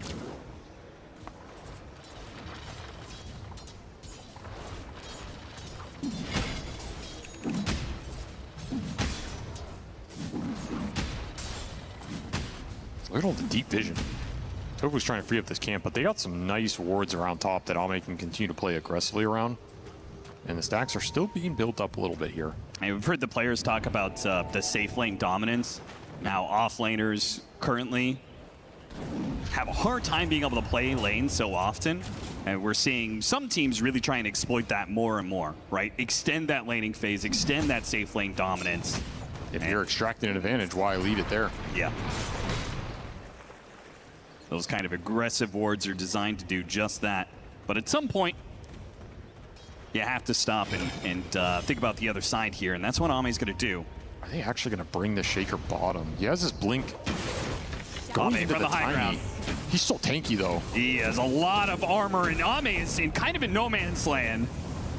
A pullback geomagnetic grip plus Nice Fissure block. That is beautiful. They have no detection. Still Moonlight Shadow for a while here. The Fissure's going to expire before the Moonlight Shadow does, so Extreme Gaming get nothing for that. I can't believe that Liquid just not even blinking at these moves. No attempt to try and almost got it off the catchy lick. Now the catchy lick has been used. Nisha's like, okay, well now Flame Guard and my haste rune can go uninterrupted. The problem is damage over time. A little tough to kill Largo quickly. They do manage to get in the end, but the Echo Slam response. Now the Bushwhack. Beautiful stuff. Nisha though survives. He had enough HP and a remnant out. And a haste rune. If he was ever at risk of dying there. Nice turnaround kill from NTS. You get that bottom tower for free anyway, off of the cool Ame gate rotation, but that's a lot of recovery time for Liquid. I think they won that exchange overall. The Timber got the push out top, the Tiny didn't die. You got this Largo kill mid. You trade your Mirana, but whatever, right? If you're trading Mirana in the early game, you're kind of fine with that. This is going to progress the Ember towards either the Vessel or it looks like an early Kaya here for Nisha. It doesn't feel like this is the greatest Vessel game into the early Largo Dispel. That is fair. If you're already struggling with Dispels, why give even more incentives for that spell? I also just don't think there's the greatest Vessel targets here. Like, yeah, it's good against the high HP pool and the strength heroes, but you don't need it to kill the Shaker. Got to play off the chains. More points in chains will also make this game a lot easier. Gives you more time to just land some follow-up stuns. The arrow, the threat across the map goes up considerably. Liquid evened out this laning phase a lot. I think XG could have found some more openings and run away with it, but instead, this game has plateaued. Ace trying to recover his farm, but it's going to continue to be a bit of a tough game for him because Ame went Yasha and then rushing the Ags. So we're going to see those early hypothermia Frost Arrow stacks that helps a little bit. Negates the health restoration from Timber. Mega fat. This has got to be his dream, right? Yeah. I get to play Drow Ranger uncontested, absolute free farm kills and first blood on top of it. What more can you ask for? Apparently a mid tower. That's what he wants. He's daring. This is give it to him. A very dangerous move when you're playing against the roll kick, the Tiny, the chain stump potential into the arrow. Between the leaps and the geomagnetic grip, it's very tough to lock down any of these heroes, in particular the Mirana. They get the D-ward at least. That's something here as they're sieging this mid tower. And full control of the area leading to the mid tower off of Helmet Dom Creep, tanking it up. Ame delivering the damage. Okay, so all three tier 1 towers out. Extreme Gaming still holding all three of their tier 1 towers. A lot of space to work with. And yet Liquid are still up in net worth. Playing the map more efficiently. If Extreme Gaming, though, off of these objectives being taken, can close the map out, hold that 60-40 split of the map. Well, here comes Liquid, though. They have their blink done on the Tiny, ready to rock and roll. Moonlight Shadow gives you a free smoke. They're just going to try and probably send it straight into the triangle here where they know some stacks are being built up. Got to scan on to... That dissuaded them. Okay. On the high ground. Yeah, they don't want to stumble into that. The risk of going in there is if NTS is doing big stacks and you jump into him and he just echoes you, you basically get insta-give. Sure, yeah. It's a double-edged sword. I could see it. You go for the Centaur instead, but he's got this Warpine Raider that really protects him because it could tank the arrow. It can't just light chains the arrow. It's a big deal in a game like this. Again, you have to find cheeky ways to be able to shove these waves without feeding the bad kills. I will say I don't think Extreme Gaming's lineup uses these towers being down the best. The Drow has to continue to farm in safer spots. It's not like a really aggressive carry that's gonna, I'm pushing in your tier 2 top. Yeah. Like some Chaos Knight wants to or something. I think Centaur uses it decently well, but B, that's just It's because he okay. shoves the lane in so much, but this It's okay with Dom. I think the thing is, with Timber in this game, he can die. And again, make a jump in initiation, and Geomagnetic Grip is there to save. You can definitely see Liquid is already planned out a very reactive game, and it's Extreme, where we're the ones who are going to be making more moves. Is that good for them, though? Right now, the Drow Ranger is so close to an item that helps him farm even faster in the Aghanim Scepter. I don't know if they're making moves this game. I think this is a farm game for XG. Yeah, okay, so another 90-minute game. Is that what you're saying? Yeah. Okay. Yeah, I think we're in for the long haul here. Now, this game could accelerate at around the 30-minute mark for Liquid, like we saw in that other game where they played this pretty much exact lineup. That game was also clunky to start because the supports needed the levels to get going, but then once it started going, that game accelerated quite quickly. Yeah. So do not count that type of play style out. If Liquid get one pick off in this game, it opens up a lot. You can just chain that into pickoffs across the map. Suddenly you get a team wipe into a Tormentor, some nonsense like this. And they do have plenty of pickoff threat. They could do Slight Chains into Arrow. They could do Avalanche Initiation into Arrow. Timbersaw himself can sometimes get solo kills. Dire's bottom tower is under attack. Got to get some combo breaks in this game if you're XG. That's what I'm thinking about long term. Not necessarily like full Wind Waker Aeon disc. I think it's too early to think about that, but some early Glimmers and Force Staffs. Yeah, like Glimmer is pretty nice. Force Staff's nice. The Lick replacement is super nice in this game to dodge follow-up stuns. A Gust Interrupt, like if you're taking the fight and Ame can join you, just being able to Gust Interrupt, Hurricane Pike somebody else. All these little things can make a huge difference against these chain stun lineups, especially when you show to push out waves. Like Ame shows mid, he pushes this wave out, X-Nova's right there. If he gets jumped, you're going to lick him out. You can take that fight. Look at the stack. An amp damage showing on Nisha right now. Extreme Gaming are super stacked in this mid lane. Nothing to say might try and follow this up. Oh, he but here got comes the the Largo. Avalanche Initiation with a toss between the two of them. There is the Bushwhack to stop this Tiny with the Echo Send. They throw everything they have at this carry, and he's still not dead. Meanwhile, Extreme Gaming have lost two, and Nisha has a free game to play. He's going to run down more. The Magnetize, yeah, and the Boulder. That'll finish off another one. And Ace spots XXS, and Fisher slows him down. XXS, I think he's away. So 1-for-3 exchange, baiting out the Ember Spirit, and Extreme Gaming did kind of bite it down on that one. Mickey getting a free wraparound through the left-hand side thanks to a big smoke. They smoked on the bottom side of the map and wrapped all the way around to hit him from that angle. Really nice entry for him. That's a bait by both teams. XG are ready to lick this Drow out of danger, but Mickey, he makes an excellent play. Find the Largo, toss him into the same chain stun, get 2 for 1. Does pay a price with his life, which is big, slows this game down. But as you said, free fight for Nisha, you're always going to clean up here. The Ember will always give you that +1 kill. Delayed the Ags coming out as it got finished. Wall, Ame was dead. There goes his perfect Drow game. What's interesting is they didn't quite manage to get this tower for it, but Liquid is still looking for pickoffs around this area. And here's where it can snowball. That one. Like, you start bleeding, and Liquid can just open up these wounds. Exacerbate your problems. The Largo can only babysit so many heroes in this game. And as we saw, that's not also a guarantee. Stampede can only bail you out of a little bit here. Like, you can't Stampede for someone who's chains. You need Lotus Orbs, you need Glimmer Capes in this game. This is where the game is really going to slow down for Extreme Gaming.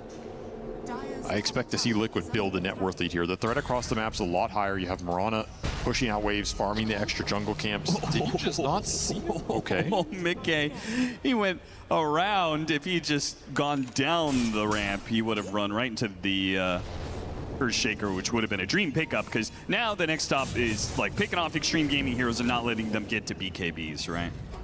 For sure. You want to abuse the fact that XG are not as mobile around. He came back.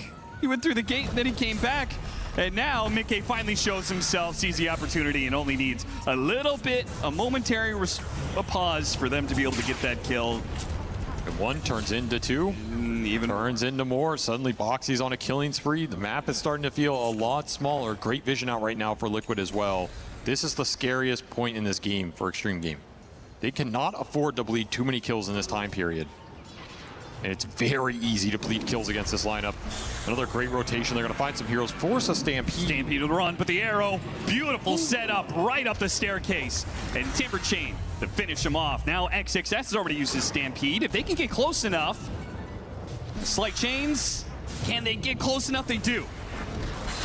Now with the follow-up damage of the Timber Saw, it's made pretty easy. FY can do nothing to stop it. All he has is one more tree to the Whirling Death, and now FY is going to die as well. Harpoon tossed back in. Mickey, you already see Mickey with this Harpoon Blink Dagger build. You know what he wants to do. He wants to toss heroes back, pick them off one at a time. XG not respecting what's happening around the map right now. Getting caught in the Liquid chase down. This is exactly what happened in the previous game they played this lineup. You cannot bleed bad kills. Liquid are going to run the entire map. This lineup has infinite chase, infinite stun, infinite catch. Yeah, this could have just been like, I lose on my Shaker top, yeah, that sucks, whatever. Instead, you effectively get a team wipe here, and it's straight into that 20-minute Tormentor. It's accelerating the game so much, this Shadow Blade is almost done for the Tiny after he just completed Harpoon. He's a mass that's right in this game. The Timber's top net worth.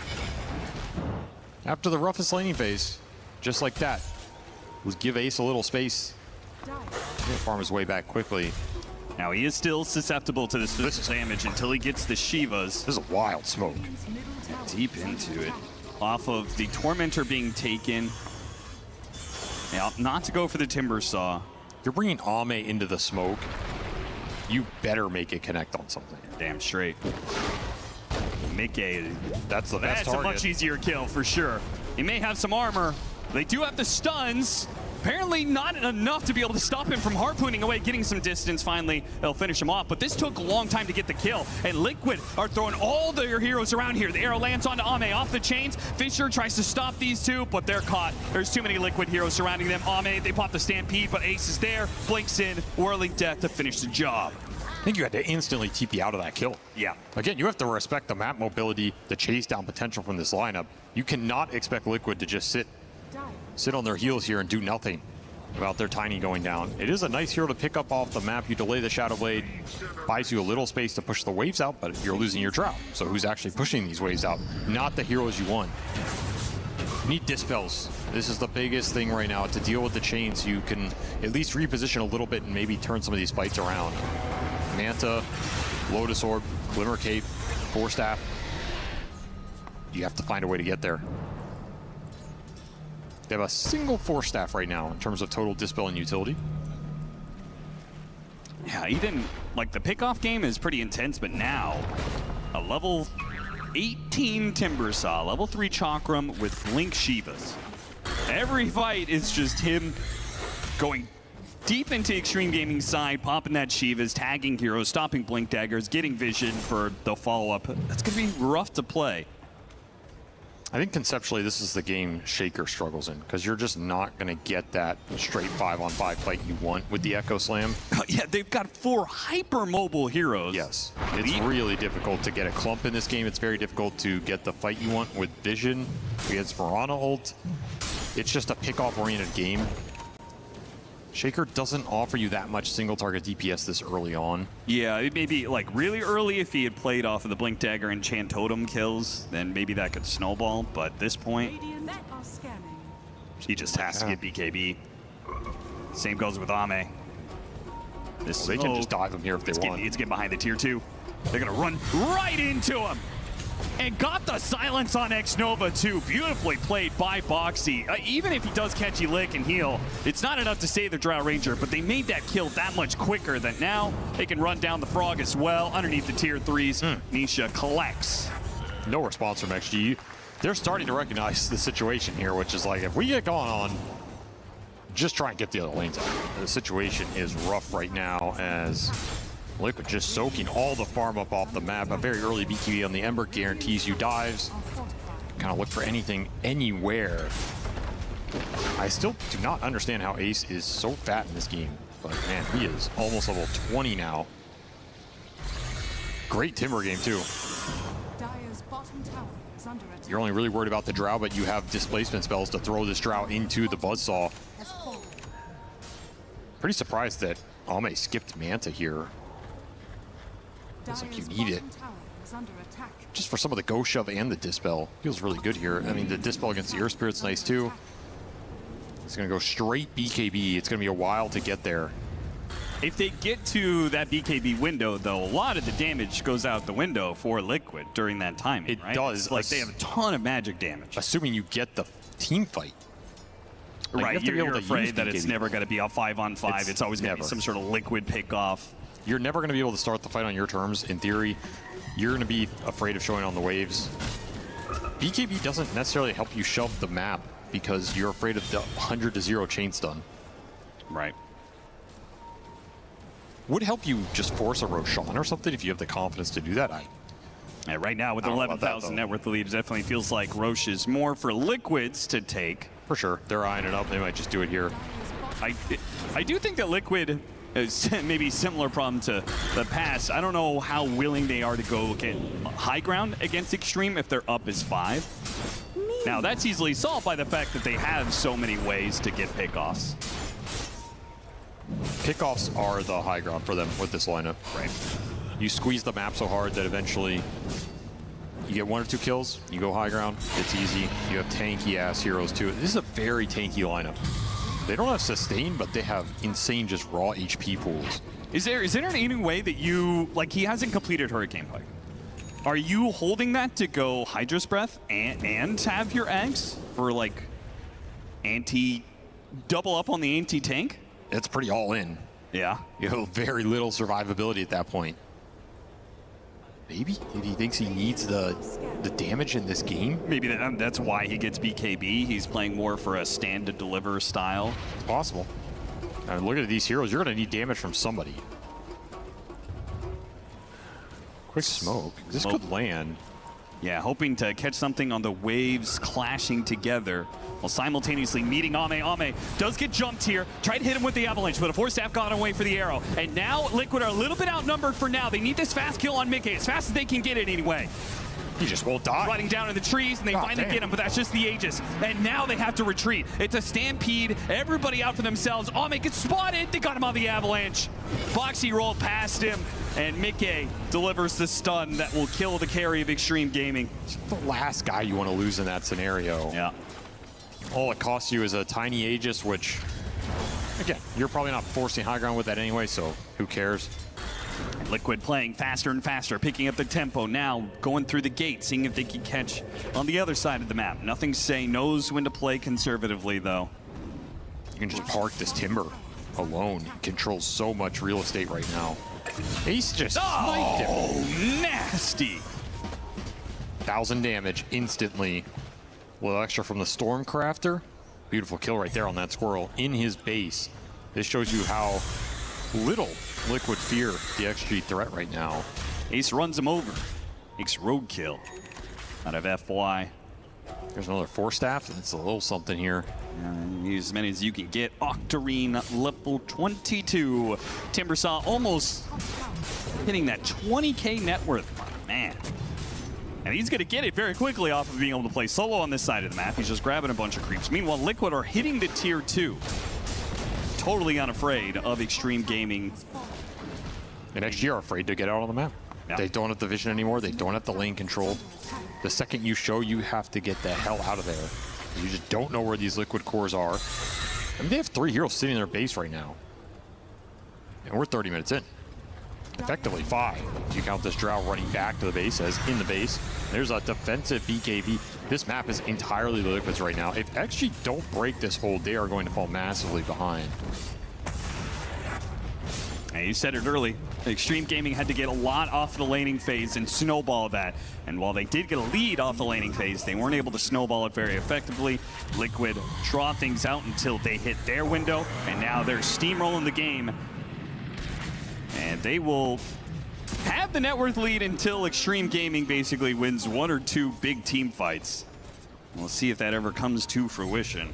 They're gonna get Ame BKB and probably just smoke out and hope that they can land this on something. Yeah, you can't be locked inside your base at 30 minutes, right? That's just, you'll just be out-farmed.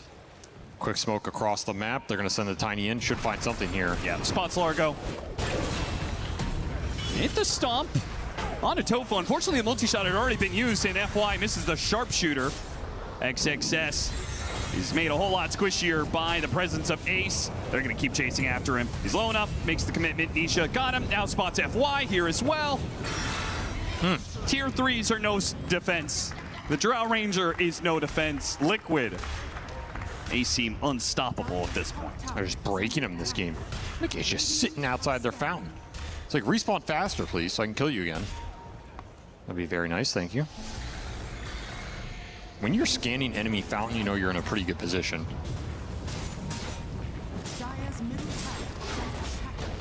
30-minute high ground. No Aegis, no problem. They get the glyph. What is the teamfight response here? They're trying to get a refresher on the Shaker? Yeah, they're giving up the lane to get this refresher. Is that even going to be enough damage? I guess if it buys enough time for the Drow to sit there and hit some people. Yeah, I feel like it's almost more about the chain stun.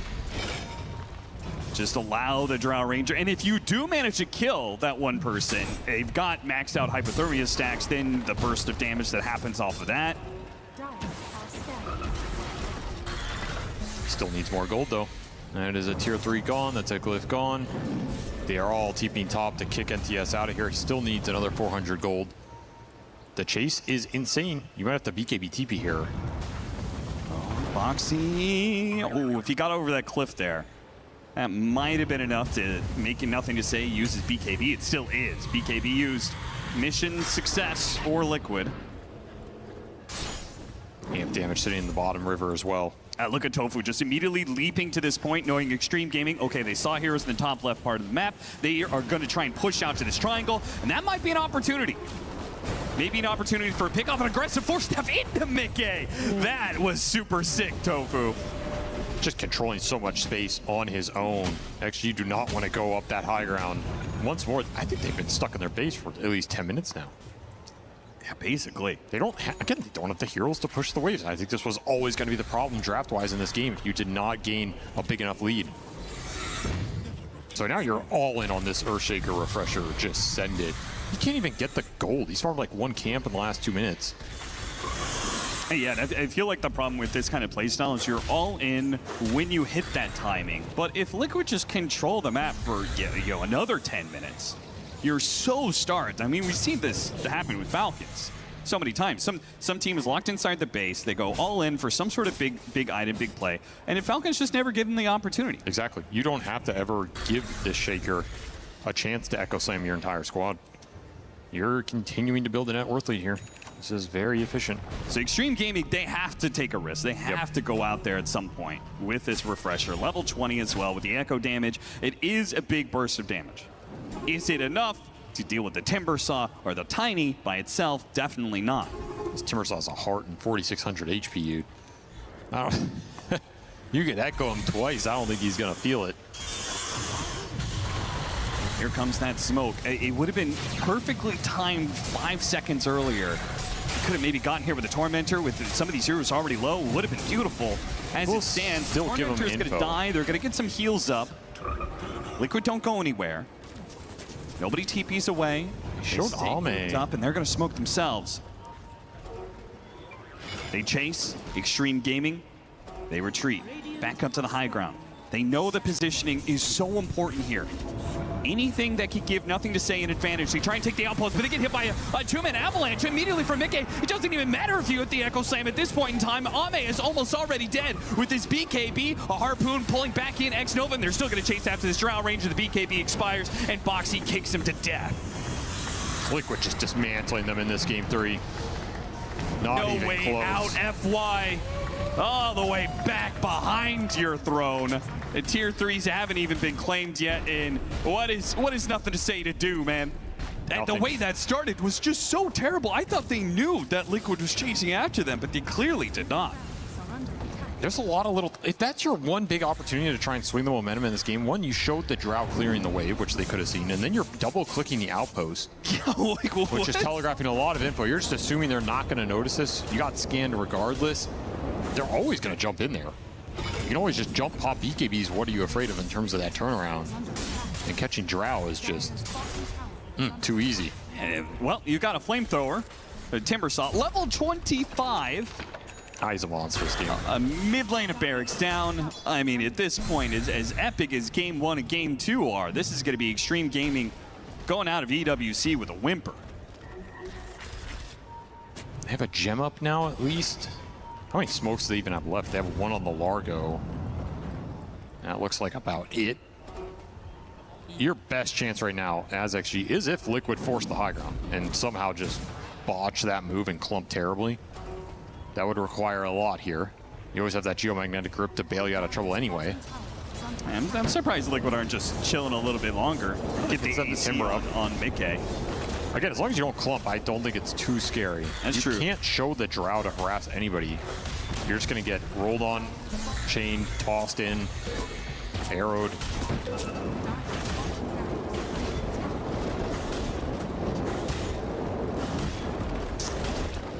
Not that slow, to be honest. Nothing to say. You be waiting for the rest of this game to find perfect Blink Echo.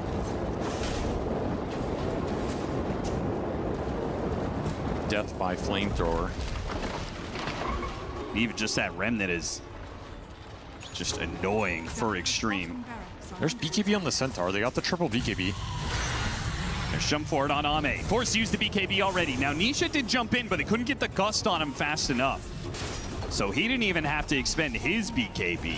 Ame is just so terrified. If I don't instant BKB, I'm gonna get 100 to 0'd. Yeah. I'm surprised Nothing to Say didn't try for the Fissure on the Ember Spirit. Right? Like, you had to punish Nisha one way or the other there. Whether it was hitting the gust and forcing him to BKB, or maybe getting the Fissure, follow-up Echo Slam, try and burst him down, something. Here's the real question. You have to smoke and contest this Roshan. Well, you're already kind of too late to the party here. Especially if they're going to wrap the long way around, because if they go straight through, Nisha's here to block it, but they go all the way around, they're going to be too slow to get to the Roshan in time. They're not even confident. Aegis is already going to be here. No BKB on Ame, no team fight. That is an easy Aegis for Liquid. They're going to get some more wards on top of it. Give the Aegis to the Tiny. He can go up the high ground now. And there's only one lane left. Yeah, just get the AC with an Aegis. They can't kill you very quickly. You're going to kill the buildings pretty damn quickly. And you have an extra life to back it all up. And you have Geomagnetic Grip with the pull, the shard he has. Of course. Always Boxy waiting in the wings. Yeah, Something goes wrong. We saw it early game, but like mid to late game is where Boxy makes that super broken. He goes, he pulls you, then he kicks you back. So it's like, they're dealing with two different kind of displacements here. They're dealing with Tiny offensively displacing heroes, and then you've got Boxy defensively displacing heroes, which is not the kind of game Drow Ranger wants to play. Not without an Aegis, that's for sure. No, definitely not. Not 10,000 behind this Timbersaw. And 30,000 behind Team Liquid as a whole. There's your AC. Probably the last item you were waiting for in this game. He has an amp damage in the bottle as well. This Tiny is smacking hard. Send down that top lane. Force XG to team fight you. If you don't give him the clump, it looks almost impossible to win the team fight. An early 6-slotted Timbersaw. And an AC Tiny timing with 3.5 minutes left on the Aegis is going to be one of the biggest power spikes of Team Liquid. Extreme Gaming going to have to find a way to hold here. Somehow the Gust timing was pretty good. He didn't want to use the BKB on Ame. And he won't have to yet. Catchy look helps him get out. So they got something, and the Echo Slam is going to be put onto the Tiny here with the Fissure, hitting many of the backline heroes to refresh, and it finished off the Tiny one. But they need more heroes off of that because that was just the Aegis. They expended every bit of Nothing to Say's kit twice, and they got an Aegis. They got Tofu too, but of the other real threats in this game, Nisha and Ace, they are pretty much untouched. Unable to capitalize with the other damage sources. Might be enough to hold the high ground here. Here comes Nisha. Oh, what a jump there with the Remnant. That's double support kills. And now Ame is almost dead off of Mickey's jump through. Nisha, very happy with that jump. He's going to get a buyback, at least one out of Extreme Gaming, and they're going to take this full lane. I mean, there's nothing they could really do to stop it. Nothing to say. He doesn't have the BKB, so he's being tagged by damage. He can't really get the blink in. Not that he has an Echo Slam anyway. Somehow XXS manages to hit a stomp onto the Ember Spirit. Couldn't get the immediate follow-up. And whether it's the flamethrower or it's the tiny hits, one way or the other, got the toss back onto Ame. He forces fast forward as best as he can. And a catchy lick to try and deliver him to safety. But the Barracks, they can't do the same kind of retreat, nor can this Earthshaker. Once he's in, he's dead without his BKB. The buildings will not stay standing for long. Mickey with another beautiful toss back into the Avalanche off the buybacks. This is their only hope. They've got the hypothermia stacks onto Mickey, building up, and got the BKB, turns back around and smacks down Ame. Too tanky. And that's it. Extreme Gaming are out. Oh, what a series. Team Liquid will hold on, survive just a bit more in this survival stage of EWC. I think this is Team Liquid in a nutshell. They can have a rough tournament. They can have a rough meta. They're trying to figure out their hero pools, trying to figure out the draft. But when the lights are brightest, they just turn up as players. They make big plays. They make clutch plays. They're always that little HP ahead, little team fight ahead.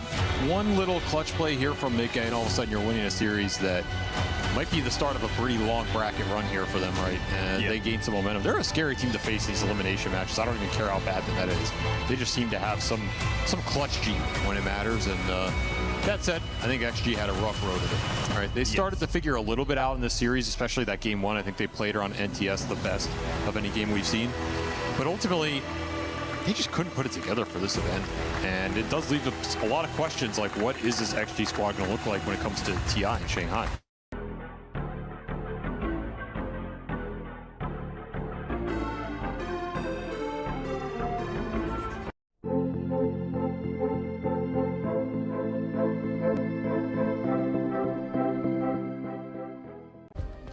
Play is in our DNA. Whenever we let it out, it becomes our superpower. Now imagine an entire city being built to supercharge it. Kadir City, powered by Play. We were there. For every click, every clutch, every respawn. We were there for the years of grind, and we're here. Now, the proud founding partner of EWC, powering the biggest event in gaming, shoulder to shoulder with the world's best, making history. Greatness deserves a stage. Lenovo Legion, reach your impossible.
Welcome back to Dota 2 at EWC. It's Bastille Day in France, and our day is actually coming to a close really quickly. Because of some circumstances, we'll let you know more information about it, but we have rescheduled the upcoming game between Vici Gaming and P-Time. When we know more, we will let you know more, but at this point, we're going to start wrapping up our day, and I'm here with Effie and Brian, BSJ. Guys, looking back at our set that we did have, obviously Virtus Pro, Rune Eaters. Rune Eaters went home. I mean, Effie, just recapping that, your thoughts on what was a very competitive set? Yeah, it was competitive. I'm also I can hear the cheers very loudly because Liquid just won versus Liquid did just win, yes, that's right, on Stream A, that was extremely hype. Yep. But Virtus Pro versus Rune Eaters, I thought it was a great series. It went to all 3 games. We saw some really interesting back and forths within the draft, and that to me seems pretty promising for tomorrow. I thought that honestly, whoever won between the two wouldn't have a chance against Aurora, but Rune Eaters, I can definitely see them putting up a fight, Brian. Yeah, I always wonder when I'm watching like a basketball game how a team's. Oh, he has a Key crushed. Key crushing. This is the Virtus most Pro. satisfying part. Oh, ouch! That has got to hurt. You know, it always just goes so slowly, and then bam. and then it just gets. There's to the just that end. moment where the critical pressure. There's a reason you need white gloves to approach that thing. Of course. Very careful, very careful. White glove service for the crusher there. Virtus Pro's dreams crushed in that moment. It's obviously a sad moment for Virtus Pro, who had a lot of high hopes in this one. Again, joining Rune Eaters and not going to attend TI ended a little short, probably, than what they would have hoped. Yeah, I mean, for a team like this, you have a lot of veterans. They've all been here before, and it just felt like something was missing. And I feel like whatever that something is, it feels like Rune Eaters, like they weren't playing for anything. If that makes sense. There was no outside factors. There was no burden. There was no expectations. And you really did feel the momentum of that last series shift. Like what I was saying before is that when I watch a basketball game, I always wonder how a team can score 20 points in a row. Right. Like, and it's always just mental. It's momentum. Yeah. Like when you're watching that game, like game 1, Rune Eaters got crushed. Yep. Game 2, they fell behind early and made some crazy comeback. And then game 3, they just wiped them. Like it was like the easiest game of their lives. And sometimes that just happens in Dota 2. That's how it goes, and you know, I don't want to be depressing. I but hope not. That was VP's last game of this competitive year, and I think they're going to need some changes because I cannot see them going into the next competitive year with the same lineup. In Like that same Brian lane. mentioned, something is missing. And to me, like that early game just wasn't there today. They did have a really strong win in that game 1, but I felt that was a very draft-dependent win. Yeah. And yeah, I just don't think that these 5 players, we're going to see them together next year. Good job getting those thoughts out because we've got Slacks yelling and Yeah. we've actually got I can drums hear now. it. Add that to the equation. All we need is some fireworks, and we are ready to go for these guys to not hear anything they're saying or that I'm saying. But that means we are going to wrap up soon, guys. I think closing thoughts for me, I'd love to get your thought on how Rune Eaters look heading into the matchup with Aurora, because that's going to be on the table for tomorrow. So I'll start with you, Brian. Maybe Effie can follow, and then we'll close. I mean, I do think Aurora is quite the formidable opponent. For me, the mental aspect of Dota does become the tiebreaker once you start talking about like these tier 1 teams like Aurora. And the reason I think Aurora has really leveled up this year, like they were already pretty solid at the start of the year. But I want to tip my hat to KP as a coach. I think he's really rallied that team in a similar way that Puppy has rallied P-Vision. And I think he's an X factor that the drafts we saw go VP's way today, I think we might see more of like an even more significant version of that against Aurora. I think they're quite the tough opponent for Rune Eaters to be facing tomorrow. Yeah, Slacks called them mini bosses, Yeah. and for a reason, I think. But you know what? You should never count anyone out, especially after they have like a triumphant game 3 the way that Rune Eaters did. And I really do think that as a squad, if they can have some really important conversations tonight about what they want to change in their drafts moving forward, how they can secure themselves stronger mid games in particular versus mid game teams, that'll be really helpful against Aurora because Aurora are kings of the mid game. And if it's up to Eki, they'll be getting a lot of drafts that look like their game 3, which he was very, very happy about, and probably the cleanest showing from Rune Eaters so far. They take the win over Virtus Pro. They'll be playing Aurora tomorrow, and at some point we will see Vici and P-Time and the results that show up there. We'll let you know when we know more, but to end today, we're going to hit it with the STC recap to close us out. Of course, more Dota tomorrow, more action. I'm excited to be here. Rain Day, FE, BSJ on this stream beat. It's going to be a fun day. Thank you all for being a part of us. As I like to say, never give up, never stop gaming, and we will see you all tomorrow.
Play is in our DNA.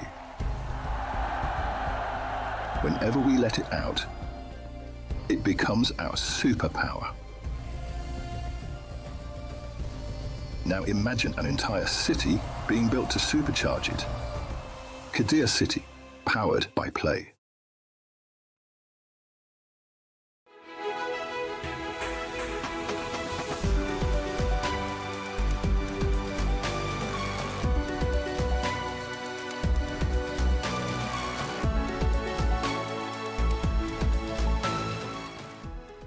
The human body was built to move. Not trapped at a desk in one singular posture for 12 hours a day. It's time your chair evolved. This is Secret Lab Titan Evo. Ergonomically engineered for you, gamers, hybrid workers, artists, backing your every move.